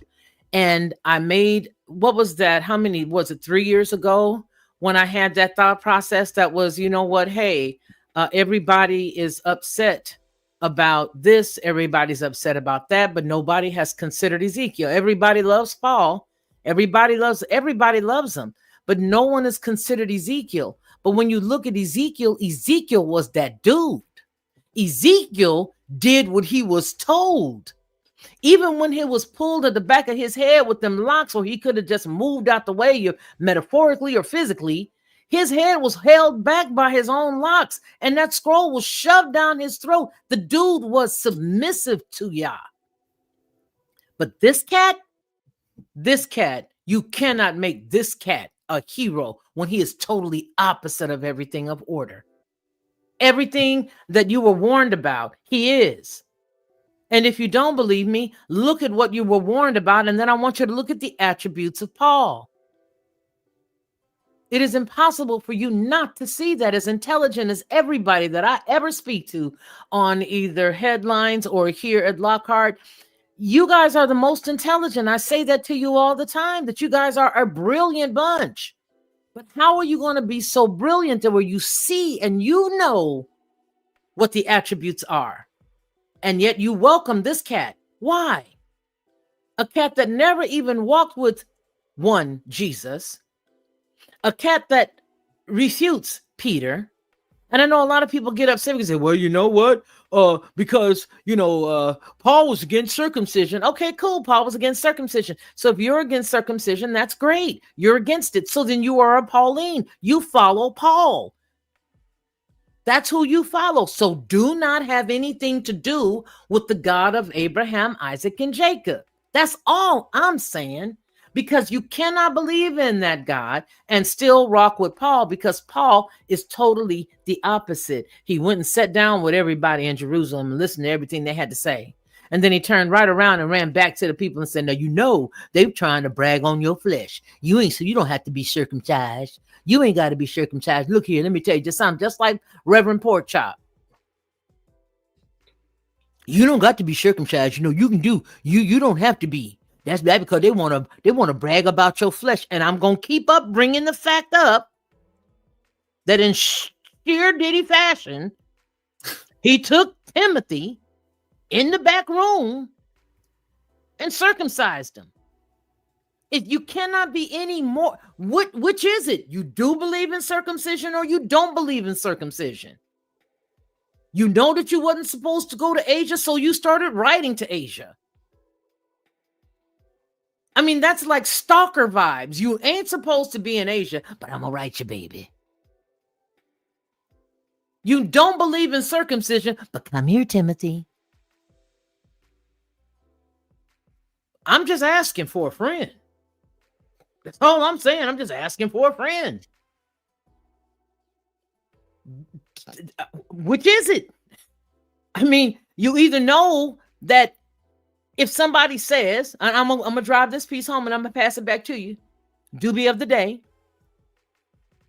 You just heard Ronnie even quote the passage that says, hey, Jesus said, if you see somebody and they say, hey, lo, he is in the mountains. Lo, he's in the desert. Lo, he's over at IGA. Hey, he's down at Kroger. Guess what? He's up in the sky in Birmingham. Guess what? He said, don't believe it.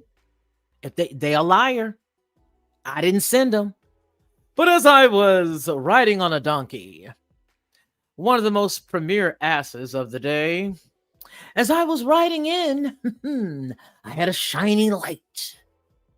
And that shiny light came and said to me that they were Jesus. And ladies and gentlemen, as I pass this plate around, I just want to let you know that he saw me and I saw him, and he changed and converted me on that day. And I saw him with my own eyes. You did? Yes, I did. I'm the one. I saw him. Hey, just go ahead and put your shekels inside this hat. Just put your shekels in the basket as I continue to tell you this story. I don't want your money because I don't want you to, ever say that, that you bought me. But if you decide you want to give a couple of shekels, go right ahead. But yeah, so I was riding along and I saw him and I was blind and smitten for a moment. And, Constantine's going to tell this story in the future, but just you heard it from me first. He got it from Balaam. Okay. He got it from Balaam. Okay. So, yeah. So don't worry. I thought we weren't supposed to. Shh, be quiet, girl. You know that man is so fine. He said he sent Jesus. He sent him. But now the same exact people today do not believe when they see something and it's on Instagram or it's on Facebook and they say, "Look at that from the sky." Papers like that's Project Bluebeam. Project Bluebeam of the past is Paul. So if you disagree with me, that's cool, but I need you to reckon the references that I've given you. Right, and look into it seriously. This is a huge deal. Reckon the references. Reckon. Because you reckon some stuff. So if you go back, there's been a lot of points made. Pause those points and research it. Look it up for yourselves. You'll definitely see that something's afoot. Something's a foot, an ankle, a kneecap. Miss Lisa, I need you to see the private chat. Okay, you got to step away. Hold up. Let me see. How do I get there? Because they changed a lot of the stuff now. Private down here. Here we go. Okay, go. I got it. Oh, I'm so glad you hung out with us. Always a pleasure. I'm so glad you hung out with us. I'll tell you had to go. Thank you, brother. Thank you. He's going to leave us, but that's okay because this is a marathon for me today. And I'm going to ride the horse until we can't ride it anymore. And yeah, that part. So yeah, but in any case, my main important piece for this whole thing was to say, this is the reason why I believe the way that I believe. That's the reason why I believe the way that I believe, because I don't, I don't want to hear all of the other stuff that people come bringing it up to me. Every time I turn around, I'm getting people trying to, proselytize. Oh, you need Jesus. Or you need this. You need that. Nope. Won't do it. Not if you're going to sell me Paul. Sorry. I cannot buy Paul. I cannot. But I can because of what I believe. I can hang out with Ezekiel. But I think I need to make this point very crystal clear. And that is that each belief system has their own way of believing. And if you believe in Christianity, I agree with your right to believe it. I just don't want you to push it down my throat. I am a Hebrew. And that's just what I believe. I believe in the God of Abraham, Isaac, Jacob. I believe in it. I believe that there are, the divisions. There's a group of Hebrews and that there's a group of Israelites, and one is on the leg of Peleg, and the other one is Joktan, which are two brothers of Eber. But I know that, and that's what I believe. So because I believe that and I know that, I know what I believe in its entirety. And I'm learning every day the more that I study. And that's the reason why I encourage you, if you are a Christian, to understand what you believe in, who you believe, and what that belief system is made up of. But appreciate what you believe enough to stand in respect of what others believe. Do not be like Paul, because as we've outlined today, Mr. Paul was a very, very selfish man who did not listen to any directives. Okay? Again, Peter walked with Jesus. And Peter was the one that was given to who? He was given to the Gentiles. Paul came on the scene, tried to push Peter out the way and wondered why he didn't care for him too much, and then took his positioning. Yeah, he did that. There's too many contradictions that if you stop overlooking those contradictions, there are too many of them that would actually let you see that Paul was not a nice guy, that Paul was all about himself. That's not good. That's not good. Okay? That's just not good. So the next few days we are having very long lives. We're going to be having Sandy, I missed a lot of this live, but this I do know. Paul put sand. Oh my God. You know what? I'm going to have to call you right now. I'm calling you right now, Sandy, and I want to hear you qualify that statement. I'm on the phone. I am literally dialing your number, and I want you to tell me what that means. I'm calling you, lady. I am calling you. I'm calling you. I'm putting you on. You're not going to say nothing like that and not qualify it, sister. Here you go. I'm calling you. You better answer the phone. I know you.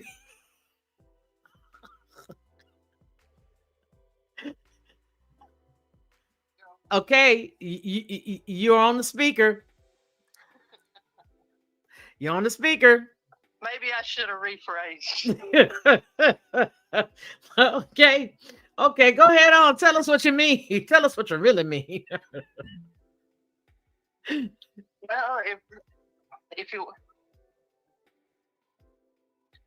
you want a rough abrasive ride, go on and listen to Paul.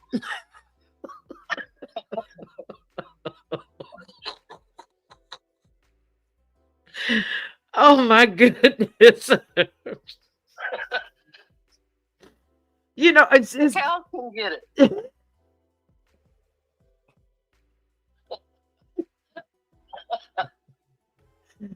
You know, it's just I just you can only be so nice for so long. And it's like, you know, eventually you've got to be that auntie that comes into the party and says, that person's not our relative. Why are they here? Well, because they said they knew Uncle Bubba. They might have known Uncle Bubba, but they're not your relative. You finally have to clean house. You know what I'm saying?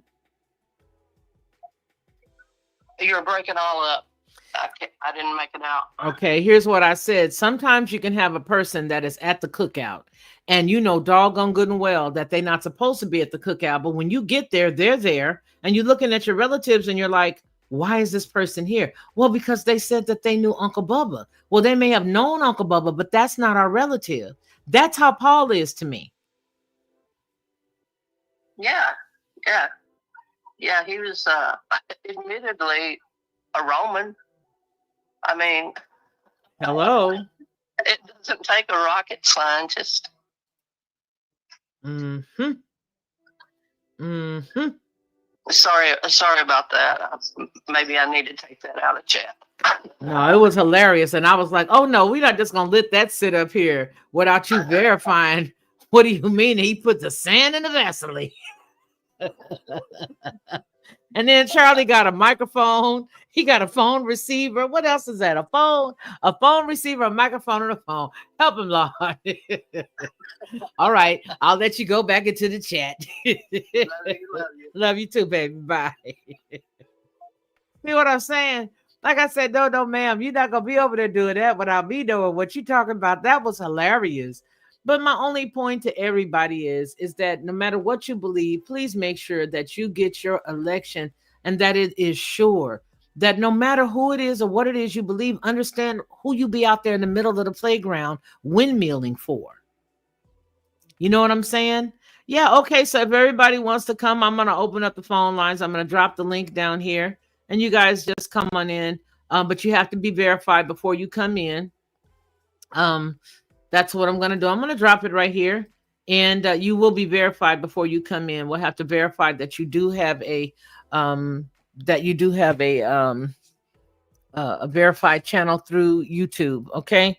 Meaning if you're here and you're commenting right now, then yeah, you are you're good. But I will keep you down below, and you can actually make your comments or whatever. You don't have to be seen, but I will just bring you up behind the screen, and you can say what you want to say.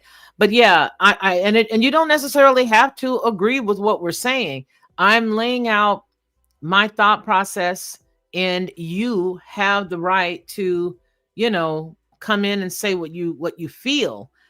Be respectful, right? Be respectful. But yeah, I want you guys to be able to just come on in, take that link up, and then you come on in. When you do, I'll let you have, the floor to say what you think. And if you agree with us, tell us why. And if you don't agree with us, tell us why. And it's just that part. It's just that part. Alternately, you can also call the business line, which is 470-232-1722. We're going to take a break in this nice little marathon that we're having here. And we'll be back here in just a couple of minutes. Yeah, we'll be right back. I want you guys to think about what you want to say when you come up, and please, you guys, come on and hang out. You don't have to say a lot. You don't have to say a little. You can just say whatever it is you want to say. All right? Okay, we'll be right back. I've always been a unique person. You know what I mean? Sort of laid back in a way, but very adamant and very passionate about what I believe. I think a lot of times that sort of throws people off because they don't expect me to have the mindset or the process of thought that I do. And so when you come in to watch my channel, you may hear a myriad of thoughts and ideas that could be different from others. What I want you to do is just sit back, like, share, and subscribe.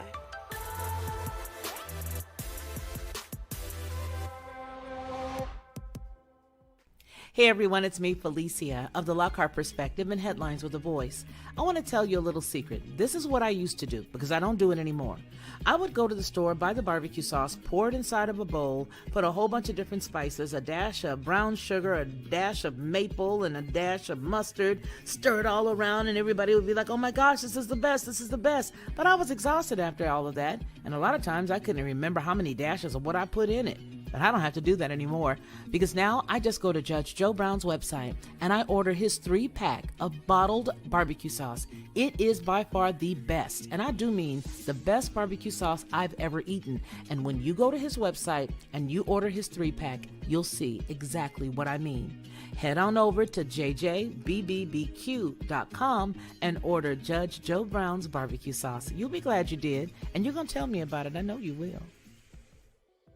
All right, and we want to thank you guys for coming back with us for hour number 4, going on hour 5 of our Let's Just Talk About It a-thon. So you guys are going to be able to come in and out as you please, but if you would like to have something to say, you're welcome to take that link and come on up. I'm going to be removing the link in a few minutes, because what will happen is there'll be some weirdo that'll pick it up and come up and do something that they shouldn't do that has happened in the past. And so, yeah. We want to make sure that we prevent that from happening. But with that said, I just want to let you guys know that, this particular talk that we're having right now came because of the fact that I had so many people coming in, making comments and talking and all these other things. And sometimes people don't really know what they believe in, because there are some of us who studied what you believe in. And I know that a lot of people don't know some of the things that they're rocking. Okay. I already know that. What you have to understand is to look at Paul and to hear that you understand that he is everybody's everything. He's something to everybody. Paul had a really sordid past. And that's the reason why I say he is the Paul Blart of, cats, because he just does his thing. But in that regard, we're going to be done talking about the whole biblical piece, or the religiosity piece of it all. And we're going to go into a couple of other things. And some of those, oh no, he's gone. I wanted to talk about the Anunnaki. But then I learned from Ronnie when he mentioned that last night, when he said, and I said, hey, what do you guys want to talk about next? He wants me to talk about the Anunnaki. Yeah, I don't think I'm going to talk about that on my own. I would have to have somebody like him hanging out with me, to a point, because he and I have studied it for quite some time, for the past several years. So it's to a point. But I do think that a lot of people, a lot of folks don't know who they really are, who the Anunnaki are. A lot of people think that they know, but they don't know.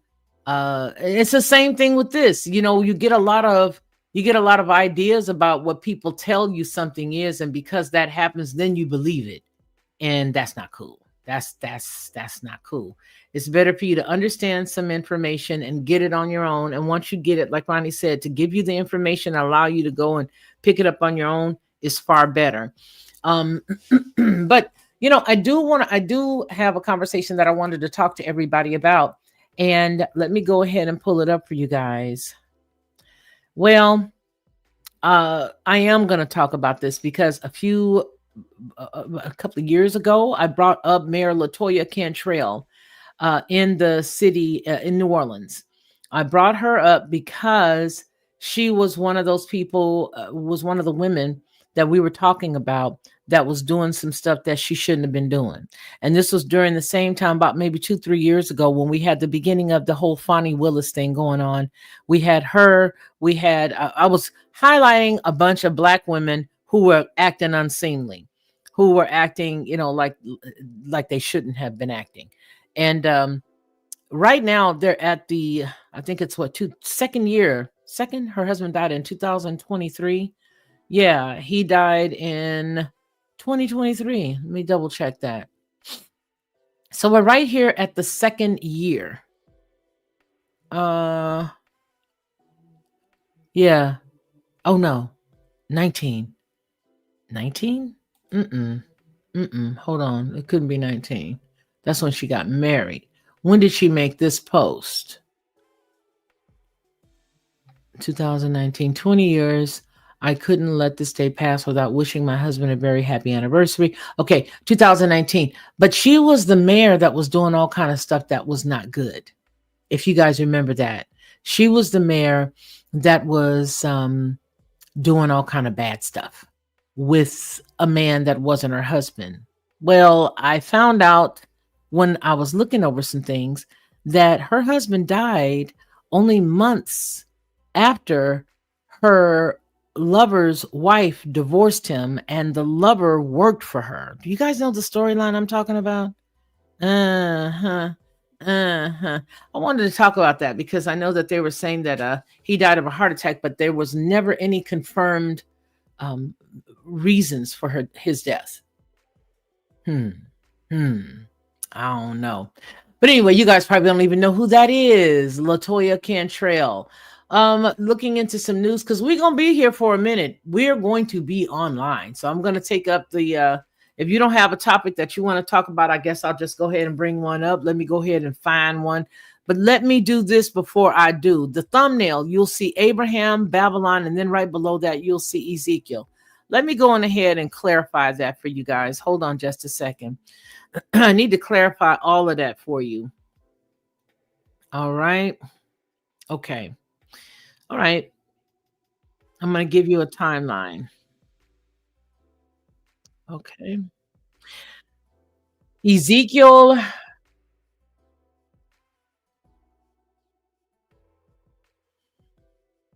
Revelation. We're going to deal with Revelation because Revelation borrows heavily from Ezekiel. I don't know whether you guys know that, but Revelation, the book of Revelation, borrows heavily from the book of Ezekiel.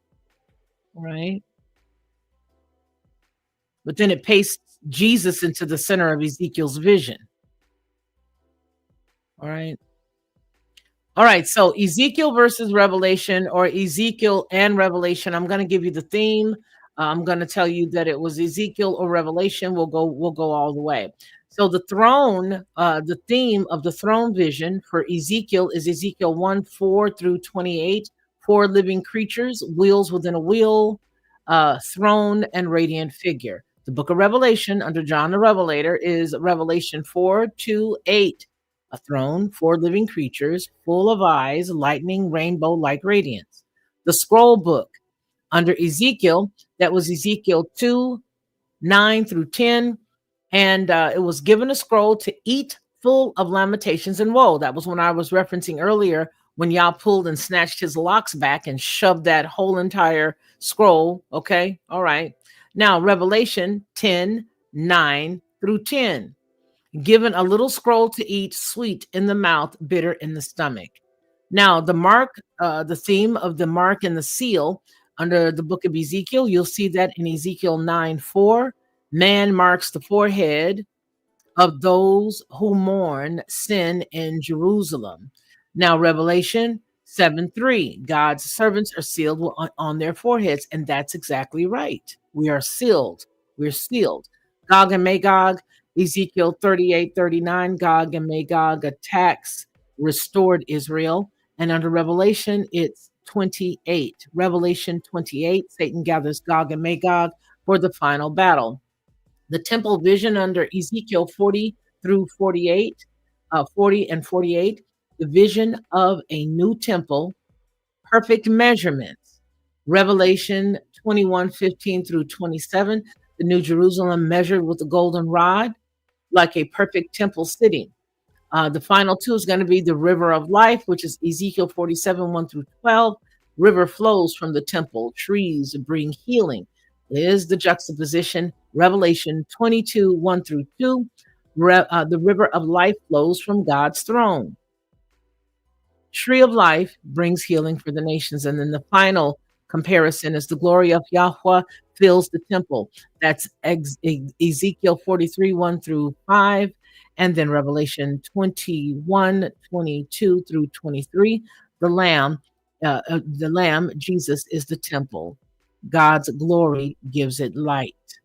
So what this means is, Revelation isn't really new at all, really. It's recycling Ezekiel's blueprint, where Ezekiel had Yahweh's glory filling the temple. Revelation swaps in Jesus, the Lamb.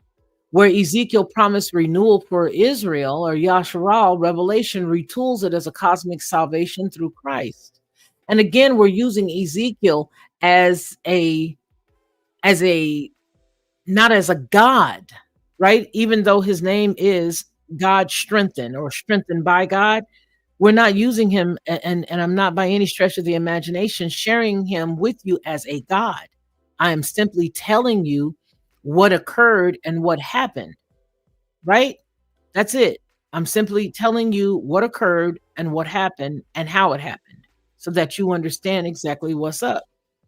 So where Ezekiel had all of that, you will see that there is a difference. And this shows exactly what I was saying as it relates to Ezekiel being a template. To me, Ezekiel was a template. He was reskinned with Jesus and turned into the finale of the Christendom Bible. Why? Because I see too many of the whole portions of Christianity written. There were too many written, too many directions before the one that we all jumped on together, including myself. So I don't speak to you as a person who's never ever seen any of this stuff. I speak to you as a person who got a little curious with all of the similarities and needed to understand why. And if you totally remove Paul from the argument, you don't have anything. Do you realize that? If you keep Paul, you got a conversation. But if you remove him, you don't have anything. You really don't, because all of those writings predate everything else. So when we're looking at all of these different pieces, it's really important to understand what it is that we're doing and what we're believing in. That's all. That's all I'm saying. And then I'm saying also not to push your ways or your belief systems on other people, because it's not cool. You believe what you believe. I believe what I believe. I only took my time today to share this with you because I got a little exhausted by everybody putting that, oh, Felicia, you gotta believe, honey. Honey, I've been there, done that. Yes, I know, but you gotta believe. You gotta believe. If you don't believe, you're gonna die and you're gonna go to hell. Same thing I told my friend girl. We was coming up. So let's look at the combination. Abraham's origin. Genesis 11:28-31 says Abraham, then Abram, was from Ur the Chaldees or the Chaldeans, And that's the southern Mesopotamia in Babylonian territory, modern day Uruk. However, did you see that Ezekiel's location, Ezekiel 1:3 says, the visions came to him by the river Chebar in the land of the Chaldeans. That means Ezekiel, like Abraham, was situated in the heart of the Babylonian Chaldea when his prophetic career began. The parallel, Abraham and Ezekiel, Abraham called out of Chaldea to the Chaldees to start the covenant nation. And Ezekiel prophesied in that exact area to exiles whose covenant nation was broken. Both men stand at pivot points in Yasharal, or Israel's history, at one at the birth and the other at the death, exile. But one thing I need you guys to understand is what you see going on over there right now. That's not who you think it is. Those are not Hebrew people doing that, because then they would be doing it to themselves. Why? Because there were 12 tribes. One of them tribes is the one that the people that's faking to be them other ones is running out right now. Let that sit there. All right, so why would this be the answer? What I'm posing to you. If Ezekiel's priestly father, who was boozy, little boozy, it wasn't little boozy, really had roots in the same region of Abraham where he came from, then Ezekiel's ministry is completely full circle. If you put Abraham and Ezekiel together, it's full circle. Full circle. All right. Okay. All right. He wasn't just another prophet. He was strategically placed in the land of Abraham's origins at the exact time Israel's identity was being shattered and rewritten. So I want you guys to know that. All right? I want you to know all of that. Okay, folks. It's been really real. I guess I'm going to come back later. I'm going to come back later so that everybody can hang out with me again. I had to bang on the wall and I didn't want you guys to hear that. So let me go ahead and take my link up. Ronnie, or whichever one of the mods are still here, take that link and delete it. Just delete my comment. Let me see if I can do it. If I come out on y'all's side, hold on.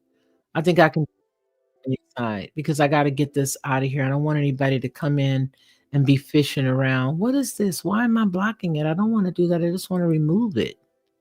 No. It says that I just want to remove the comment. No, it's only allowing me to block and report. Let me go here and change and go under a different channel. I think that's what I need to do because I'm coming in under my other. No, stop talking. It's me. Hold on, y'all. So nobody wants to come up here and hang out with me. Where are some of them talking to people who be letting me have it? I like you guys. I like spicy people. I like spicy orders. If you're a spicy order, then come on up here. If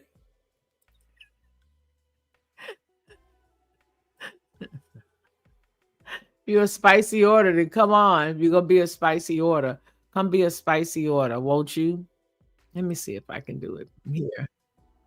Let me see how many people we got still left over here. You guys do me a favor. If you have forgotten to hit the, okay, I can remove it now. If you forgot to hit the like button, please hit that like button for me. It would mean so much to me.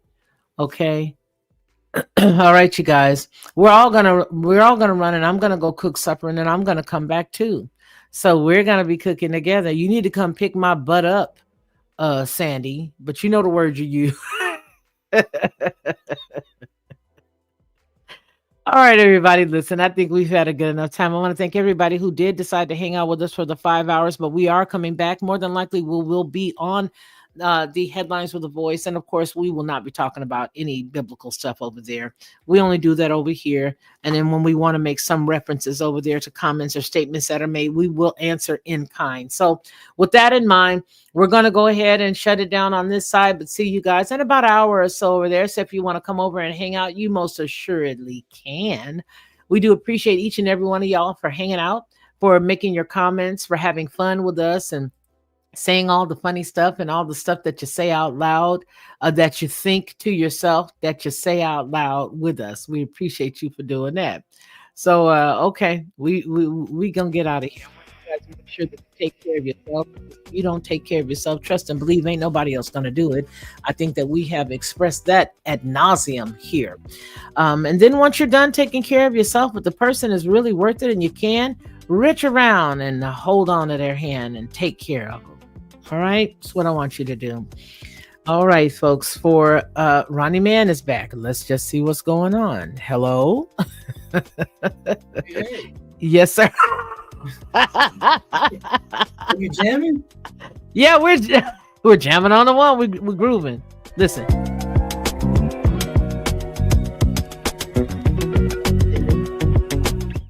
Song's called Yes and No at the Same Time, and it's from the look, I think it's either from here or from the YouTube studio. What did you want to add, Ronnie Man? What do you want to add? Some shafonfa? I was just coming back to say hi. Hey, no, but you were saying that you didn't want to equate Ezekiel with God per se. Well, I Or- mean, I know the or name. a God, or Yeah. But what's interesting is in Scripture, it equates man with God occasionally. Oh, yes, it does. Literally, like it says in the Old Testament it calls Moses God to Pharaoh. Mm-hmm. Are we going into the Anunnaki now, I'm or just do we saying. not have time? Oh, no. I did what I had to do. I got to talk about the Anunnaki. I got to. I mean, that's a huge segue. I mean, it works, but in Hebrew scripture, I mean, Mhm. you're talking about, for example, for a huge example, Abraham being from Mesopotamia, Ur, Mhm. the city of Ur, Mhm. which is in Mesopotamia, which is Sumerian. And Mhm. if you look at that time frame, that's the same time frame as the Sumerian culture thriving. Oh, of course. As far Most as assuredly. the Akkadian dynasties. And he was part God. He was part God. I mean, everybody has to understand. Let me just bust you guys in the head right quick. Well, the scripture blatantly says, unapologetically. I'm not saying that Moses was God. I'm not saying that like the God, but I'm saying unapologetically, the scripture does state that Moses was God to Pharaoh. That's a huge deal. That's a big deal. You can't gloss over that. Nope. There's no glossing. And then what's wild is Stephen in the New Testament, in the book of Acts, he gets stoned. Come on now. For saying that. He was like, look, Moses was God. Come on. He said, he was in Acts 7. He was like, and meanwhile, he's giving like a summary of his people.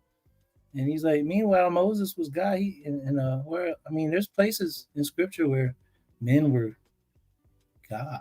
Okay, in Zechariah, it prophesies that Judah is going to be like the gods, and David will be God. Mm-hmm. The kingdom. Mm-hmm. So I deleted it, Sandy. Mm-hmm.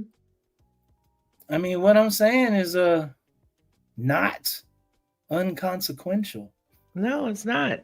And I don't think a lot of people drew the parallels that I've drawn with regards to, where Abraham is from and Ezekiel, and then even looking at why and the only reason why I really had to bring that up was because I made the point and I said that I believed that they utilized, and by they I mean the Romans, plain and simple, the ones that most Christians, Christians are Romans because Christians are Catholics, because Catholics are Christians.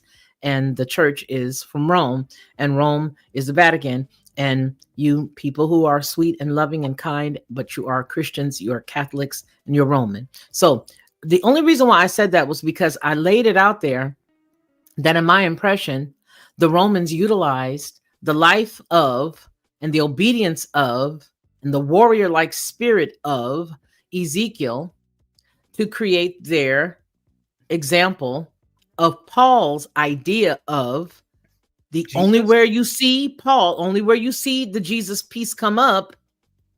Paul's idea of Jesus is Paul's idea of Jesus. Oh, you mean Ezekiel being the Son of Man? All throughout the book of Ezekiel. Oh, Son of man, look in that hole. What do you see? I see them weeping. Who are they weeping of, son of man? They're weeping over Tammuz. Oh, Tammuz? Well, who is Tammuz? Right. Ah. So what are all so these are specific gods that, like, who, like, in the what culture, you know what I mean? And so, okay, Tammuz is a specific shepherd, matter of fact, called the Great Shepherd, quote unquote deity in the Sumerian, the Mesopotamian pantheon. He's the son of Enki. He's like I don't know. I'll just use an equivalent. He's Benjamin. If he's the baby of all the many sons. So it's interesting. I use that too because Paul's a Benjamite. So for those of you all who don't know, if you go to the book of Ezekiel 8:14, Ezekiel is shown the vision of the women at the north gate of the temple in Jerusalem, weeping for Tammuz. Yahweh calls this an abomination, evidence of Israel's idolatry, right inside of his own temple courts. So who is Tammuz? Well, he just got through saying Sumerian. Dumuzi was a Mesopotamian god of vegetation, fertility, and seasonal cycles. The role, he said that he died every summer when the crops withered in the heat and descended into the underworld, causing mourning. Each year, he was lamented until his return in the spring. The connection, his consort was Ishtar, Inanna, Inanna, the goddess of love and war. Their myth is tied to death, resurrection, and fertility. And I don't even like the word when they use the word myth, because myth does not necessarily mean something that wasn't real. I think they use the word myth to throw off the common man, because when you see that word, you're thinking it's not real. So here's why it matters in Ezekiel. The women weeping for Tammuz in Jerusalem's temple shows the Babylonian mystery cults had infiltrated Yasharal. This wasn't just idol worship. It was a full adoption of foreign fertility religion inside Yahweh's house. That's why Yahweh tells Ezekiel, do you see this, son of man? You will see even greater abominations than these. Ezekiel 8:15. There are also some later parallels. All right. Later parallels. Tammuz's seasonal death and return pattern is eerily like the dying and rising savior template that later got passed on to other gods. Remember when I kept talking about, Ezekiel is a template, but then they utilize this right here for the template of Jesus, rising, coming, going. Early church critics have admitted that pagans said, you Christians stole our dying God stories. That was Justine Martyr, Apology 21. Tammuz is one of the clearest examples of how Babylonian religion set the stage for later mystery faiths that were adopted by ding, ding, ding, ding, ding, ding, ding, Rome. That's pretty much all I got. Okay. Yeah, that's good. That's good. But in Ezekiel, what you were talking about when he was on the Kabar River, what is it? Thank you for saying that. Because it's gonna be cheaper to me. The Kabar Reaver. He's absolutely right. So when he's out there, he's seeing. I mean, you call them angels, or he's seeing beings. And Orbs, if you will. well, I mean, because if you look at his description, like they're living, breathing entities. So yeah, they're looked at as vehicles or vessels, but they're With the stars? alive. I'm talking about these Mhm. beings. These wheel in a wheel with eyes. Yes. Oh, yes. Like he's quoting, seeing these are those Anunnaki gods. These are those Anunnaki gods, because whatever brief thing that you just were quoting, or it says that it bled through, that different religions or whatever, different religions, gods bled through into the Israelite religion, but not necessarily. It's more so like they're all intertwined. They really are. They are, because they're all in the same region. They're all in the same time frame. They're all in the same, under the same rule. Like Baal rules the world, whoever Baal is, but that Baal entity that rules the world, everybody understands that. And so, but that's an Anunnaki god.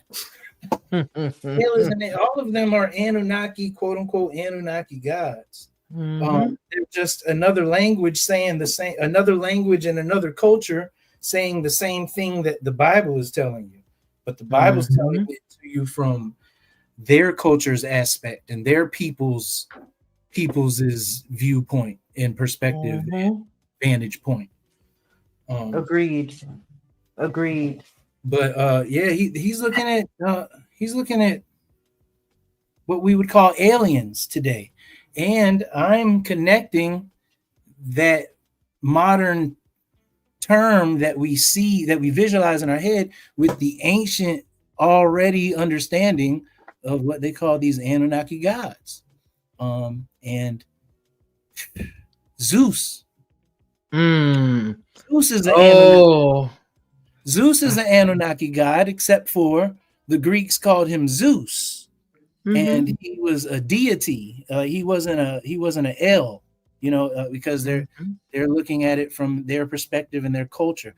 But they're talking about the same exact deity entity. You're right. And all of them are what the most ancient written recordings call the Anunnaki. That's wild. And Ezekiel is unabashed in quoting in descriptive language that it uses to illustrate these weird beings that he sees. Oh, but he lays it out there. He really does. I love the way he lays it. And it looks like this, and it's got this on this amount of sides. And oh boy, I saw it all. Oh my goodness. Yeah. But I mean, when we really if we really do want to take a deep look into it, I think it's amazing that people always try to equate it with something wicked. And you really have to be careful when you decide to take that lane, because you've got to be able to. I need you. Go ahead. No, I'm just saying, now you got to decipher which one is which, and you better be right. But we don't have all the pieces of the puzzle. We have I don't know. I'm just using this as an illustration. We have 2% of 100%. We have 2% information of 100% information that is out there, but we've only uncovered 2% of it, and we're trying to make a judgment call already.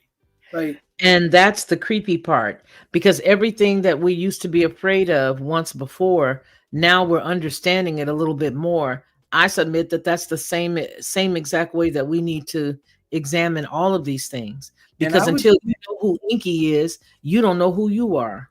I would submit that the powers that be want you to be scared of these things, so you don't look into it, because what I have said is the ultimate authority, and don't look over there, pay no attention to the man behind the Man curtain. behind the curtain. Right, just listen to me, because once Mhm. you do that, their house of cards is going to unravel, because there's a grander picture, like there's a more grand storyline. Absolutely. Absolutely. Absolutely. But I think I just dropped a little bomb and nobody got that. Because Ezekiel, sure enough, I mean, he's talking about Tammuz. That's a Babylon. They are in the Mesopotamian world. But who else is Tammuz?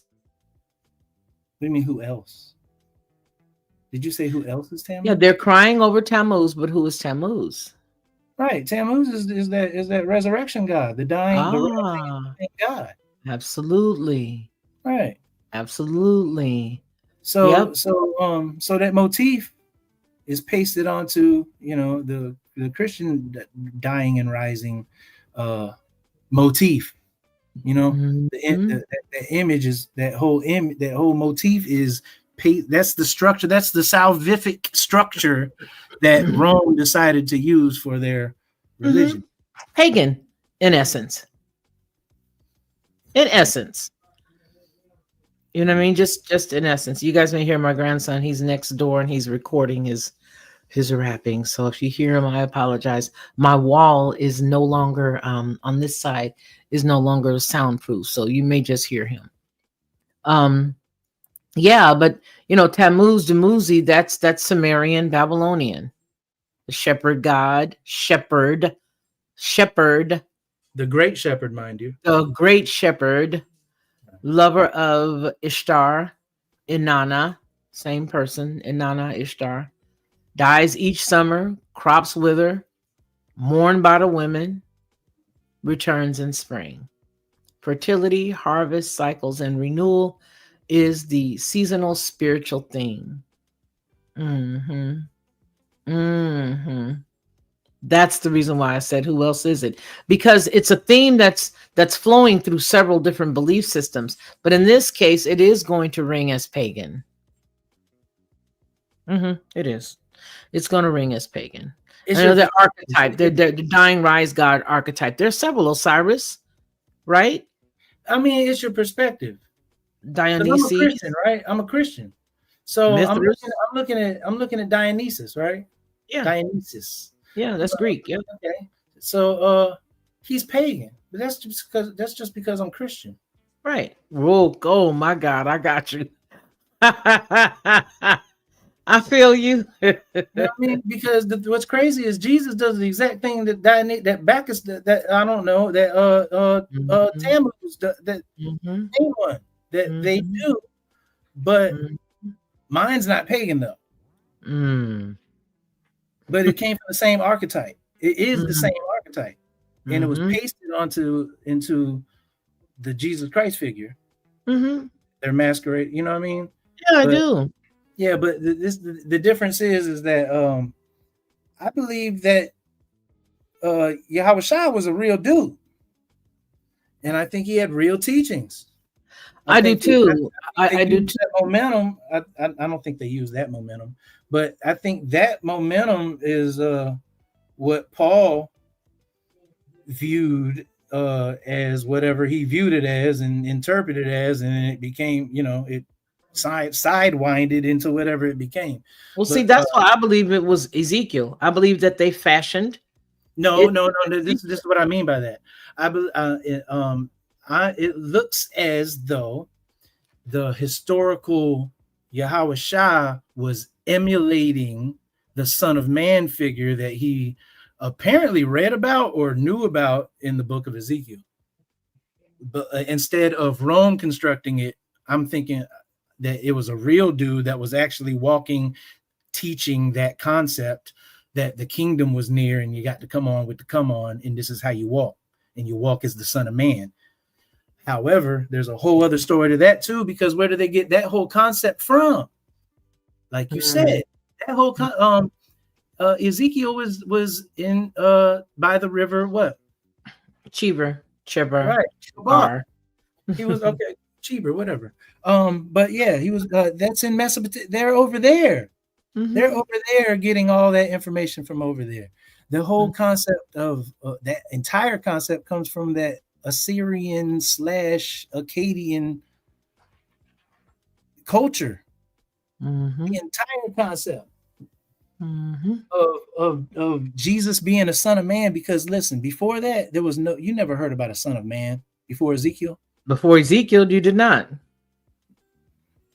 Mm-mm. You heard Ezekiel is called the Son of Man throughout all of Ezekiel. That's Son of Man. You might have heard that turn That of phrase, yeah. right? But you've not heard that character, Yeah. that figure. Let me tell you something. There's even the parallel. There are rumors of how Ezekiel died. I think, yes, of course, they know how Ezekiel died, but what I believe is it's hidden for the most part because there are some rumors to how he died. The book itself just ends with the visions of the restored temple. Okay, and there's no record in the quote unquote Bible dealing with his death or his burial or his final years at all. Did you know that? You don't see that at all. The stories that are traditional say that Ezekiel was killed in Babylon by his own people, and his tomb is claimed to be in Iraq. But look at the similarity between the traditional story of his death and how he died. That's the juxtaposition, and the reason why I further that is a part of my my theory, right? Because you got to be, if you got a theory, you have to be able to substantiate your theory. That's a further part of my theory of why I believe that Rome took Ezekiel's walk, his life, Son of Man, all of that, and utilized that as the template that Paul rolls with. That's the reason why I believe that, because I can't believe anything that Rome says. There is no good in Rome for me. And that's just, again, this is my theory. It is my hypothesis. It's what I think. So there is no good in Rome for me, the way that I see it, and why I believe that Rome took the template of Ezekiel and created this Jesus, my opinion. Right. Currently, at the time of this recording. Okay, currently at the time of this recording is specifically because of the existence of these similarities. And that's, I rest on that. No, don't rest on it yet.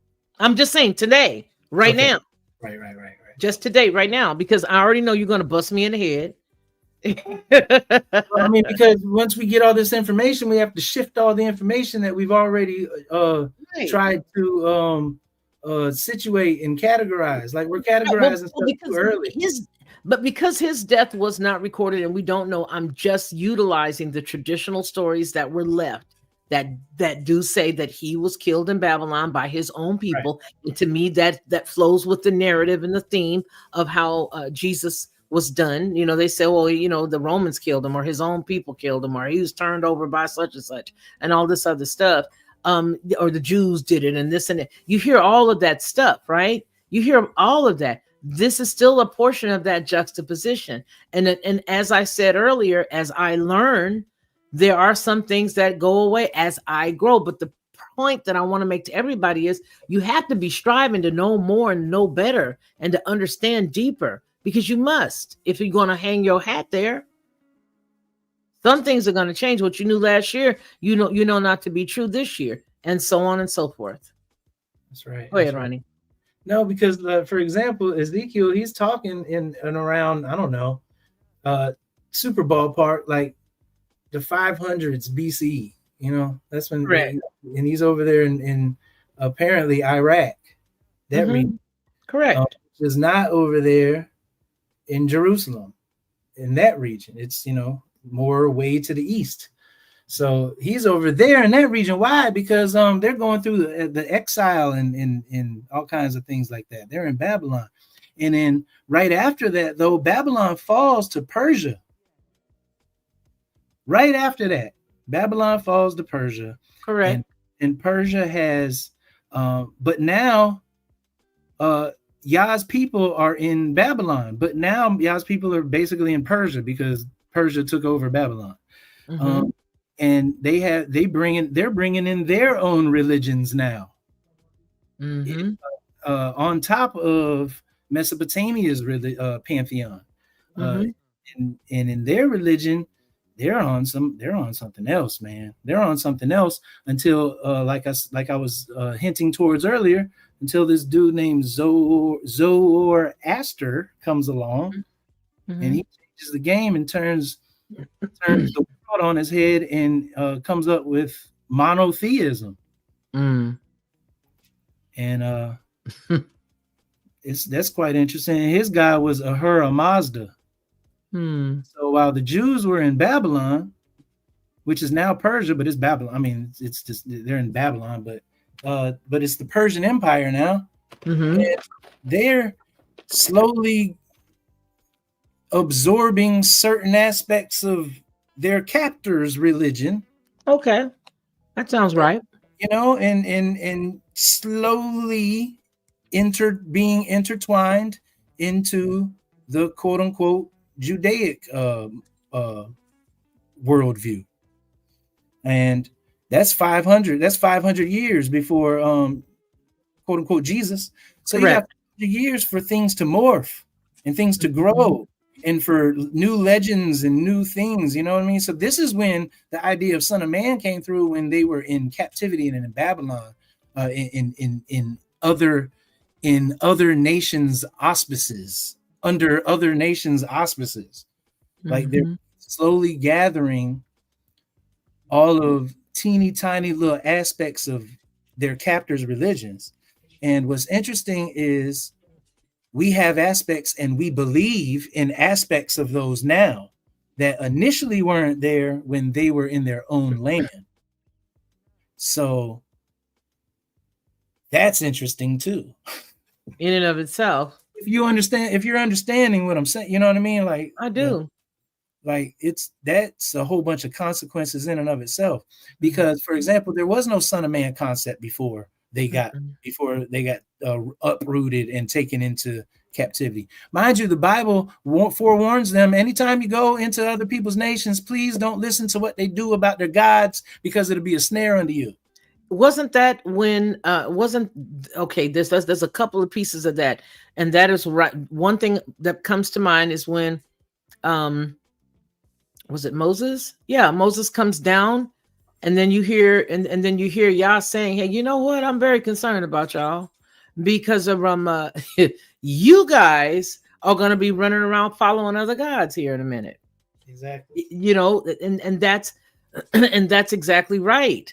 And so I just have to, I just want to reshape, not necessarily reshape, but I just want to revisit the reason and purpose for why I feel the way that I do. Because everybody talks about the children of Israel going around that mountain and they equate themselves with those children. Everybody talks about, the plight that Moses had when he went in and he said, "You know what? Let my people go." Who says it? Well, I am that I am.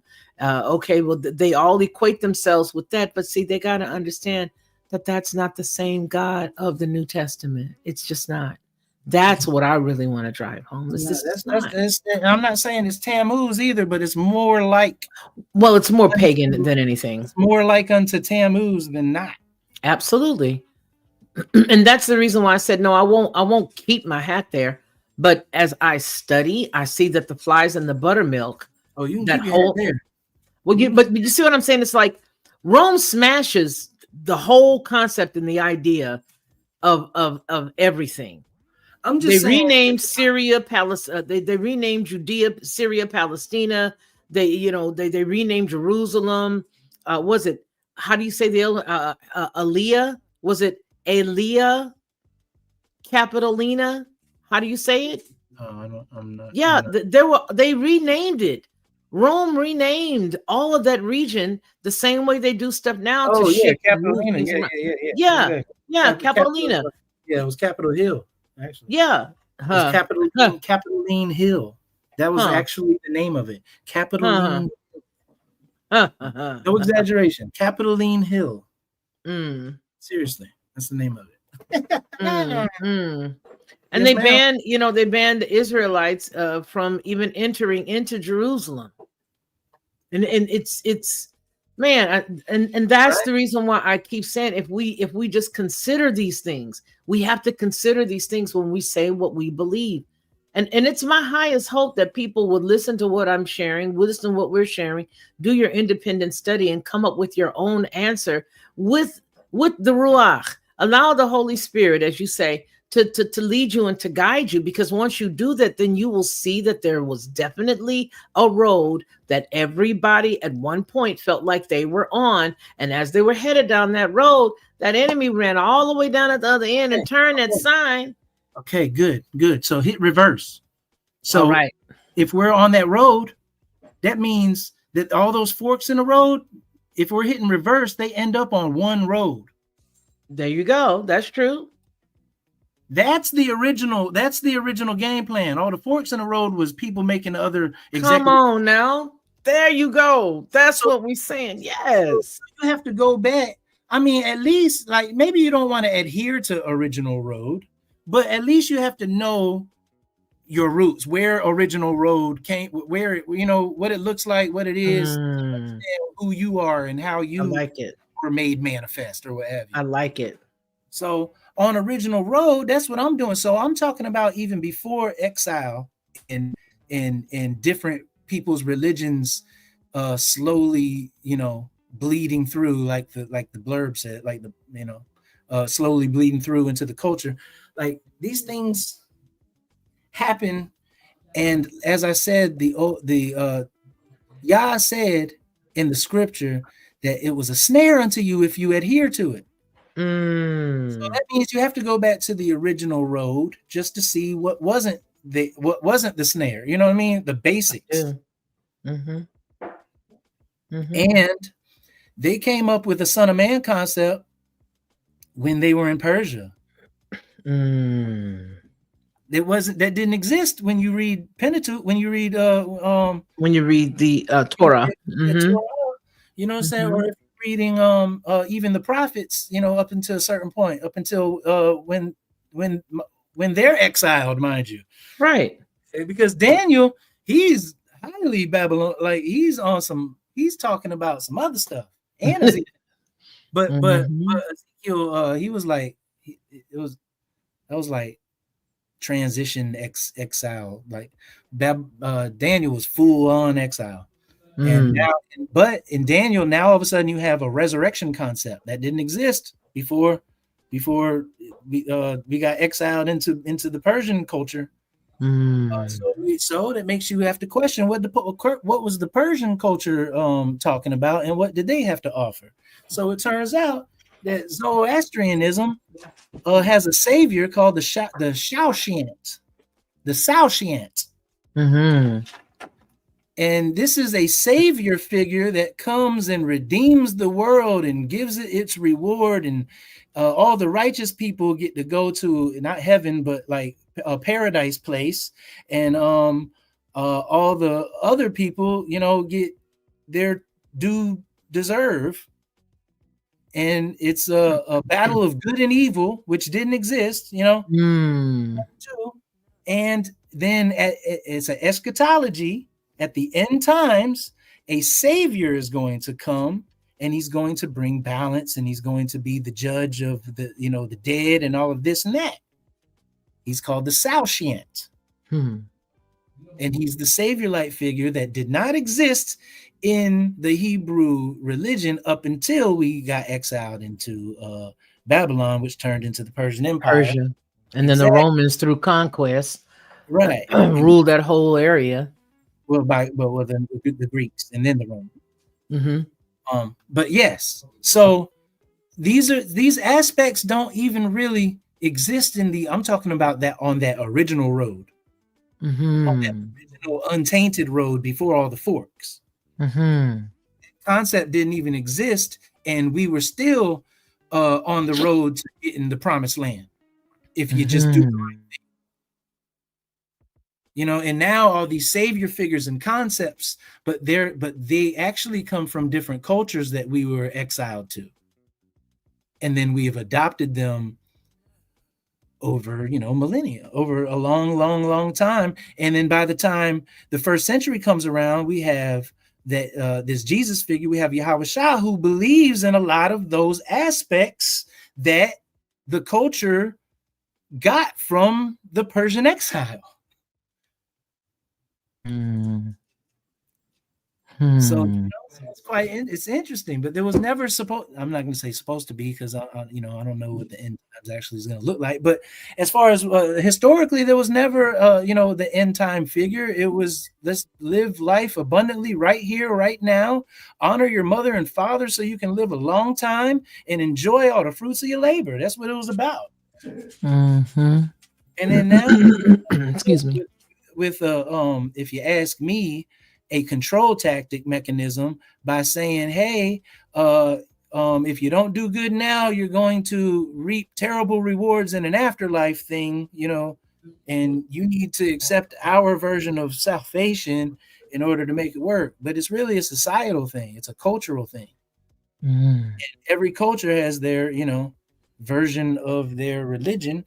And yeah, it definitely bled into, I mean, shoot, you have 400 years of black people, and I promise you, they didn't care anything about a Jesus 400 years ago. Now you got black churches on every block. It's the same kind. It bleeds in. It you know, naturally, of course. And that's really a modern day that to me, in the modern day, speaking of right now, that is one of the saddest things, is that you have so many people that don't know who they are from a can of paint as far as who it is that they're supposed to believe in. Now, I'm saying that because to me, that's a sweet segue back into Anunnaki. Right. No, because look, if you believe in a savior, that concept came from the ancient Iranians, ancient Persia, who believed in the Anunnaki and all of that. Yeah. Good segue, but I'm sorry, I got killed your segue. But no, I'm with you. It's just I would like to see. I don't know. I want us to have this conversation. Because you and I were having these types of conversations a while back when we were dealing with Gilgamesh, when we were dealing with the Epic of Gilgamesh, when we were dealing with a lot of stuff. I looked through a lot of our work and a lot of our videos and podcasts that we've done in the past, and I see where we were putting a lot of information out there, and it looks like people of without great study have been picking over some information like ours and others, and they're not getting the total story. I think what's happening is a lot of people are taking some information that people have laid down, and for them, everything leads back to this quote unquote Jesus character, or they're conflating. They do not understand that there are different cultures and that there are different houses and that each house has its own headship.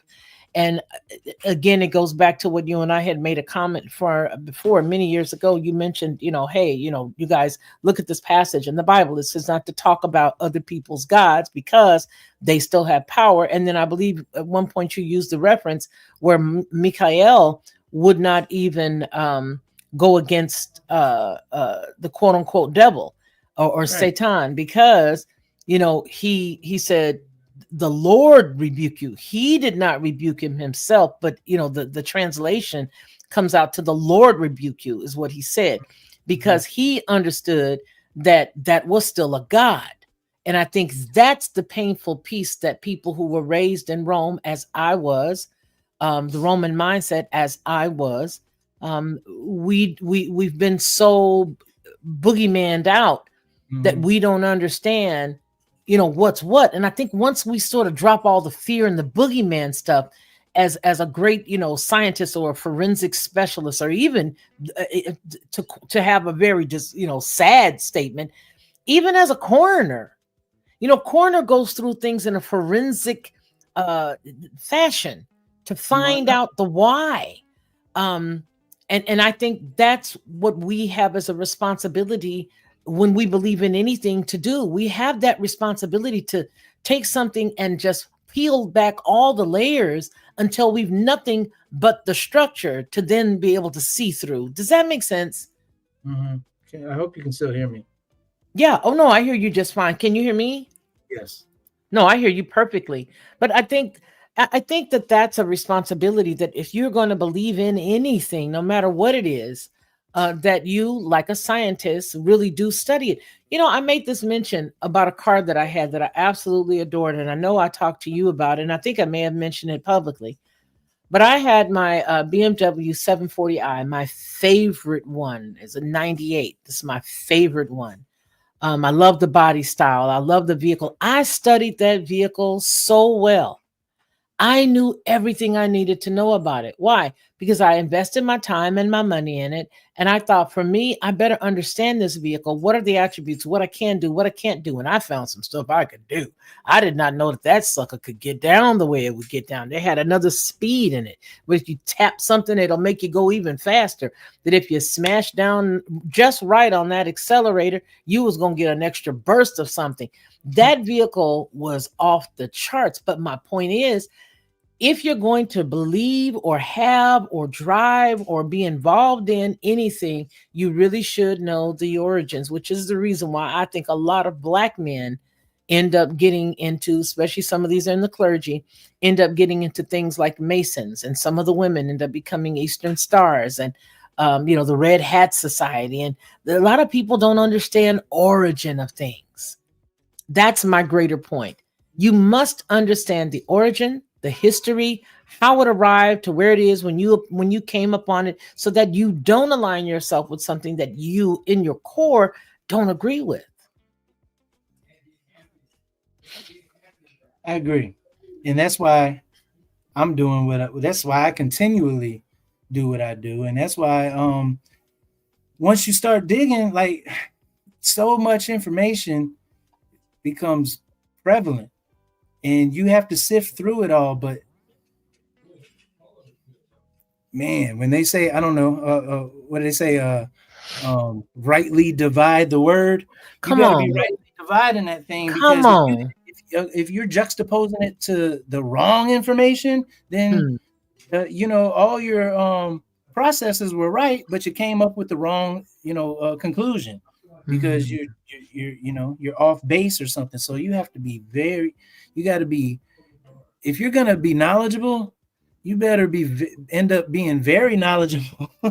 And because you're planting flags and things in places that you think but you really don't know the fullness of what you don't even know. You don't know that you don't even know certain things. And then when you find out, you're like, man, I didn't even calculate any of that. And now I have to recalculate everything, and it shifts me onto a whole different trajectory. Like, I like giving insights, but I don't usually give personal insights, but I'll throw one out right now. It's, I have to deal with that. I firmly believe in Yahushua. I emphatically believe in Yahushua in this sense. And of course, there's caveats with everything I'm saying, but I believe that he was a historical man who taught righteousness, and he taught to repent, for the kingdom of heaven is near. And more than that, but like, I'll say that historically, I'll say that I believe that, and I believe him. And I know that that's my belief system. That's my belief system. My belief system. It's separate from the fact part of my brain. But I firmly believe that. Because I try to emulate my lifestyle off of his teachings. And man, I'm living Yah's blessed me. So I believe it because I see it. I'm walking it. It's pretty cool. You know what I mean? He's done all the suffering, so I'm not talking about the suffering part. I'm talking about the reaping the benefits part.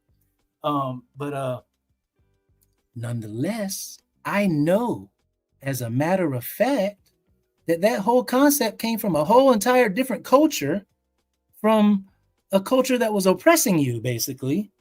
And that whole concept seeped into the original Hebrew understanding of the worldview and cosmology. So I know that. So I have to deal with that. And, you know, I don't like talking about stuff that I'm still dealing with. But yeah, I deal with that. So You know, you would have to talk to me then and really help me because you know I always sort of get that whole, you know, where I just want to stick with you know, with Yahweh. I do. no, no, And no, you no, know, no. But see, I'm in more me, online with what you're talking about, though. okay, In the okay, sense because for that, me, in the sense that Yahweh Shah is actually the Ezekiel figure. Now he's way more than the Ezekiel figure. see, But I always as tie far as him to Greek. oh, okay. Well, that's Jesus Christ.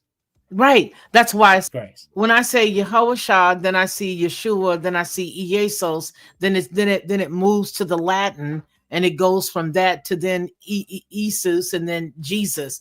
That's Right. the reason why I keep backing up, because for years that was what I thought. Well, I'm talking about the historical Yahweh Shah, whoever that was,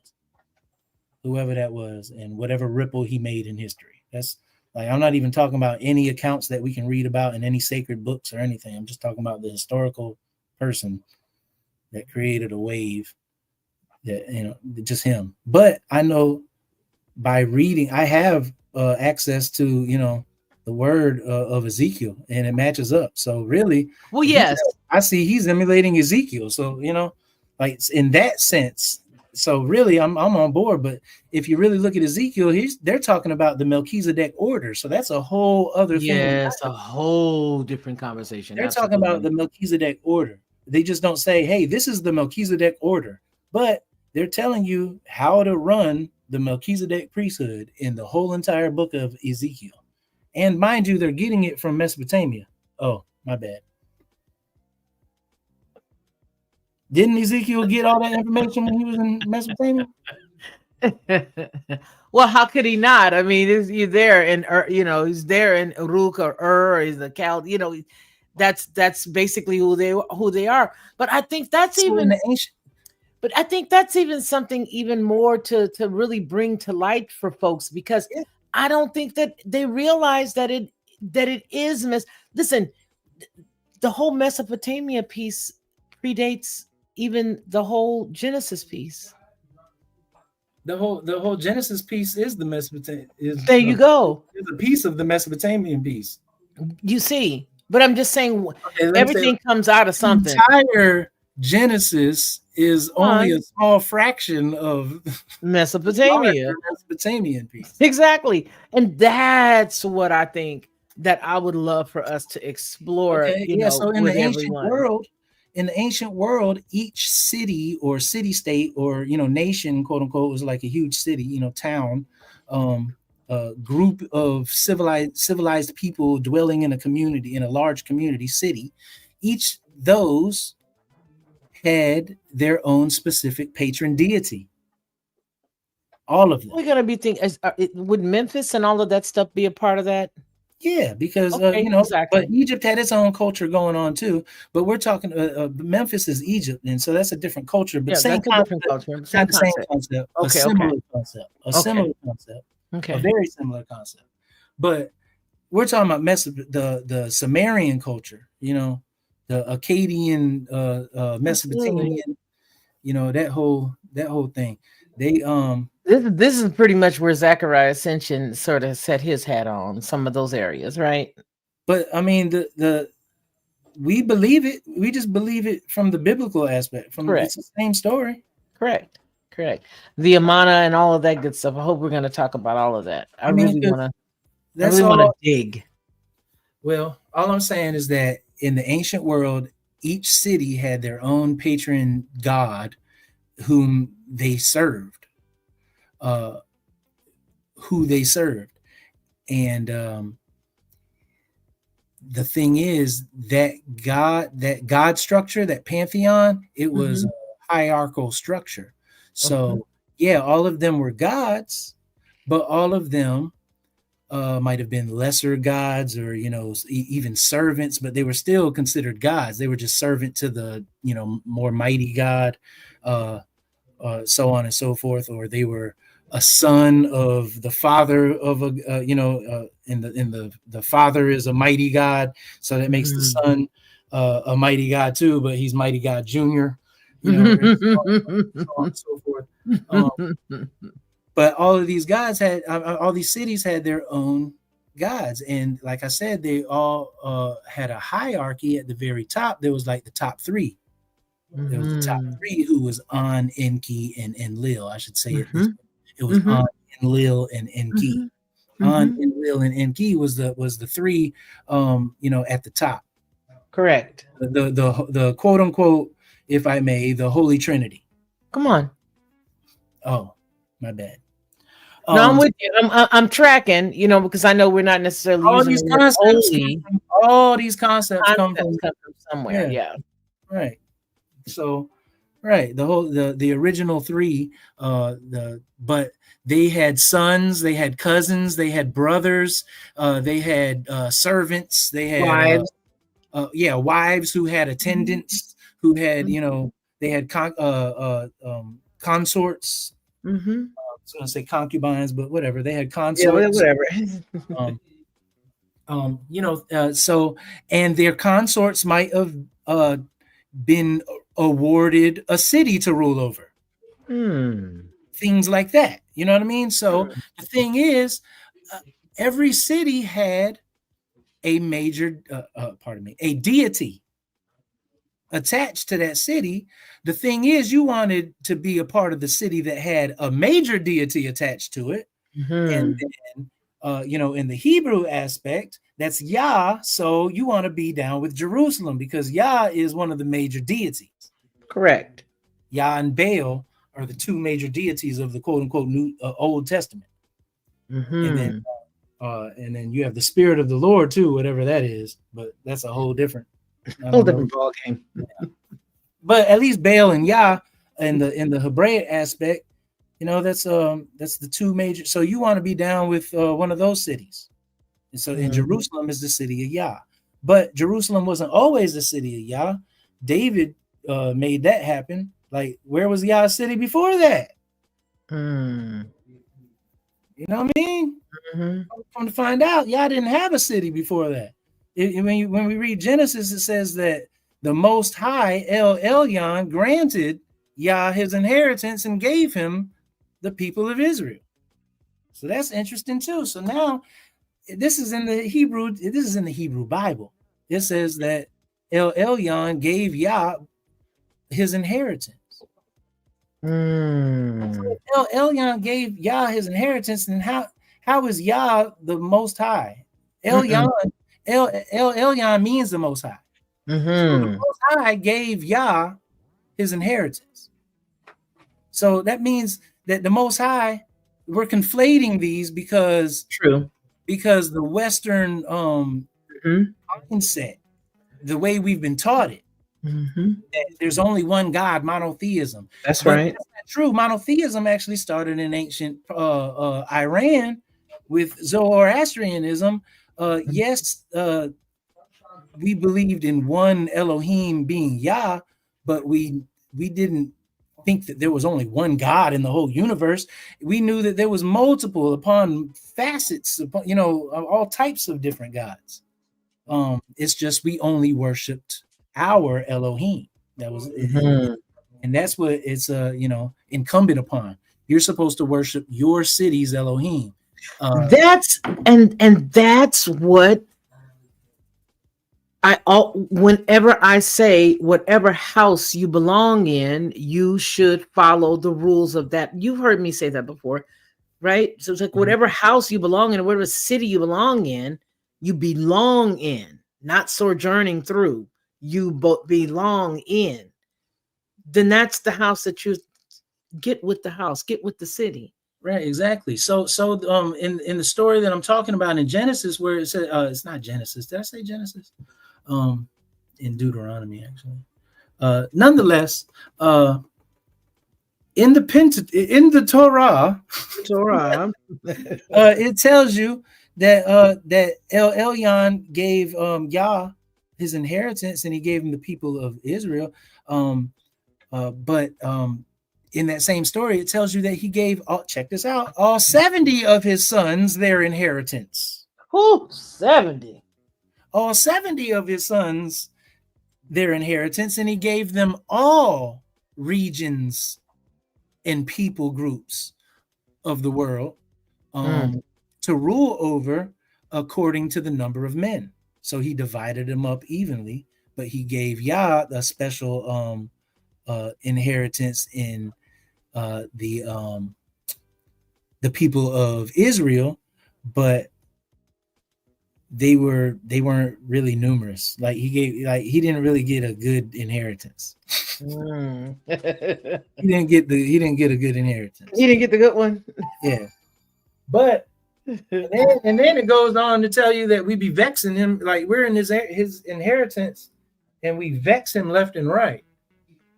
True. To the point that he disowns us. You know what I mean? So like we haven't been a good inheritance in all actuality, because we keep on going to these other cities and worshiping these other we're looking for the best real, what do they call them?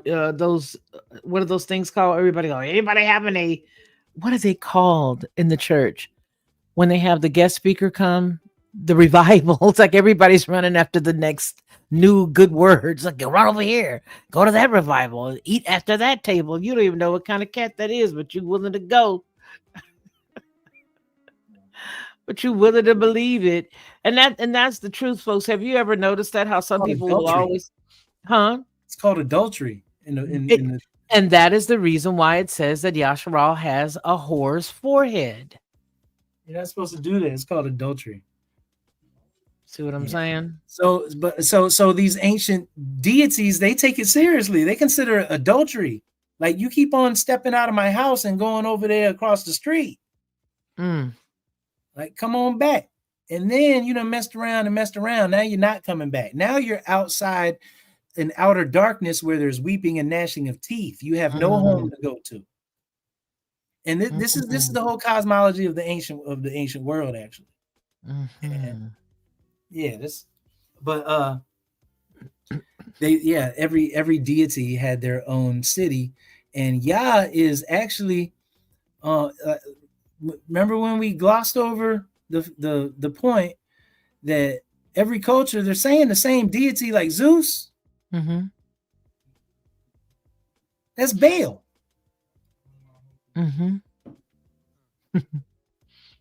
Zeus is Baal, is Enlil. Which is ENKI's brother. It's all this, and it's all the same. In every culture, they have their own language, their own mythos about the situation, their own version, their own language, their own and because of their own language, they have their own names for their deities, but they're talking about the same entity. Because if you look at the characteristics of that entity, they're always the same all across the board. You got El in the Canaanite Ugaritic tradition. You know what I mean? You have Yah in the Hebrew tradition. You have ENKI in the Akkadian tradition. You have Ea in the that's the Akkadian. My bad. You have Ea in the Akkadian tradition, Ea in the Akkadian tradition, ENKI in the Sumerian tradition. You know what I mean? Like, but they're all talking about the same major entity, and there's three of them. That's An, who is the Sky Father, who you can call Kronos, even. You know, or you can call El Elyon, or you can call the Most High. Then you have Enlil, who you can call Baal. You have ENKI, or Aya, that's Yah. And if you look at the Akkadian, right? ENKI's name, ENKI, I say it like that, ENKI. I say it like that because it means Lord Earth. Lord Earth. So he's Lord Earth is in the Akkadian. His name is Ea. And in the English, we spell that EA. Mm-hmm. Of course. Ea, Yeah. Ea. Mm-hmm. That's in the Akkadian. Akkadian is a Semitic language. Mm. So it's related. So phonetically and etymologically, that's the same word as Yah. Ea and Yah, because they're from the same language family. They're both Semitic. They're both of a Semitic language. So it's interesting that the Akkadian is Ea, and the Hebrew, which is both Semitic languages, is Yah. Wow. Same. And if you look at their characteristics, they're all the same. And if you look at the Greek, then that implies that I'm saying that Zeus is Baal and Poseidon is Yah. Yeah. Mm-hmm. Yeah, then we have the Hades character. But they get that from the Canaanite Ugaritic. And then we see that in the Egyptian Mot. It's the god of death or whatever. Mm-hmm. Mot, which we get the word moot, like when we say something is a moot point, it's because it's irrelevant, it's a dead point, it's moot. It's from the god Mot. It's where we get the word mute from. Mute. Nothing to say, nothing to talk about. You're mute, you're dead, you're lifeless, you're nothing. Mm-hmm. Yeah, that comes from the god Mot, or in the Ugaritic Ma'at. Ma'at, yes. Yeah, but in the Egyptian Mot, M-O-T. Amazing. Yeah, but they're all the same. But they're all the same. And on the umbrella, they're called the Anunnaki. Mm-hmm. That's who the Anunnaki the are. Pantheon of gods. The whole pantheon of gods. Yeah. The whole it's a boatload of them, and that's the reason why I sort of sit back and crack up laughing, not really in a funny ha way, but in a wow, I feel bad for people kind of way, because it's like folks just don't understand exactly what it is. They want to run with this whole fear thing. So now let's talk about I do want to transition here, because I do want to have a conversation about the little cigar or the huge cigar that they claim that they can figure out that it's coming here, and they know exactly when it was supposed to be here. What do you think about the whole conversation? I'm sorry, I'm giving my dog a treat. What do you think about the whole, idea of this cigar shaped craft coming into our atmosphere that is now getting here quicker than they thought it was? What do you think about all of that? What is that?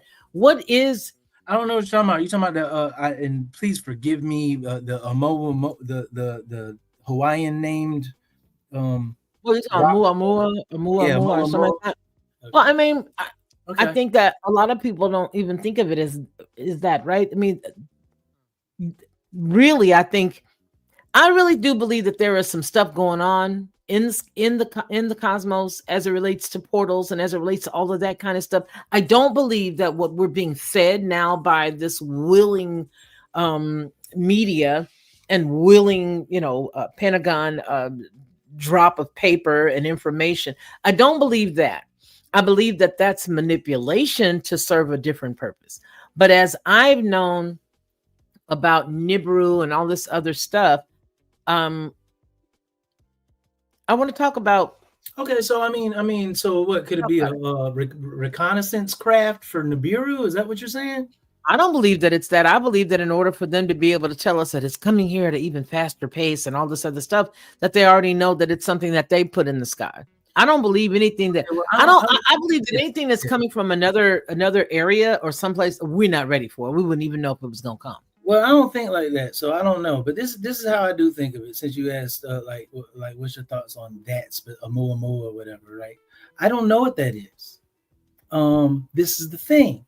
There is stuff all the time that's passing through our orbit, passing by our orbit, passing like stuff that we have no idea about, like stuff that's probably mundane and stuff that would probably fascinate us beyond measure. But we don't know about it at all. So why are they specifically talking about that specific thing? when stuff passes by us all the time. So either it's fabric, it's just a plant, period. Because why are they pinpointing that to talk about? Either it's a plant, period, for whatever distraction purposes or whatever, or it's a real thing and they're really detecting it and it's cause for concern, or it's but what I'm saying is I don't know. I can speculate all day, but I don't put a lot of energy into stuff that I don't know to even like have an opinion about it. All I know is that stuff be happening and stuff is going to happen, and it's going to happen some kind of way, one way or another. So like I don't know. As far as a Moa goes, it could be, it couldn't be. And 31 whatever. Atlas. Yeah. 31 Atlas. The Sandy says. Okay. Sandy, do I have to call you again? No. So that's what she's talking about, 31 Atlas. I don't know. I just know that I sort of listen to that stuff and I don't even focus on it because I feel like they make up so much stuff to put fear in people. And then I believe that if everybody believes that that's going to happen, there'll be another lockdown after that. That's not my mind be working. My mind be like, okay, if they say this is going to happen, maybe they're going to lock us down again. You can't go out. You can't do this. You can't go here. You can't go to work. You can't. And then you got a whole bunch of can'ts. You can't. I can't. No, just joking. It's just. But is that what you were referring? I'm referring to whatever this thing is they're talking about. I mean, it's okay. 31 Atlas. She says. Let me put that in a search. About, I mean, my answer is still the same. Like I don't know. Like I don't either. That's what I was trying to figure out. What it is I do have a certain eschatology in my brain, and I do believe that something is going to happen based on that eschatology, and it has to happen some way. So maybe this is the way, maybe it's not. The thing is that if I'm prepared, I'm good. Like I'm so good that I'm confident enough to say I'm good. Like, because this is the thing they say, like when all the Gentiles are nervous about all the signs of in the sky, like you chill out and sit back and drink a cold one or something, put your feet up. I can do that. I always wanted to own a brewery. Did I tell you about that time? Well, I was I'm gonna give a segue. I've been here for 6 hours. I feel like I can give a segue, and I believe I deserve an opportunity to give you guys a segue. Okay, so like, so Sandy and I, what's in these crackers for the love of Pete? Oh man. I'm eating these crackers and some cheese. Chicken and a biscuit original. I haven't had these in 40 years, so I'm thinking maybe they've spiced them up a bit. Anyway, so I've always wanted to own a winery and a brewery because I like different beers, right? So Sandy and I, we get together, I think about a year or so ago, and we go to this nice brewery, and I actually have a video.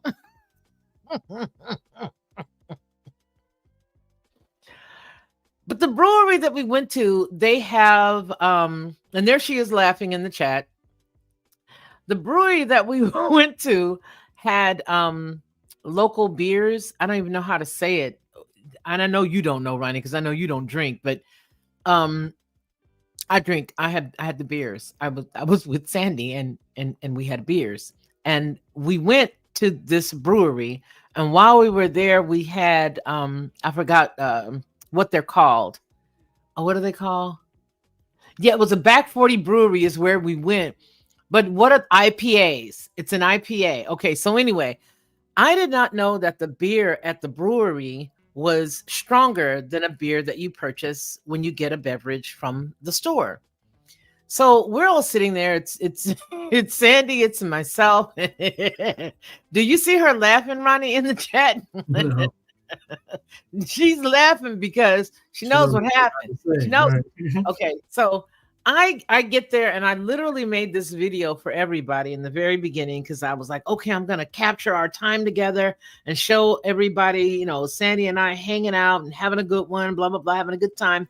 So in the very beginning, I start this video out with, I'm here and I'm meeting, Sandy, and we're gonna have a great time and whoop de whoop de whoop, blah blah blah. Man, oh man, when I get into this place, we're in there. And as we're there, I had an IPA beer, but I did not know that they were much stronger in those aluminum or those big metal containers than they are when you have just a regular bottle. By the time I left, my phone had died while we were sitting there. It's just great company, great conversation. It was her sister, myself. We're just, eating our food. We're just having a really great time together. Well, it didn't hit me until I stood up to go to the car. And then he's laughing with more laughter. There's 3 laugh faces now. First it was just one. So I'm sitting there and we're like, okay, it's time to go. But we did not realize how much time had lapsed until I looked down. I noticed when my phone had died. And when it died, I don't even think I thought, well, people are going to be looking for me. I didn't think that. So I went ahead and I got up to go, and then I get into the car. And as I'm walking this far distance from the actual location to the vehicles, the heat and the blood, they start to collide. And as the bloodstream and the blood is going through the bloodstream and going through the veins, and I'm walking to the car, I'm starting to realize that I need this phone to turn on because somebody got to come get me. I'm not driving anywhere. I'm usually a person, I look at my size and I'm like, well, body size and have a drink. I'm not driving anywhere. Sandy didn't know it, but I waited for my phone to charge, and then I contacted my daughter, and my daughter had to come and get me. But when I turned the phone on, let me tell you, Ronnie, I didn't know anybody cared about me. I really never felt like that. I always feel like I'm always doing things for everybody. Nobody cares. When I tell you my phone started going off as soon as I turned it on, everybody was trying to find me. I had calls from Ortega. I had calls from Jeremiah. Grandmother, where are you? I had calls from Valencia. I had calls from everybody and their mama. Child, they had even called California to ask my other son if he had spoken to me, and my son in Georgia. I had people calling me from everywhere. Sandy had no clue. They were totally okay. Sandy and her sister were totally fine. I'm like, man, I must really be a lightweight. When I tell you, Sandy, and it was like, bye, see you later. I was like, bye, but it didn't hit me until I got in the vehicle. But my point, I guess, the whole thing is, yeah, you may not want to go to a brewery if you've never been to one, and you don't want to have more than 2 beers. You definitely don't, because if you don't know how strong they are, you might just want to chill. But nonetheless, I feel like what's going on with regards to this whole cigar-shaped thing, I don't know what they think we are. I don't know if they think that we're going to all be loopy or just sitting back, like you say, have a cold one and just wait and watch. I don't know. You know what I mean? See, you say have a cold one, but to what degree? Because you could have a cold one like I did, or at least more than 2, and then you're having a cold one, and what you think you see from the sky ain't what you think you see. This is the thing. If you know what the ancient scripture is telling you, because listen, every Christian believes in Revelation. But do they believe in Enoch? Lo and behold, that's Old Testament. Like they've been forewarned. We just gave the juxtaposition to Ezekiel, yeah. Yeah, that's been forewarned since the Old Testament. So it's going down some kind of way.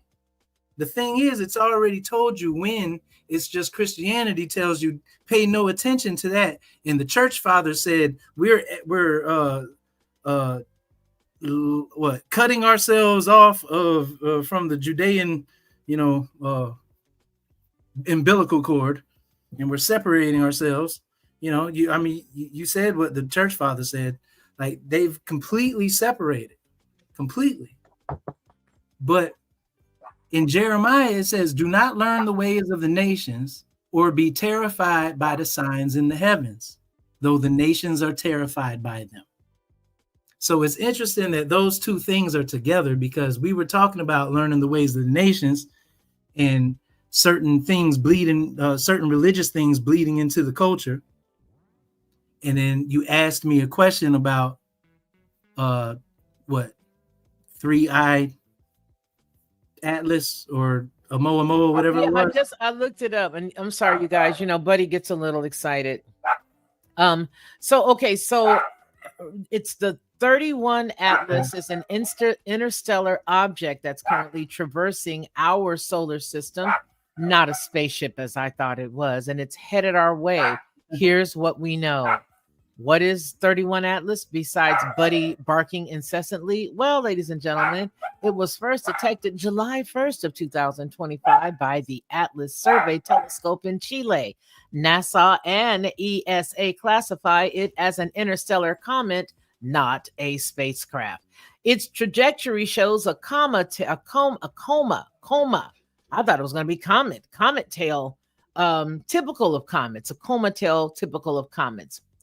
Now, the key characteristics and its trajectory, it's traveling at an extraordinary speed, around 130 miles an hour. How do they know? I don't know. 130,000 miles an hour, making it the fastest interstellar object ever recorded. It will pass closest to the sun on October 29th of 2025 at a distance between the Earth and Mars. The nearest it will come to Earth is about 165 million miles or 270 million kilometers on December 19th, 2025, posing no threat to us. Nothing to see here. Now, what about it being a spaceship? I was incorrect. It is not. I was just wondering what it was and what you thought about, because Avi Loeb, which is a Harvard professor, and colleagues published a speculative paper titled "Is the Interstellar Object 31 Atlas Alien Technology?" Well, they've explored the possibility that it might be a technological artifact, potentially even hostile, but this is far from consensus and meant more as a theoretical exercise. The vast majority of scientists believe the comet hypothesis is far more plausible. Bottom line, there is no evidence that the 31 Atlas is a spaceship headed toward us. All observations point to it being on an interstellar comet that will harmlessly pass us in December. The alien probe idea remains speculative and unsupported by broader scientific community. If you're curious about the detection methods, future observations, the Hubble, James Webb, or past interstellar objects like the Oumuamua, then we should look it up. Moreover, whatever happened to the other telescope? Don't we got the Satan? What is his name? The Satan? Isn't it the Satan? The Lucifer? The Lucifer. Yeah. Lucifer. They're scoping stuff out. They're scoping. Because they're looking for, some type of arrival or something. Because while we're dancing around the fact about talking about Anunnaki and comparing them having strong comparisons to certain things, like they already know, and they're scoping it out on a global scale, on a scientific scale, on a multi-billion-dollar budget scale. So they must know something that we don't, and it always goes back to the Anunnaki story. It's got to go back there. Say that was something that was coming. Like all the stories have already told us all these things. It's the Christians that deny it, and they say, and they're going to tell you that we don't know the day or the hour that this and that's going to happen, and no man knows, and not even the Son, but only the Father in heaven. That's what they tell you. But the thing is, they tell you that in one little place in the back of the book, but the rest of the book tells you exactly when it's coming. Exactly. It's coming in the 7th month on the first day. It's called the Feast of Trumpets. Feast of Trumpets. And that's when it's coming. So if you're doing what you're supposed to be doing, you can actually be drunk as you want to. I should have never told that story publicly, but there are witnesses to it. That's what I'm saying. You're not going to be, if you're doing what you're supposed to be doing, which is what you're supposed to be abiding by, the rules of the house. And the rules of the house say that on the first day of the 7th month, you're going to be entertaining with a feast day. So you're going to be chilling. I know I will. You can be chilling on the inside, doing eating good in the neighborhood while everybody is in outer darkness where there's weeping and gnashing of teeth. And this is the same story that we read about in Revelation, but it's the same story that we read about in the quote unquote Old Testament. But why? Because it's the same story that the ancient cuneiform tablets, clay tablets, was saying. And they're called, once again, the Anunnaki. And they're coming back too.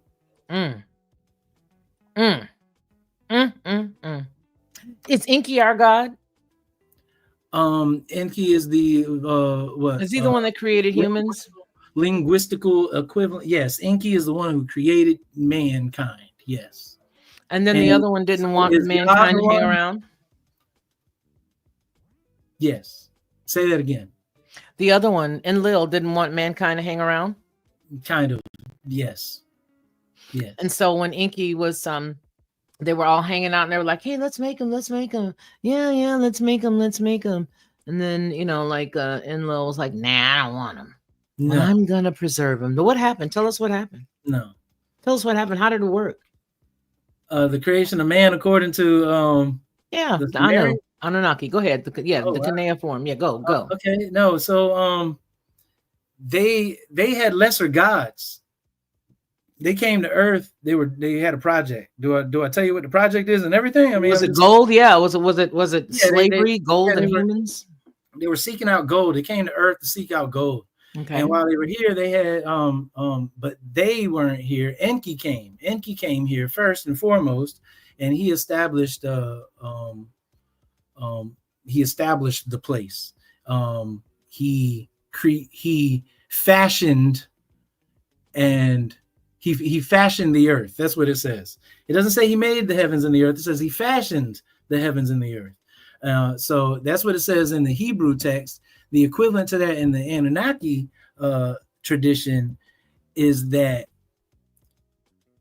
when he got here, this place was in disarray, tohu wabohu, chaos, void. It was in shambles, and he fashioned it, and he irrigated and put dikes up, and and he did things, made it pretty, planted different pastures and all that kind of stuff. Made the place pretty, tidied up the place. So that's what he did. He tidied up the place. That's the equivalent to in the Hebrew where it says God made the heavens and the earth or whatever. But in the original, it says that after that, he started looking for gold. Oh, it also tells you that it took him 7 days, and on the seventh day he rested. So that's interesting as well.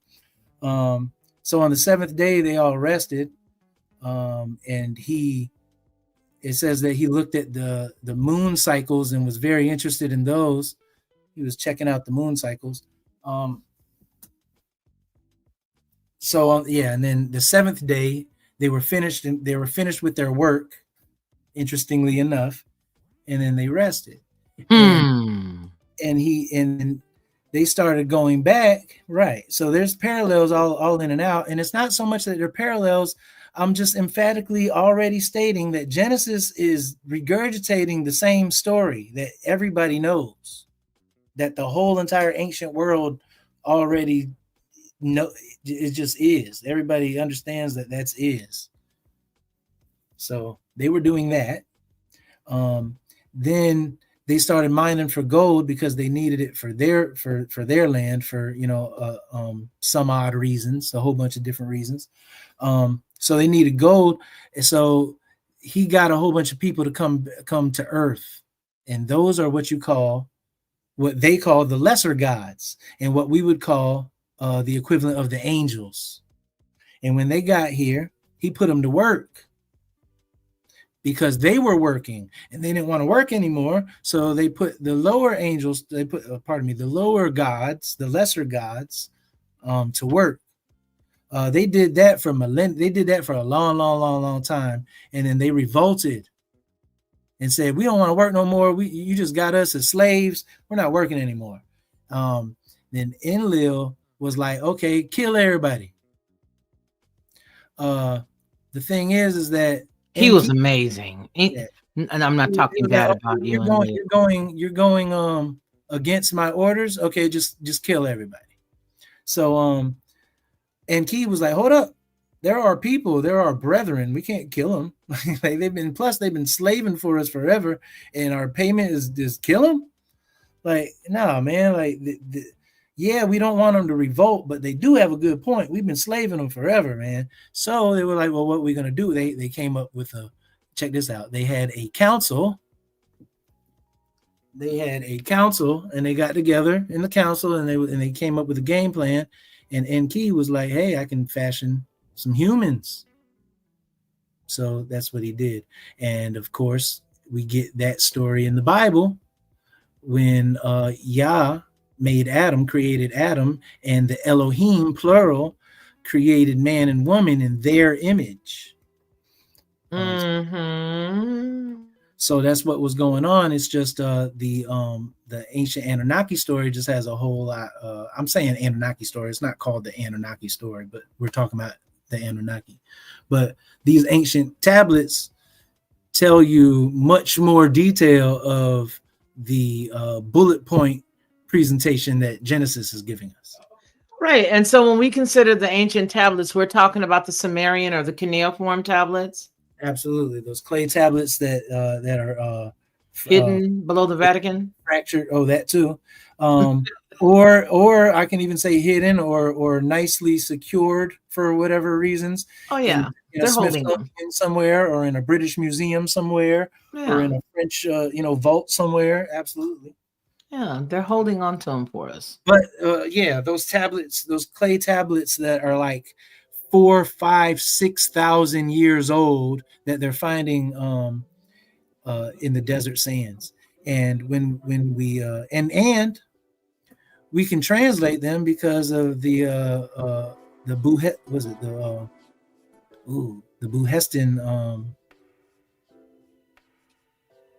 Anyway, it's basically. Are you talking about the big old wall that was put up that has 3 languages? It has Egyptian, Persian, and some ancient language that they didn't know, and it turned out to be Akkadian. Okay, I know what you're talking about. And because they can read Persian, that's how they deciphered how to read the hieroglyphics, and that's how they deciphered cuneiform. The Buhestan, I forgot what it's called, man. That's terrible on my. Well, it's terrible on mine too, because I know what you're trying to say. But you know what I think sometimes is I get so much knowledge and so much stuff that I really do forget. I forget my grandkids' names sometimes. I'll be staring right at them and just say, "Come here, boy." But I forget a lot of stuff too. Yeah.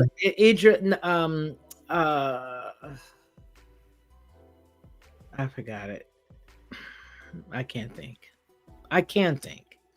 Yeah, but regardless, just know that I'm misspeaking. But there's an ancient engraving, huge, massive, that has 3 languages, and we were able or they were able to figure out what the cuneiform was, as well as hieroglyphics, Egyptian hieroglyphics based on Persian.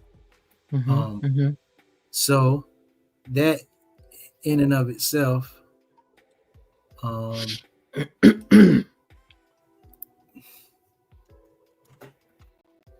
gotcha. All right. Let's see here. I'm gonna pull it up for you, pal. Hold on just a second. But this is the thing. So they figured out how to read or translate the cuneiform, and when they did it, they realized that it's telling more ancient stories than what the Bible is saying, and it's actually corroborating a lot of the stories of the Bible, to let you know that these are even more ancient stories than what the Bible has us believe. Not intentionally, but we just believe that the Bible is so old or whatever. But no, this is more ancient. This is even more ancient than the Egyptian hieroglyphs in the Egyptian culture period. And they're finding these tablets in the sand, So these tablets have not been accessible to be able to be manipulated in any type of way. Whereas you can get these Greek texts of the Bible that's been manipulated. You can get the Hebrew text of the Bible that's been manipulated. You can get the German text of the Bible that's been manipulated before it got into English. You can get all types of, other things that's been manipulated. Behistun inscription. Behistun inscription. Thank you. Thank you. See, I figured we'd figure it out. One of us had to just start thinking and focusing and thinking and focusing. Yeah, but these tablets have been hidden in the sands forever, and they've been away from people to be able to be manipulate them in any type of way. Like, it's inaccessible. Like, nobody, you know what I mean? But these other scripts, they have been highly manipulated once a certain people group got a hold of them. It's Rome. Yes. Always okay. Rome. All right. Always. So once the Western culture's power gets a hold of something, it's going to warp it and reshape it and mold it to itself. The thing is, these cuneiform tablets, they were buried and hidden throughout history, so nobody had access to be able to manipulate these. So when we're seeing them now, we're getting the actual documentation of, no manipulation, just straight, quote unquote, firsthand information from, at least 4,000 years ago, 4, 5, even 6,000 years ago. And they're talking about Anunnaki gods. Amazing. Now, my favorite that I do like to talk about, and that's what you think, the Epic of Gilgamesh. Touches on that, not necessarily in its fullness, but it does touch on that. Correct? I'm sorry, you were breaking up. Okay, hold on. Can you hear me now? I hear you well. Okay. No, I was just talking about, one of my favorite stories is the Epic of Gilgamesh, and it touches on all of that. Yeah. Right. Okay. So, an interesting point. The Akkadian culture, right? Mm-hmm. The Akkadian culture is the Persian culture. Correct. But it's been engulfed with Babylon. It's all mixed in with Babylon because they were captured too, and so. But it's basically the ancient world. Okay. Yeah. Oh, it says it's the same as the Rosetta Stone, but you answered that. Yeah. Okay. All right. So what do we know about it? Let's talk about it. Dig in. Don't be scared. Dig. Ain't nobody gonna say nothing to us. Come on. Do you know how many people that are not? I mean, I'm being very coy with the conversation because I'm letting you lead, because you and I talk about this kind of stuff all the time. But it's so creepy to hear people who are talking about this incorrectly. And it's a scream, and my skin itches sometimes. It just wants to crawl when I hear a lot of people, that stuff. So, what else do you want to talk about? Well, I heard you mention that Yah was ENKI. Yeah, I want to talk about it. You let that sit in? I mean, what? That's huge. Yeah, it is huge, but people got to know. People got to know about it, Betty. We got to tell them to. We got to talk about it, Betty. I have to step away. Okay, go ahead. No problem at all. Yeah, you guys know, I tell you right now, there's so much stuff that we do talk about a lot of times. And when we have those conversations, I'm like, gee whiz, I would love to talk about it where people would really hear what we have to say and get it. And then, we don't talk about it because we don't want people to think, oh, well, we're a bunch of weirdos. But then I get on here and then I see people talking, but they're telling the wrong stuff. I'm like, no, what are you talking about? What do you mean? What are you talking about? And so, yeah, there are a lot of different things. And when you're dealing with things like the Anunnaki, like the different names and the different pantheons, the pantheons with different gods in it, it is important to understand that each house has a head, and whichever house that individual is in, they should comply with the house. If not, then whatever house that they align themselves with, they need to make sure that they're following the rules and regulations. And if not, just, don't believe in nothing and just chill and treat everybody good. How about that? That's how I see it. That's what I think. That's the end of that. Anyway, you guys, it is coming into the 7th hour of our, of our whole whatever-a-thon. What are we going to call this? Sandy is gone. So what are we going to call it? It's our podcast-a-thon. I don't know. I don't know what to call it. It's just a long talk. So we changed it. As we changed the conversation, we changed it to the Anunnaki. ENKI created man. That's what we're asking the question. Did ENKI create man? Did he? Did he create him? Did ENKI create man? You like that? You like this? Like that? You've got that. What is it called? That thrilling voice. No. Dun, dun, dun, dun, dun. Dun, dun, dun, dun, dun. Did ENKI create man? Dun, dun, dun, dun, dun. Okay, so look, did ENKI create man, right? So in the Bible it says, what? Oh man, hey, Carrie. Something like what? He created he, them.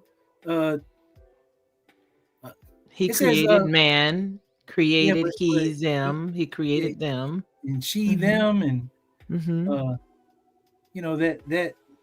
that linguistical backflip of old English, old King James English. But you know what I mean, right? Yes, I do know what you mean. I know exactly what you mean. What's the phrase? I want to go find it now. In the beginning? No, he created he, them. He created them. He created man. He created them. And then he created and something about the woman as well. But nonetheless, but she came after the dude. She came not. Right. She didn't even come the same day. Okay, let's not even worry about that verse then. The other verse that says, "Let us create man in let us make man in our image." Okay, let's just use that one. But the other one talks about he, she, them, and but it emphasizes a group, a grouping. But nonetheless, he created he, them. He created man, male and female. He created them. That's what you're trying to say, right? Yeah, but something about he, them, or something like that. But nonetheless, let us create man in our image. It's plural, and then you'll have apologists, and then you'll have other, even scholars that'll try to explain other. I think you're thinking of the second verse. Male and female created he them. Exactly. Yeah. So let us make man in our image. But male and female, he created. Created. Male and female created he them. Yeah, if you read that in the Hebrew, if that's an interesting way that they put that. But in other words, let's not even worry about that one. Let's talk about the one that says, "Let us create man in our image." It's still the same point. It's the point I'm trying to make. It's a plurality. It's it's us. It's a group of things. It's a group of individuals doing a thing. And in this particular thing, they're creating man. They, plural. And it says Elohim in the Hebrew. In the ancient cuneiform tablets, it tells you that Enki and his consort created man and woman. Him and his female companion. And it also talks about how they had they had seven birthing. These are the 7 mother goddesses, basically. And these are actually the entities that other nations worship as gods, but they're the mother goddesses or what have you. And that's what I'm just telling you what the clay tablets are saying. But the thing about it is, Genesis conveys the same concept in the fact that there was a grouping of people, a grouping of entities that was doing the creation. You mean like Ninhursag and all of Ninma, Ninhursag. Ninhursag was her name later, but Ninma, or which was Enlil's pardon me, An's people. They're all it's all interconnected family, man. They're all interconnected. But yes, we're talking about the consort, and if we're talking about it through the Hebrew scripture lens, we're talking about Asherah. Well, it wasn't Ninhursag the wife of ENKI? Yes. Okay, Ninma, the wife of ENKI. Yeah. Okay. No, and then Ninhursag is Ninhursag is the wife of ENKI. Is a title that was bestowed upon her. It means the lady of the hill or the lady of the mountain. Okay. But her name was Ninlil. Okay. And her name is Ninhursag as well. Yes. Yeah. But that's a title. But nonetheless, she is the creator goddess. She's the creator goddess. Mind you, the Hebrew text says the same. It says something just like it. In its own way, in its own language, in its own saying. The thing is, when we look at it, we're viewing it through the lens of how we were taught to look at it. But we need to look at any context that we're reading. It needs to be looked at through the context of the people in the time frame and in the mindset of what they were doing. Absolutely. And so when you do that, you find out that they have a very Mesopotamian mindset. Like it's very poly. It's very, very poly. And you have to, it's so poly that you have to distinguish. Like, no, I'm Yah. I'm specifically this type of, I'm this, because it's very poly. But yeah, they created man. And so when they created man, they didn't do it out of love and I just want to create this perfect being. And they created man to alleviate the duties of the lesser gods and to basically replace and take upon upon themselves the burden that was once the lesser gods. And this is why we were allowed to eat from the tree of life and not the tree of knowledge of good and evil. Because you can eat from the tree of life and get regenerated and live and live and live because you are a workhorse. You are a workhorse. Get to work, buddy. Just stay alive and get to work. But we're going to keep you dumb. You can't eat from the tree of knowledge of good and evil. We're going to keep you dumb. You have no idea you are a brute beast. And that's how humans were created initially. And then Enki had compassion on his creation and was like, I need to make a perfect creation that actually, can think. If I can do something like this, I can make a perfect creation. And so they embarked upon making the atom. Remember we were talking about how many humans or humanoids or whatever they want to call them from that timeline was made before Adam, and they had like smaller torsos, longer arms, longer legs, shorter arms, a big water head smaller. And then there were a couple of things that we talked about just maybe 5 years ago, around 2020. We were chatting about the new. It was a Denisovans was another species of man. The Denisovans. We talked about that. So basically what you're sharing is that there were other creations made prior to Adam. Correct, according to the text. And if you ask me, connecting it to history and archaeological history, that's all these different species of these missing linked relatives of humanity that I found this type of Homo erectus and Homo this that and these types of Yeah, those were all trial and error versions of Enki and Ninmas at the time, creation variants, and the text tells you it tells you that they created this. Like they give you details. We created this man, hoping that it was going to be the perfect being, but his arms was too long, or this one his nose kept on running, or this one his eyes didn't work, or this one his his something like like Dolly the sheep kept on getting fat or something. Like it was just different until they finally made the Adam, and the Adam was the mold template for mankind. Yeah. Okay.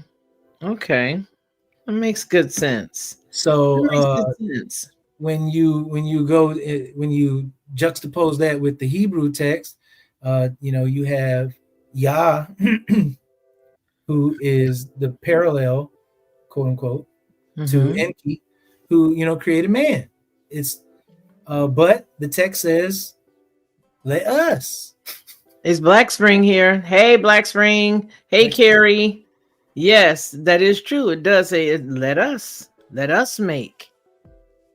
Oh, right. Black So Spring. they're talking about a more ancient tradition of a group of basically what we would call aliens today.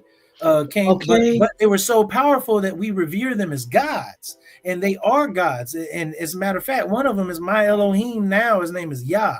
That is very sci-fi, dramatic way to put it, but I mean, it is what it is. How do we reckon with? How does that become the story? How does that become? You know what I mean? It's like when you listen to the stories, it feels like they're different stories. How do we get to where we are now with that story? How do we get to the whole? I mean, I know that. Okay, well then I guess it would go through the lineage of Abram, because that Sumerian area, they were part God that was from Ur. Just go ahead and take it. How do we get from that? Abram? What does that mean? Go ahead. I'm just like, these names. These Hebrew names are placeholders for the type of person position that he's playing in history. Like, what I mean? Like Noah. His name isn't Noah. His name's Utnapishtim, man. Utnapishtim. Come on now, lay it down. Give me Utnum. Make it work. Make it work. No, I'm making it work. Come on, I'm making you work. Come on, Utnapishtim. Come on. Well, I'm saying his name isn't Noah because I mean, or whatever their names are, their placeholder, like they're identifying markers because their names mean something. Like if we were in the ancient Hebrew, if we were in the ancient any culture, any type of tribal culture, your name wouldn't be Felicia Lockhart. Your name would be Woman with Excellent Podcast or something like that. Lord, or look at like Carrie Richardson, Woman with Excellent Question. She says, I tend to want to call them angels. No idea if I'm right. But that'll be your name. So if a future culture read your name, it said Woman with Excellent Podcast, they would think that that's your name. And they're like, man, they had a long name. But like that's just so these are descriptors. You know what I mean? Like, so Michael just says the names in the original text. Yes, you guys missed it. We put we what did we put up the link? We put the link in earlier. You guys, we'll put it back up if anybody wants to just chime in later. But all these stories go together. I can't even just stay on one thing for like Cain and Abel, or you know what I mean? And then who came after that? Seth came after that. These are all the more ancient. And then the whole story of Cain and Abel. You know, all of these stories have a whole lot of, well, who was Cain's daddy? And what was it if it wasn't an apple? What was they eating? And what did they recognize after that? And what was introduced at that time? There are so many things that we are dealing with right now where we think a lot of stuff is so mystical. And why are we dealing with this? Exactly. And where did we get that from? And oh my gosh. Well, it came because there's nothing new here. Everything you see, even including the whole trans piece, it's all his story. You believe it or not. Believe it or not. Believe me. Believe me when I say believe me. Yeah, believe me. Let's. Okay, I'm gonna be the student because you are, you're the teacher. Go ahead. Abel, that's Abba El. Like these Mm, stories are telling you a more ancient story. come Abel, on. Abel, and that's Abba El, Kayan. Like these are different entities that are of a more ancient culture. But Abel gets killed by Cain, right? That's correct. And then Seth comes around. He's replaced. Well, why? Because he got murdered. But and then Seth comes to facilitate the lineage. You know what I mean? And Seth, that's the same story. That's the Egyptian Set. That's the god Set. Set. Yes, it is. Yep. So all of these ancient stories are intertwined because they're all metaphor. They're all language to tell you a more ancient heavenly story, a more ancient story of the stars. If I hope that makes sense, of the heavenlies. And so all of these, but like I said, Abel. So what is that story telling you? That some body who was close to Abel, and what's Abel? That's Father God. Abel means Father, Abba El, Father God. So the book tells you that Father God got murdered at the beginning of the book by his brother. Mm. And Seth came through. And all of us are actually offspring of Seth. Mm. And if you look, the Egyptian god Set, he might be evil but really he's neutral. He's a neutral dude. I mean, he has a little messed up role here and there, but I mean, but basically the book is telling us that we are Seth's offspring. It's crazy. Wow. And these are Anunnaki stories. Wow. And Noah came from Seth. Noah didn't come from Abel. Abel didn't have any children. Abel got murdered. And unless we came from Cain. And that's a whole other issue.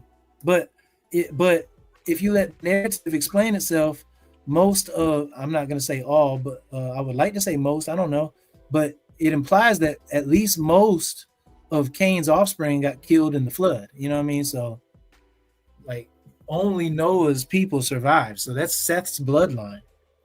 And what we're talking about is ancient Anunnaki. So I mean, it brings questions like, is this story a reflection of what? Like, are we talking about ourselves? And that's and those are the questions. Yeah, those are the questions that I think we get a little shy to ask because we've been taught about fear. It's like everything is fear. Well, personally, I have an answer to that question. I'm just posing the question. I want you to answer it if you feel comfortable. It's because I don't want to give my these are my personal beliefs. Well, they are, but I mean that's why we're just talking about it, right? We're just putting it out there. We're just asking the questions. Well, the question is posed now because we've coming into the 7th hour, we've changed the topic to the Anunnaki. ENKI, created man, is now what's on the question. And then we're about to change the thumbnail in a few minutes here too. So that's the question. Well, there was multiple gods that did it. And then you can even say that the quote unquote God of Israel might indeed be a multiple conglomerate of deities. And that is very controversial for me to say, but let me just no, come on with it. Just because his name is Yah, and we see that in Exodus where he says that that's his name for eternity, like forever, in memorial. That's his name in memorial for generations in perpetuity. So that's what we're going to call him, Yah, because that's what he told us that his name is for in memorial for generations in perpetuity. So that's what we're going to do. But the thing is that it's in plural form, and it's telling you that we are one. Yah is one. Oh, here, Israel, Yah is one. Yah, our Lord is, the Lord, our Elohim is one. Yah, our plural Elohim, is one. That word there in the Hebrew is akkad. So what he's saying is akkad. Is saying our Elohim, Yah, our Elohim is akkad. And that translates in English as we have it down pat as he's one. Is that the word for Akashic? No. No, akkad. Okay. Akkad with a D. Okay, gotcha. So akkad. So check this out. I've already told you that the Akkadian culture, the Akkadian people, they are a Semitic people. They're Semites. So the Akkadians, that's they speak a Semitic language. That is the same word usage that they're using here when they say akkad. So the Akkadian Empire is the Akkadian Empire because that word means unified. The word in Akkadian means one, means unification, means we come together, we are one. And so that implies strength and power. We are the Akkadian Empire. Like we are united. We have a united front. You ain't messing with us. You know, that's the implication. So it's the same Semitic word when he says that he is akkad. What he's saying is Yah is unified. We're like, so it could mean that they're a conglomerate, like it's a group of people. It's a group of individuals of entities. It could very well mean that, and I actually believe that, and I can't believe I'm saying that out loud. I believe it too. I do believe it. But the thing is because the Bible, the ancient texts tells you different names of God. We call him God, and we all throw it into one blender and just call it God every time this word is translated into God. But there's several different words that are translated into the same word God. What are those words and what do they mean? You know what I mean? So you just got all these different things, man. But the thing is that they have come together, and Abraham worshipped El Shaddai. El Shaddai is not Yah. El Shaddai is El Shaddai. El Shaddai is not El Elyon. That doesn't translate to Most High. It doesn't translate to Baal. It doesn't translate to Yah.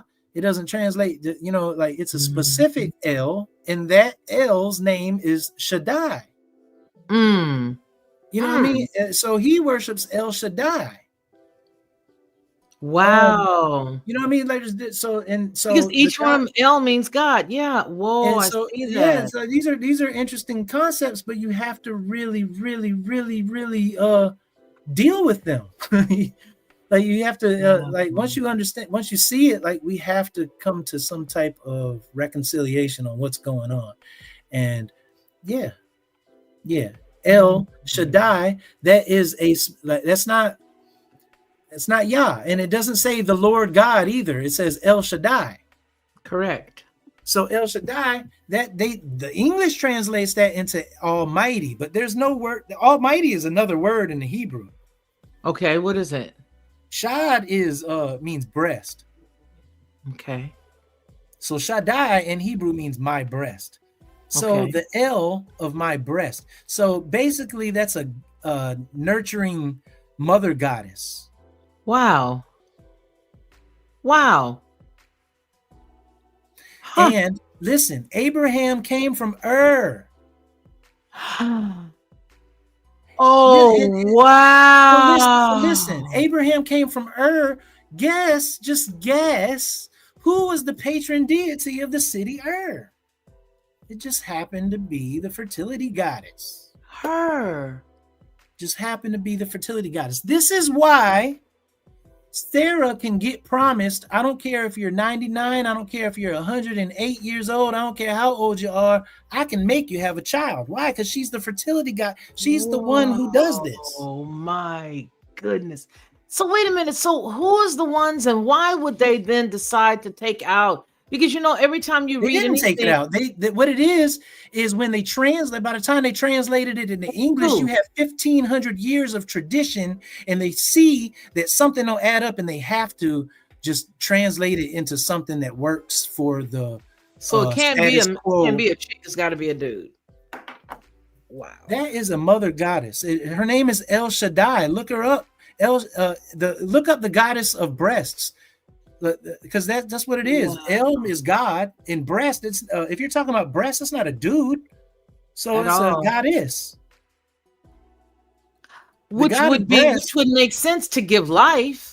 That's right. That's the fertility goddess. That's the it the hit queen me when of you heaven. said her again, and I've heard her 1,000 times and said it at least 10 times today. And she just happens to be the patron deity of Wow. She is the wife of Yah. Wow. That's the wife of Yah. But Yah is his conglomerate collective name. His name is I don't know, Ea, ENKI, Ea. Yeah. Uh-huh. That's his name. Wow. Wow. This is amazing. Amazing. And they're all Anunnaki gods. Listen, and I know this might sound completely blasphemous, but look in the script yourself. It's a God named El Shaddai. That's just for one. But listen, we worship the God of Abraham, Isaac, and Jacob. Why all three of them? I'm telling you why. They all three had different gods. Wow. And those three gods collectively are on the same team. Like they dap each other up. Like they clock into the same company every morning.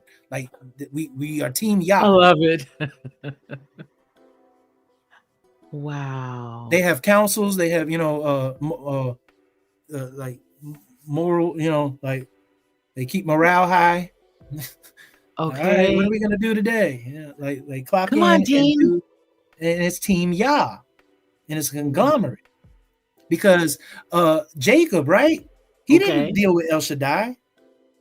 He was dealing with the angel of the Lord, and he wrestled with the angel of the Lord. That's right. And it says, I've seen God. As a matter of fact, he called the place Beth-El, El Beth-El, which means the house of God, the God of the house of gods. Like, he didn't name it Beth-El, he named it El Beth-El. Like the God of the house of gods. Like, so he saw, and it doesn't say his name, it's the angel of the Lord. Who's that? And he wrestled with him and stuff. And he worshiped him as God. Wow.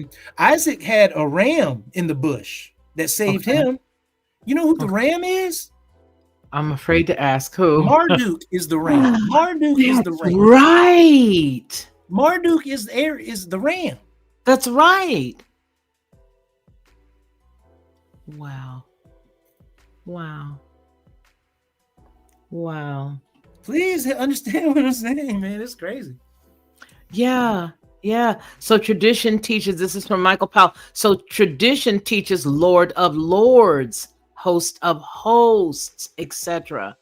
I see where you're going with that, Michael. Wow. You know, it's a trip because after all of the reading and studying that I've done on this, I never really thought of it in that way. But then when you say today, for whatever reason, I'm having like aha moments. Okay, like so aha. So if Yah's a conglomerate and Isaac got saved by a ram, and we know in the ancient world the ram was Marduk, point blank, hands down. Yeah, he is the ram. Blank, he is hands down. Yep. And whoever the angel of the Lord is, and El Shaddai.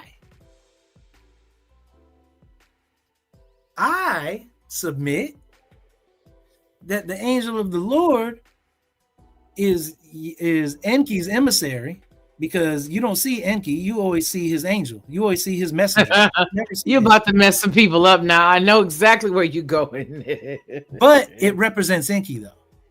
Okay. It's not the actual angel of the Lord. I mean, it is. He saw the angel of the Lord, but he doesn't worship the angel of the Lord. The angel of the Lord is a representation of who he worships. He worships ENKI. I'm sorry, Aya, which is the same person, but we're talking about two different languages and two different cultures. And I'm talking about the Semitic culture. He knew who Aya was. They were in Mesopotamia. You don't live in Mesopotamia and not know who Aya is. Correct. Like, it's impossible. Absolutely not. That's like you living in America and not knowing what McDonald's is. Much to my chagrin, we know. Like, so he knew who Ea was. So I submit that Ea is Jacob's Elohim, El. I submit that Marduk is Isaac's El, and I submit that El Shaddai is Abraham's El. And I'm telling you, that is the Father, the Mother, and the Son. The Mother Goddess, the Father who is Yah, who is Ea, and the Son. And by the way, Marduk is Ea's firstborn. The son, his firstborn. So ENKI, Ea, sacrificed Marduk in place of Abraham sacrificing Isaac.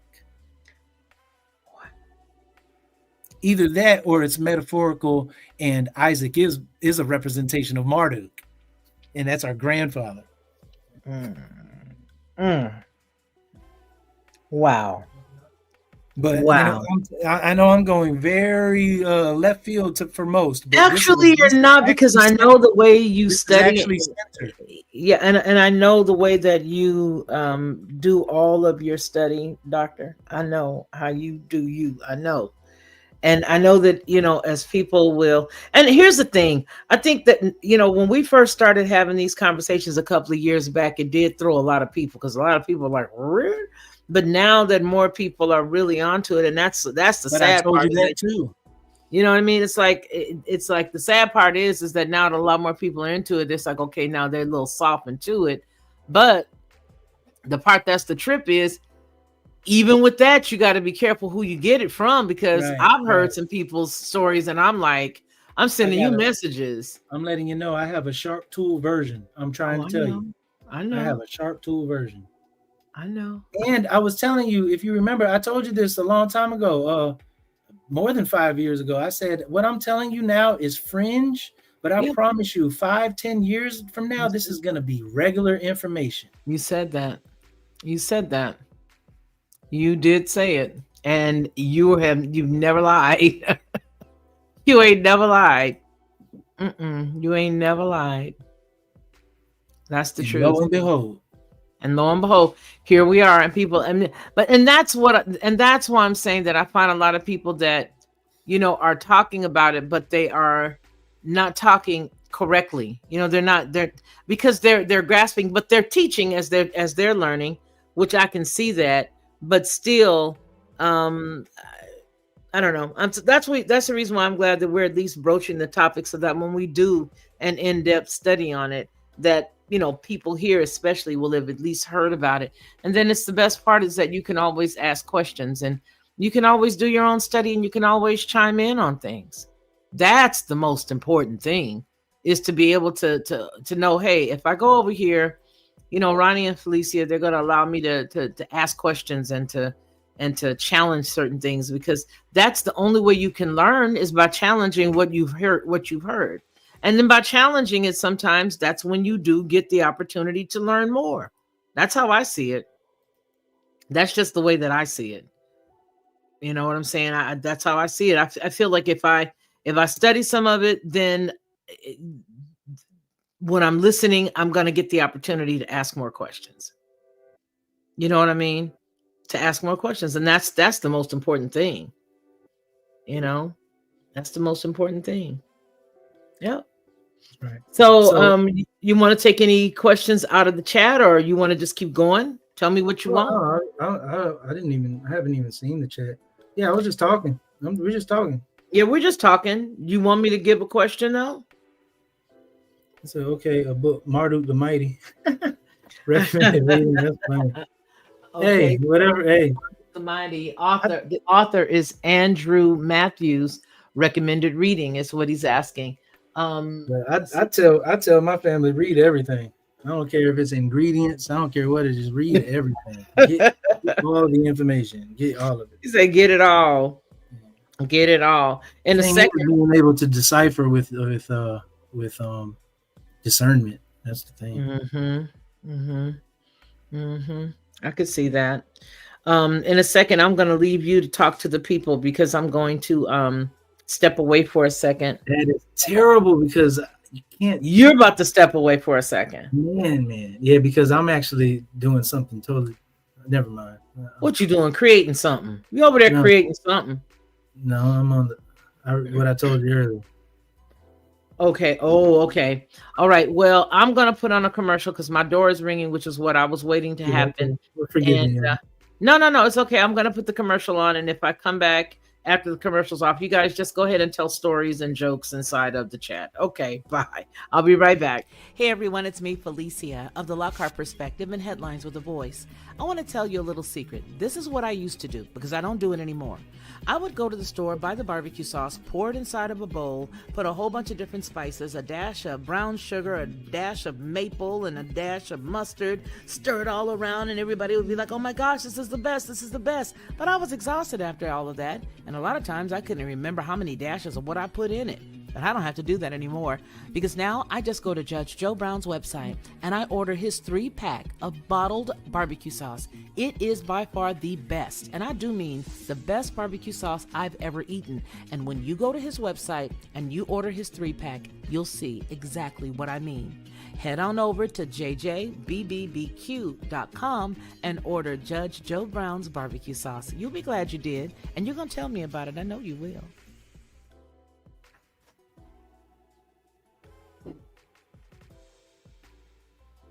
I don't know how to do this. It didn't pop up. It stopped? Yes, ma'am. Okay, all right. Go talk to the people while I get there. Okay. What should I say? Anything you want, be nice. Oh, I don't even know what to do. All right, my grandma's coming back now. Say hello to the people. Oh, hello. How you guys doing today?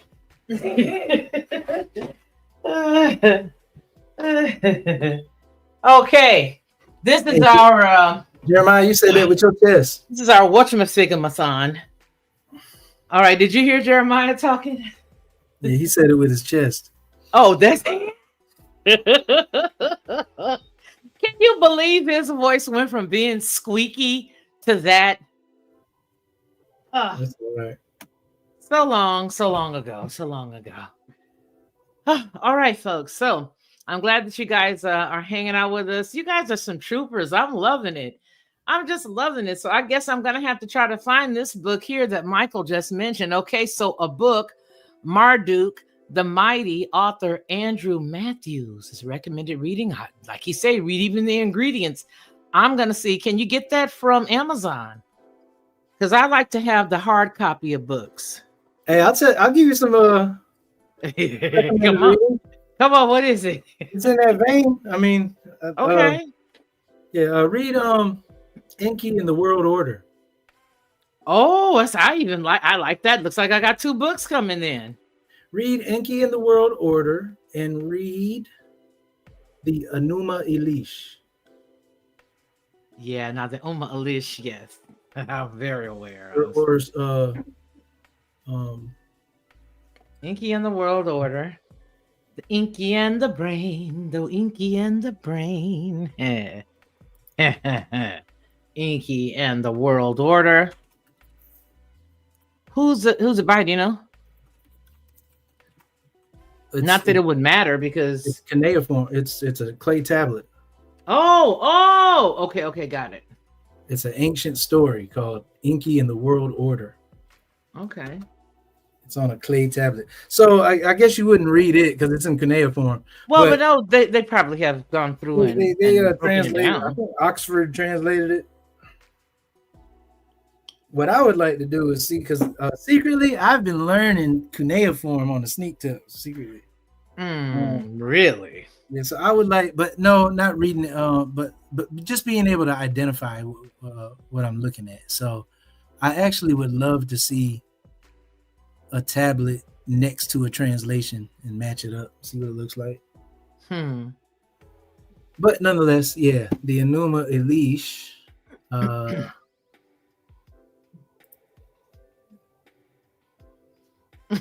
The pause. There's a long pregnant pause. Pardon me, because I'm reading. I'm looking it up as we speak. Oh, okay. but if that's because if you don't spell it correctly, or whatever, the Babylonian epic of creation. Okay. That's the Anunnaki. Okay. It shows you how Baal is God, and then Marduk takes over, and why. How? Yeah.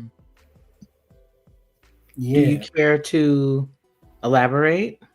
Oh, I guess since that's what we're talking about, huh? Okay.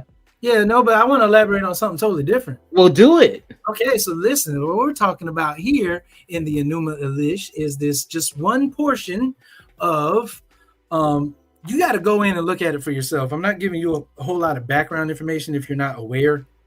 Please forgive me. But there is a character in here named Kingu. Okay. And Kingu is basically a primordial god. Like he's ancient. He's super ancient, and his consort. Well, he's the consort of the goddess Tiamat. And okay. Tiamat is basically a manifestation of Earth. She is Earth. She is Earth's physical being. That's why they call her Mother Earth or whatever. Nonetheless, okay. So a lot happens. I'm skipping through a whole bunch of stuff, but nonetheless, there's a war that breaks out, and can't nobody even fathom defeating Tiamat. She's too powerful. She's too awesome. Also, this side note, which is crucial though, this story was written in an era where mother worship was first and foremost to any kind of father worship. Father worship was irrelevant. There was no paternal anything. It was all maternal. Isn't that a trip? Mother worship was the first worship, quote unquote, God worship on earth, as far as humans are concerned. But it was that's why, and that's where we get the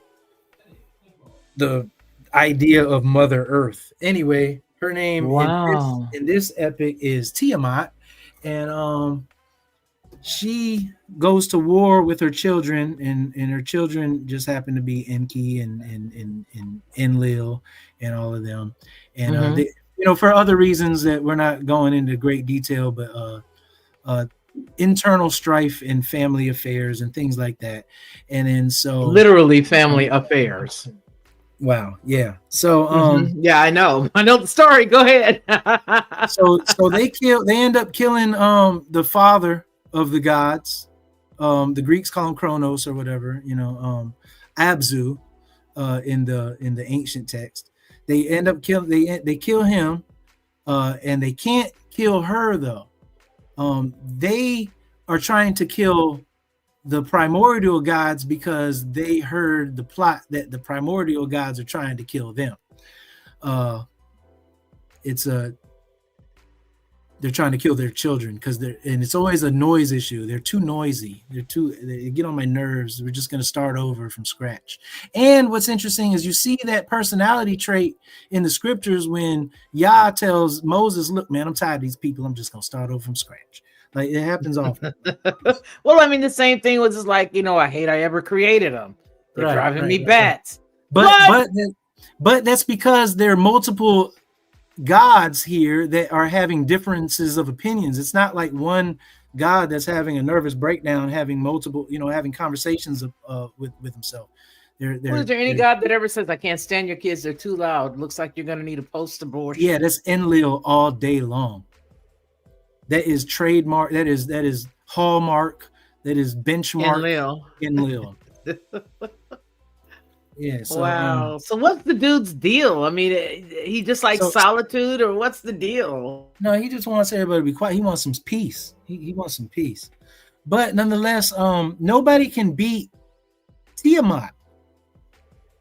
So Enlil rules the world. He's basically Baal in the Hebrew, but Enlil rules the world. He's the king, and he sends his son because, of course, his son can do it, but his son can't do it. ENKI, however, his son can do it. ENKI's son Marduk steps up and is like, "Yo, I'll handle it for you," And they were like, if you can do it, do it. He said, I'll not only will I subdue her, I'm a killer. And they were like, okay, well, that'll be a blessing unto us. He was like, okay, but there's a price to this, though. I'm gonna make all y'all's day, but you're gonna have to make me King of Kings, Lord of Lords, supreme everything. I remember. Basically, I'm gonna sit in your seat. And Enlil was like, brother, if you can kill her, I'll give you this seat. So, push come to shove, fast forward, Marduk does end up killing her, and he gets the throne. And that's how Yah's bloodline gets access to the throne. But it was a legal transaction. It was a legal transaction. Like, they agreed upon it. You know what I mean? Like, I will give you, what is it called? Whatever it is, when you abdicate the throne. Abdicate the throne. Yeah, he gladly abdicated the throne unto Marduk, and then Marduk for the peace and quiet to kill Tiamat. But wasn't Tiamat somebody's mama? It's their mother. It's their mother. I know, that's what I'm saying. I'm trying to dun, dun, dun, dun. It's their mother. Yeah, mama. So this is the thing. Her corpse becomes earth, and that's what ENKI fashions into earth, is her corpse. And the thing is, the storyline goes that Tiamat, all the gods really, but Tiamat was the mother of all the gods, so she has mitochondria. I mean, she's the most powerful. Like, she's top of the line. Her blood flows gold, like her bloodstream, like gold flows in her veins. Wow. So Mother Earth. Died, but interestingly enough, that's why, I don't know about that's why, but it's interesting that we call the deposits of gold. No, the deposits of gold that's in earth, we call them veins. Wow. It's very interesting. But yeah, so the storyline goes that's why there's gold here in the earth, because it's really Tiamat's corpse, and it's all throughout the earth, all in there. So they're mining it out because they need that for their survival. For their planet. And what's the name of their planet? Nibiru. So the thing is, these are all powerful intergalactic, interstellar beings. I don't know about all powerful, but they're super powerful in comparison to us. We're like ants compared to them. So we acknowledge them as gods. And ENKI actually, according to the clay tablets, ENKI is the one who created us. So he's actually our father. He's not the father god. Anu is the father god, but he's our father because he's the god that fathered us. That makes sense. And so he's not the father god, but who did he make us with? He just made us from the earth, which was his mama. Oh, you talking about according to the text? Yeah. According to the tablets, ENKI actually saw some primates here on Earth, and he took them as a base, and he basically manipulated the DNA and made them smart. What in the Darwin? That's what the text says. Yeah, and he made them smart. What in the Darwin? But, they were trial and errors, and this is that's and the others. And then what the text goes on to say is that ENKI and Ninmah, or it says the mother goddess or whatever, or the nurse, the nursing goddess or something. But anyway, it's her. They have a contest to see who can make the better being. And that motivates them, and of course ENKI wins hands down. But they kept on, they were tweaking the primate, that they manipulated the DNA, but it kept on not working. That's what I was saying.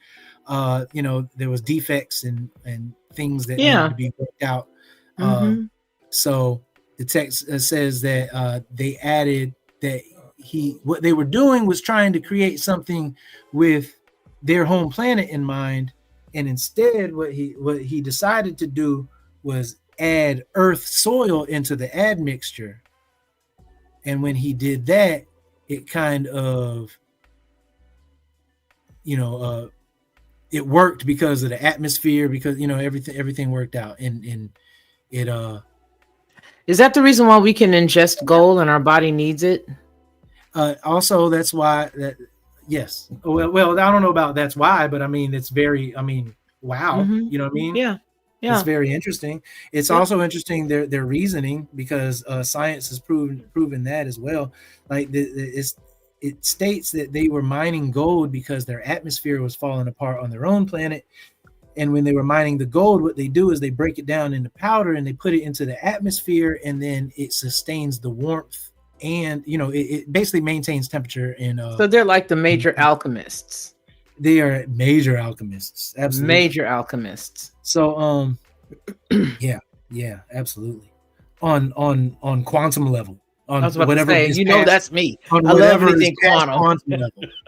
But you just saw CERN just did that. Did you see that? No. They just whipped up some gold. Yeah. Absolutely. Yeah, absolutely. They just did, and then they perfected it about 2 weeks ago. It was even better than it was the first time they did it. They're crashing this stuff so fast that they did. They turned lead into gold.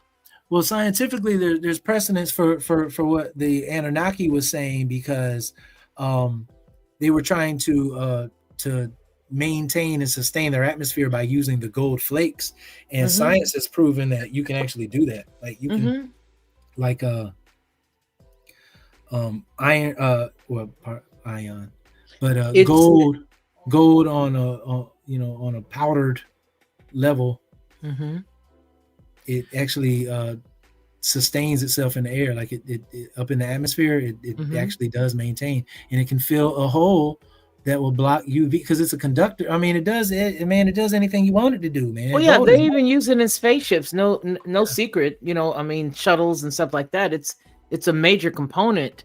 And then what's also exactly. It's it's interesting that you said that too, because you're talking about space, and we're talking about space travel, and like Tiamat was in space. There's gold there. There's some kind of conduit for something. You know what I mean? And they understood what it was, and they were utilizing it for something. So they had to mine the place. And when they mined the place, they were grabbing a whole bunch of gold.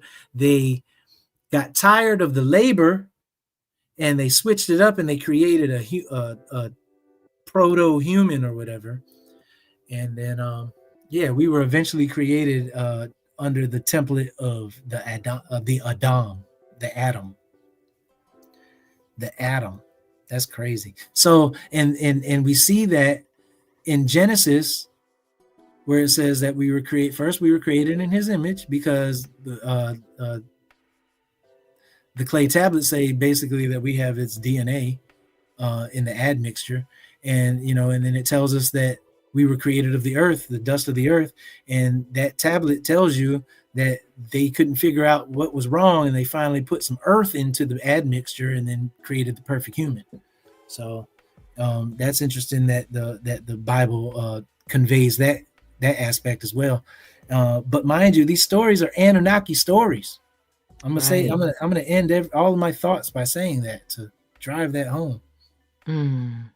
It's a trip, because I think maybe they're trying to throw things off with all that argon oil, that argon it's like the argon, what they call liquid gold, but they're using that right now in Chicago in Fermi Lab. You hear me? But on the molecular level is not it. That's not it at all. Do you think that they're using it because they're using some type of reflectors? I'll look that up. But that it's reflecting gold. Yeah, or some type of conduit, some type of something. Yeah. But gold, you can't get no better than it. It's not corrosive. But as far as this story goes, Tiamat gets killed. Marduk is the champion, and he reigns in the heavens, but he takes all of Baal's epithets. So he's now the king of the earth, the Lord of lords, the king of kings, the Lord of the sky. He's the everything, Marduk. So this is the thing. Tiamat, when they killed their father, which is her husband, Tiamat got her consort named Kingu to fight the battle on his behalf. And this dude is amazing. He's vicious. He went in and handled business. He's a warrior. The thing is, they defeated Tiamat, and he got taken as a prisoner of war. And but once again, ENKI is like, hey man, we can't kill the man. That's our brother. Like he was only he's like, man, that's our flesh and blood. We can't kill him. But like, I don't care. Have to uphold the law. He did make war on all of the council, and he tried to decimate all of us. So we have to do something. So brother, you do have to die. That's just war crimes. You got to die. And the penalty for war crimes is you got to die. The thing is, we hate doing it because man, you're our brother. So they came to a consensus, and they were like, hey, and everybody agreed to it, mind you, even Kingu. Kingu was like, hey, this is an excellent plan, and my fate, the ending of my life will not be in vain, basically. This is what he did. He was like, hey, I'm in the middle of fashioning a labor force for us. I'm going to use your death as a come up for all of us. And we're going to use your flesh, and we're going to take your flesh, and we're going to take all your blood, and we're going to use your blood as the lifeblood for the humans. Whoa. This is in the Enuma Elish. Marduk kills Kingu, who is the queen of the universe's consort, and they use his blood to basically jumpstart the life for mankind. The life. They use his life essence as the lifeblood for mankind. And he actually likes that. He's like, hey, wow, my name will live on in infamy. I'm gonna continue to live on even though I'm dead. And I'm doing something that is gonna benefit all my brothers. They will be able to rest because they'll have a workforce now. And they declared that he was a national hero. National hero. I'm paraphrasing all these things, but you know what I mean. They declared that he was a hero, and they said that your name will live in, superior above all forever and ever. Amen. So on and so forth. So this is the thing. In the New Testament, in the book of Revelation, you hear about, and this is what we need to get away from. Everything that we don't understand, we just equate it to it's Jesus. But it's not Jesus. In the book of Revelation, there is a character called the Lamb that was slain since the foundation of the earth, since the foundation of the world. The Lamb that was slain since the foundation of the world. The Lamb that was slain since the foundation of the world is the only entity that is worthy to open the scroll. The Lamb who was slain since the foundation of the world is also the same Lamb that has a Lamb's book of life. Wow. He's the only one who is worthy to be able to read from the book. When he enters in the book of Revelation, he's all beat up and scarred up like he got killed. He's ripped and torn to shreds, and he looks like he's dead, And it tells you that, in Revelation, I think it starts in Revelation 6 or something. Don't quote me on the chapter, but it starts somewhere over there, Revelation 6-ish, and then it tells you he walks up and he looks like he's got beat up by the whole entire block.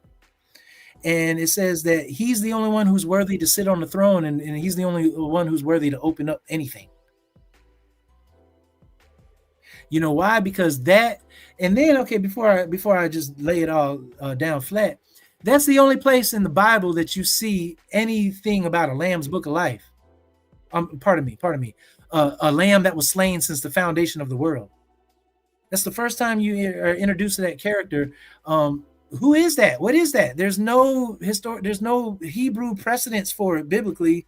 Like, where did that come from? That comes from the ancient. Everybody and their mama knows about Kingu.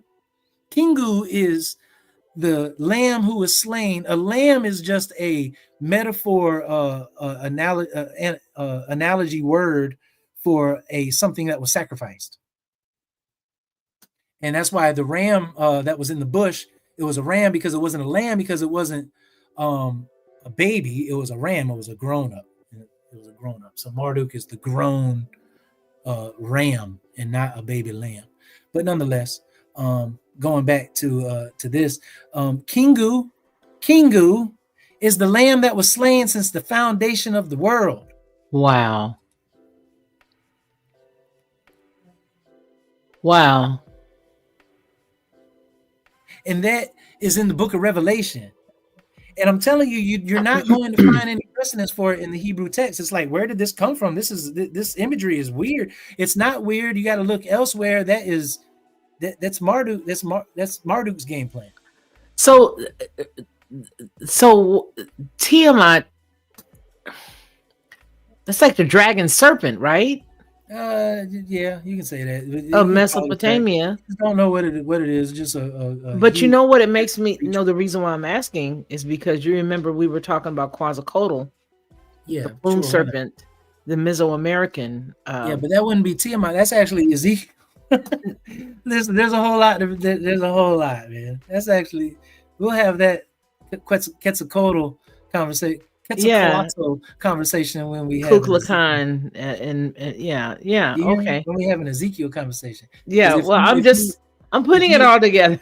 If you reverse the letters for Ezekiel and Quetzalcoatl, reverse engineer it, it's the same word. It's just Quetzalcoatl has a T in it. Quetzalcoatl has a T in it. And Ezekiel starts with E. It's the same. It's the same as that. It's almost the same word. So I think I'm really just looking at it from the standpoint of them being very similar. You know, the Tiamat, the whole Tiamat Kingu piece with the serpent dragon, and then they're similar in the sense that they were serpents. Both of them basically are serpents. Yeah, they were compatible enough to be dating. You know. Consorting, yeah, creating. So they were some type of compatible, but the ancient scripts talk about how they are Nakash, and Nakash are translated as, you know, some type of huge serpent creatures. Yeah. And then you have the old ancient traditions of the Leviathan, which is, you know, which is I was just studying the Leviathan the other day, which is the ancient serpent creature as well. So I mean. This myth, this typography, well, I mean, just prevalent in the ancient world. Yeah. Sandy has a question. She says, so was Adam pretty much an unanimated golem till the Most High God breathed life into it, designed by ENKI, but made alive by the Most High? It's a good question. And then I want to add a question to that, if you don't mind. The fact that Tiamat is the earth, she then is what is breathed into man, because that's what ENKI used to create. Our flesh. Because if you remember, not breathed into man. That's our body. Tiamat is actually our body. Okay, so then I didn't know how to word that correctly. Okay, Tiamat is our body, Kingu is our blood, and because we return to earth, we return to dust. I'm sorry. Go ahead. No, go ahead. No, I was just saying, because we return to earth, so we return to Mother. Mother Earth. Okay, wow. Source. You go back to source. Wow. So, do you think that there's? And I know this is another question that I probably shouldn't ask right now, but I've noticed a high influx of individuals getting Instead of being in a burial, a lot of people are now being cremated. And then I'm totally off the topic, but I That's a notice a lot of cost people. effective. That's a cost effective thing. It is cost effective. However, I also noticed that a high influx of individuals started doing that immediately after 2020, the incidents going on there. But I think the reason why I'm asking it is because I noticed that the passage that says the dead in Christ shall rise first, that the Catholics keep the bodies pretty preserved, and it's based on that passage. That passage for Catholicism, basically the popes and all of them, the reason why they say that way is because of that passage, because they believe that they are the ones that's going to rise first. And I don't know how that fits into this whole thing, but I just thought about it. When you return to the earth, I don't think people should be cremated. I do understand that it's cost effective, but I don't know. Just thought I'd throw that out there. Yeah, somebody asked me my viewpoint on that, and asking me for guidance on that the other week. And I could just tell them what I think, because I don't really. I mean, who knows? But my thoughts on it is if he can create you, like your blood cries out. I mean, like your cells are. I think you're good. I think you're good.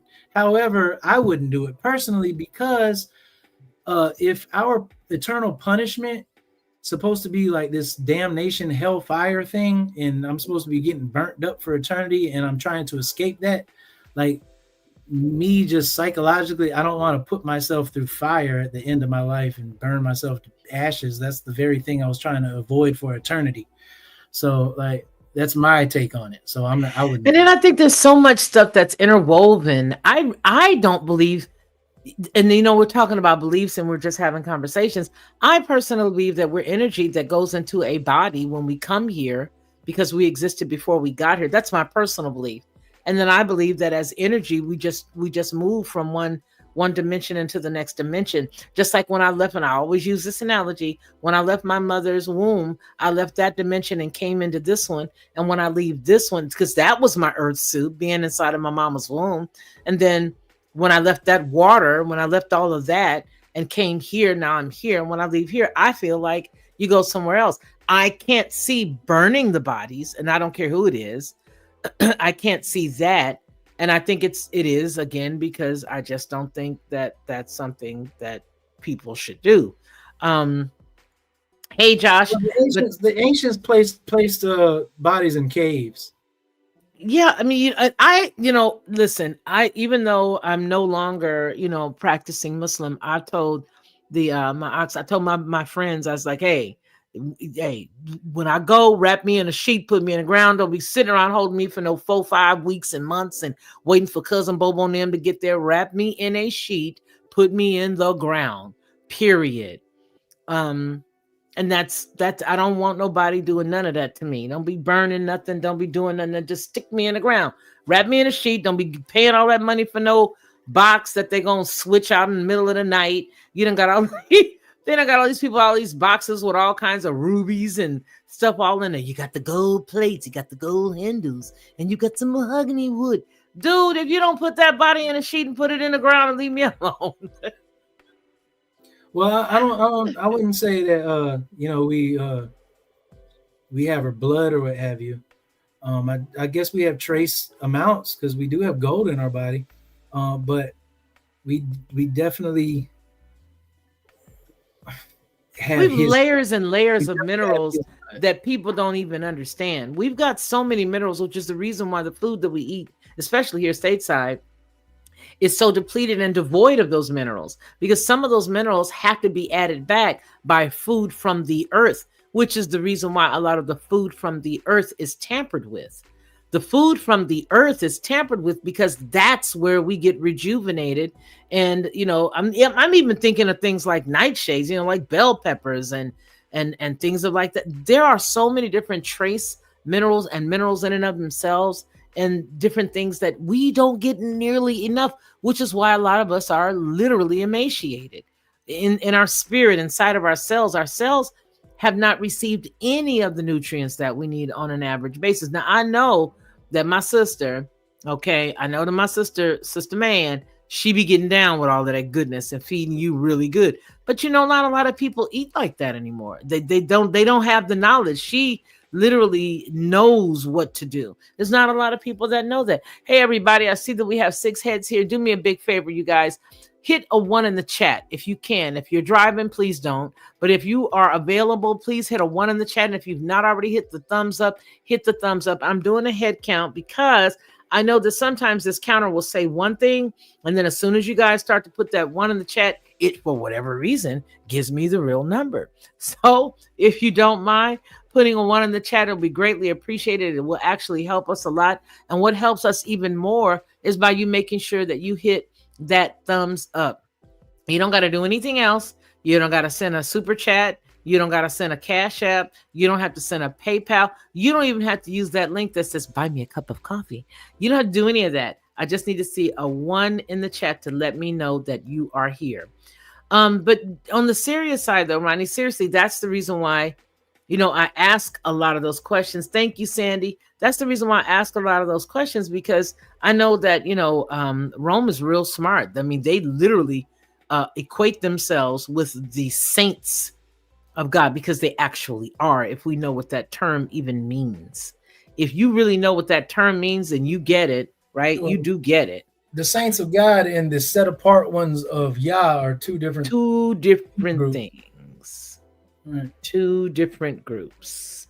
Thank you for putting that 1 in the chat, Sandy. Thank you. This is why they have so many. Well,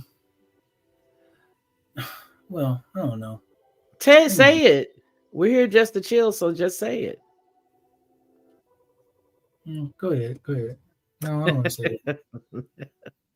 Okay, so then I do want to do a little. I do want to talk about. Point, though. No, go. Okay, yeah. As far as Kingu is concerned, like, it's a major deal to he sacrificed himself and gave of his blood, of his lifeblood. That's why it's a huge violation for us to desecrate the lifeblood. That's why the lifeblood cries out on your behalf when it's spilled on the ground. You know what I mean? Because Tiamat is the ground and Kingu is the blood. And it's crying out because it wasn't, like, this is a sacred endeavor. Like, this quote unquote God sacrificed himself to have your blood. I mean, for him to give you your blood that you're living. You know what I mean? In order that you are alive. It's his blood, and you guys are taking it for granted and taking it like a lesser thing. So that's why it's such a huge deal as far as these laws and ordinances are concerned to be respectful to the lifeblood. So is that what they mixed Kingu's lifeblood with clay, or with the Mother Earth, or with with her with her? Yes. Okay. Yes. Yes. Wow. So what's amazing is that we project Jesus onto that position, figure in Revelation, but that figure already has a person to fill its shoes. It's Kingu. Like, that's Kingu. That's the lamb that was slain since the foundation of the world. And that's the one. If you believe in Revelation, and you believe that everything's going to happen according to Revelation, then when the lamb comes and sits down on the throne, you're going to be looking at Kingu. That's not Jesus. Jesus is on the throne at the right hand of the Father. Wow. So conflation, and the reason why it's conflation is because they have pounded into our brain that there's only one God. So all of these concepts have to funnel into just one God. Wow. And since the Christian's God is Jesus, it all funnels into Jesus. So everything's Jesus. Melchizedek is Jesus. The priest is Jesus. The king is Jesus. The lamb is Jesus. The goat is Jesus. The peace offering is Jesus. That's Rome. Rome is everything. the lamb that was slain since the foundation of the world. That's Jesus, but it's not the one riding on the horse in Revelation. Was it 19? Revelation 18? Revelation 17, isn't it? 17 maybe. The white horse rider, the one who has King of Kings and Lords written on his On the thigh. sky. They say that's Jesus. How can that be Jesus? Because everything has to be. It's Rome. Rome is everything. That's a clear indication of something that's Rome. That's a clear indication. Rome is everything. Furthermore, Jesus said that that when he comes, when the Son of Man comes back, you're not going to know his name. Yep, he said he's going to give you. He's going to tell you his name. So these are just things to consider. But mind you, the focal point of all of it is that these are ancient gods. Who's Ancient of Days, Ronnie? The Ancient of Days is probably God. Like the in the beginning. In the beninging. Yeah, in the beninging, there was light. Because it's the thing, light is probably the God that we see, that we know. Because that's what we can see, because it said, let there be light, and there was light, and then everything was made manifest from that light. So we might think that that's the God, but the thing that said, let there be light, that's the God. That's God. That's the ancient. That's the even more ancient of days. And so I don't think that the Most High Spirit is the set apart spirit. I think the set apart spirit is the Ancient of Days is his spirit. I think it just is. Like, I think that what you're talking about, that oneness that we all go back to, that's it. It's probably one cell. One primordial being. Probably one cell. Just eating a Snicker bar, chilling. Not a Snickers. Not all of that sugar. No, but what I'm saying is based on the texts, the information that we get from the clay tablets, from the cuneiform. Yes. Absolutely. And how it relates to the biblical narrative. And their neighbors, they're not far removed neighbors. They are right next door to each other, and they're not years apart. They're peers. Mesopotamia and Abraham, Isaac, and Jacob. They're peer. They're all contemporaries. Wow. The odd thing would have been to say that there was only one God. That would have been odd. That would have been a stretch. Right. That would have been a stretch. Did you see all these gods that we just worshipped before breakfast? You tell me there's not before breakfast. But hey, I'm telling you, Superhead Bus. If you go back and look at it, every time Abraham or Sarah is encountering an Elohim, it's El Shaddai. I'm telling you, that's the mother goddess, and that was his Elohim. Isaac, I'm telling you, that's a grown sacrifice. That's why it's a ram versus a lamb, and that's a peace offering. That's why it wasn't a goat or a bull, because a bull would be a sin offering. But it was so a lamb offering would be a peace offering, but it couldn't have been a lamb because Marduk is grown. That's why he's called a ram. Because a lamb ain't nothing but a baby ram. Wow. Lamb gonna grow up to be a ram. God of the breasts.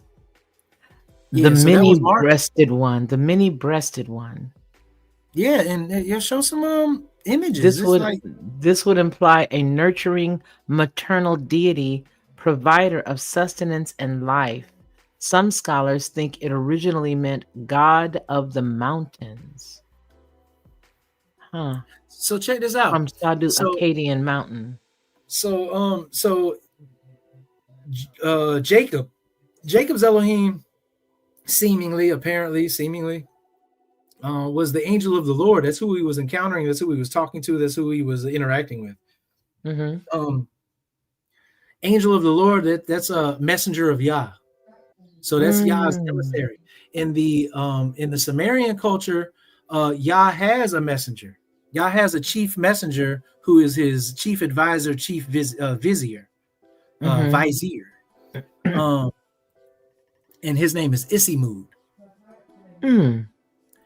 And what's interesting is, and all these cultures enter, you know, they're all saying the same thing, just different languages, different names, but they're talking about all the same entities. Isimud might have been who Jacob saw, because he saw the angel of the Lord. So Yah doesn't send him, he doesn't go himself, he sent the messenger. And the angel of the Lord is of course the angel word means messenger. In the Hebrew is malach. So in the Sumerian, that's that is the advisor. That's the, you know, the chief one that does Aya's bidding, and his name is Isimud. So if you are relating and intermingling the languages, Jacob saw Isimud. Wow. Jacob saw Isimud, and this is the thing. Isimud is depicted in the cuneiform tablets. Like you can see an image, you can see what he looks like. Isimud is always next to ENKI. Is his right hand, is his left hand man. It's his left hand man. That's interesting. He's always on the right of him. The night watchman, right? But no, check this out. In all of Isimud's depictions, Isimud has two faces. Like Janus? Yes. Or literally like the two Isimud faces is of Janus. Ezekiel. Okay.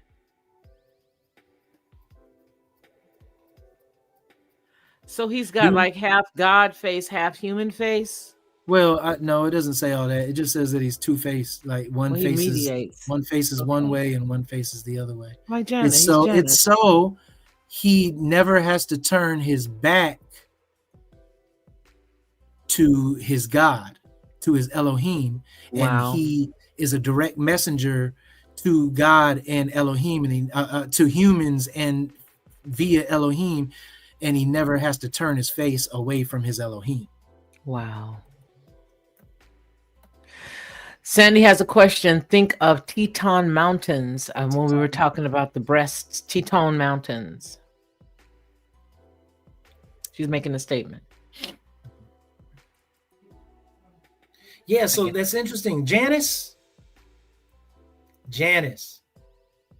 So, I mean, that harkens back to Acts.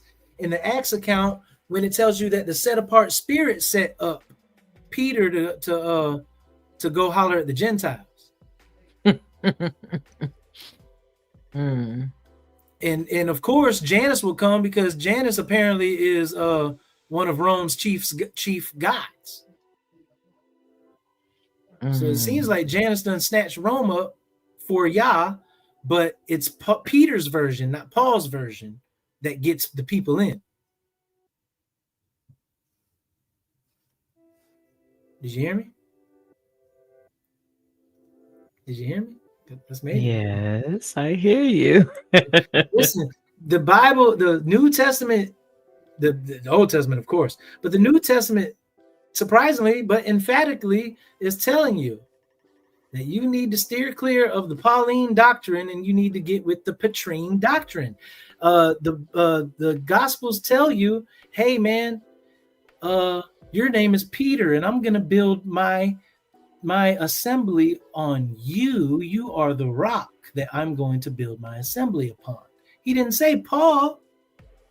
Mind you, that was written after Paul's letters to let you know. It was written after Paul's letters as a warning. Hey, stop listening to Pauline Doctrine. I'm building my assembly on Peter. Yeah, so it seems like Janus, aka Isimud, took up Rome as his inheritance, and that's part of the Gentiles.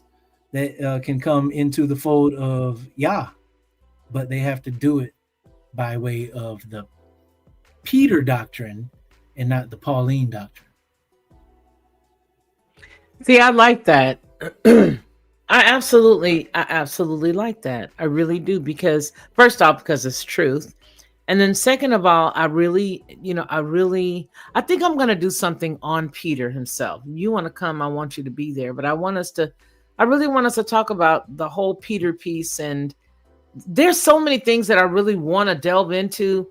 But I really, what I need to do? I need to go ahead on and just finish, because we got so far into Ezekiel that we never finished. There's that much to read. Ezekiel's not no small book. But I think maybe I should pick that back up. But I think I want to do it not necessarily in narrating, but to expound on it as we go. I'd love for you to be a part of that, because I think that is so. I love Ezekiel. I mean, I'm just going to say it. You know Me that too. I love Ezekiel. Me too. Because he rocks this, he rocks a spirit of humility that I have not seen in a lot of either major, minor prophets, and even when I look at the New Testament, specifically Paul. When I look at Ezekiel, I see him in my mind's eye just walking through the things that Yah wants him to, and he's literally allowing his body to be, he's yielding his member, his whole entire body, himself, to Yah to do what he needs to do through him, and he's willing to learn, and he communicates as Yah speaking to him. And it takes me back to that whole Tammuz thing, hey, son of man, what do you see? Well, I see them crying. Who are they crying for? They're crying for Tammuz. He's reckoning and teaching him at the same time. He's telling him things. He's instructing him. He's very humble in his reception. He doesn't ask a lot of why. He just trusts. And that's the part of the reason why I just love Ezekiel. I really do. I don't see him as haughty, as hard-headed. Hey, Sonia. Who is sweet baby Jesus, whom some pray to?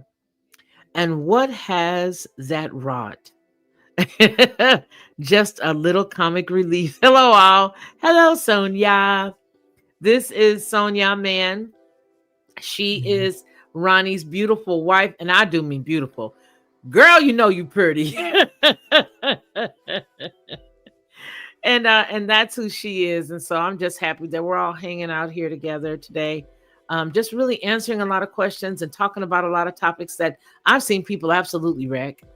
I've seen people absolutely wreck it. And sometimes I'll even send you, I'm like, what are they talking about? You're like, well, the person's smart. They're just a little off. That's all, but they're smart. And that's a good thing, because you figure as we continue to grow, we will learn more. But my main reason for mentioning Ezekiel is because I look at him and he's opposite, total opposite of Paul. Paul, again, I believe Paul is just a hardhead. He shows who he is by his defiance and his disobedience. He really does tell us who he is, because if anybody is looking at any of the things that he does and just really face value, put all your rocks down and just monitor what he does, what he says, how he behaves, you will see that he's exactly what Ronnie and I have been saying. He's not who you think he is. Wasn't supposed to go into Asia, but decided, there's more than one way to skin a cat. And he begins to write letters. He's a stalker.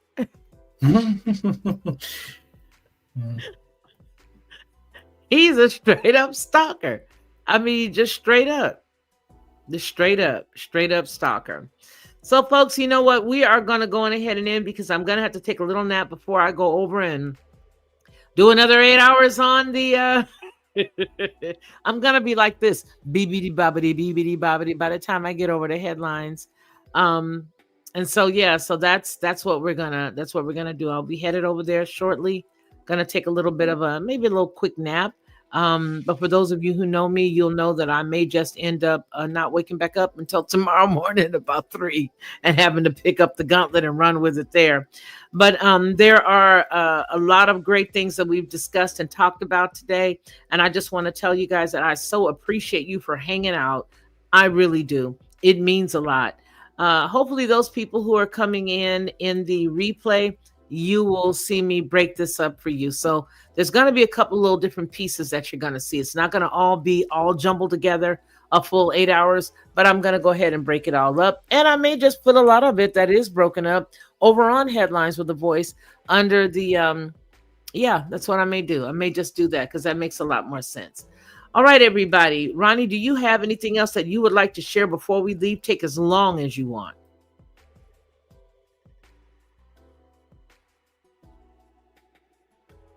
All right, folks, it looks like Ronnie is already gone, and I'm so glad that we had him as long as we did, because he's been doing a lot of little stuff that he has to do in between the time where he's kicking it with us. So again, I just want to tell you guys, I appreciate you. Remember what we always say here, and that is take care of yourself, because if you do not take care of yourself, trust and believe, nobody else is going to do it. I've already tested out, so you don't have to try. I've already tested out. They're not there. The ones that you think are going to be there, they're not.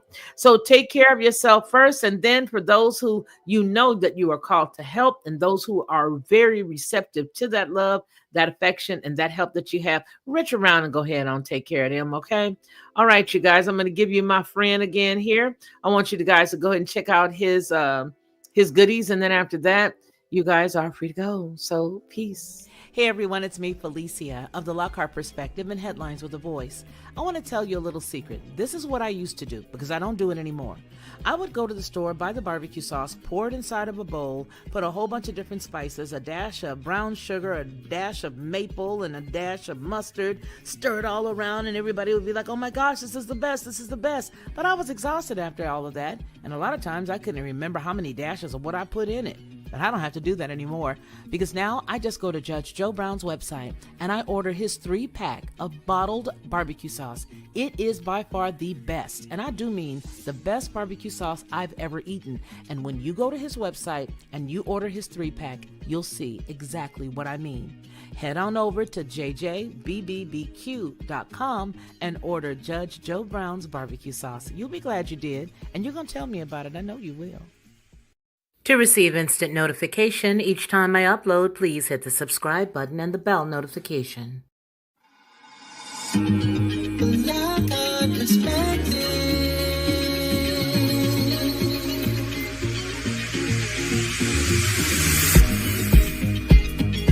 Helping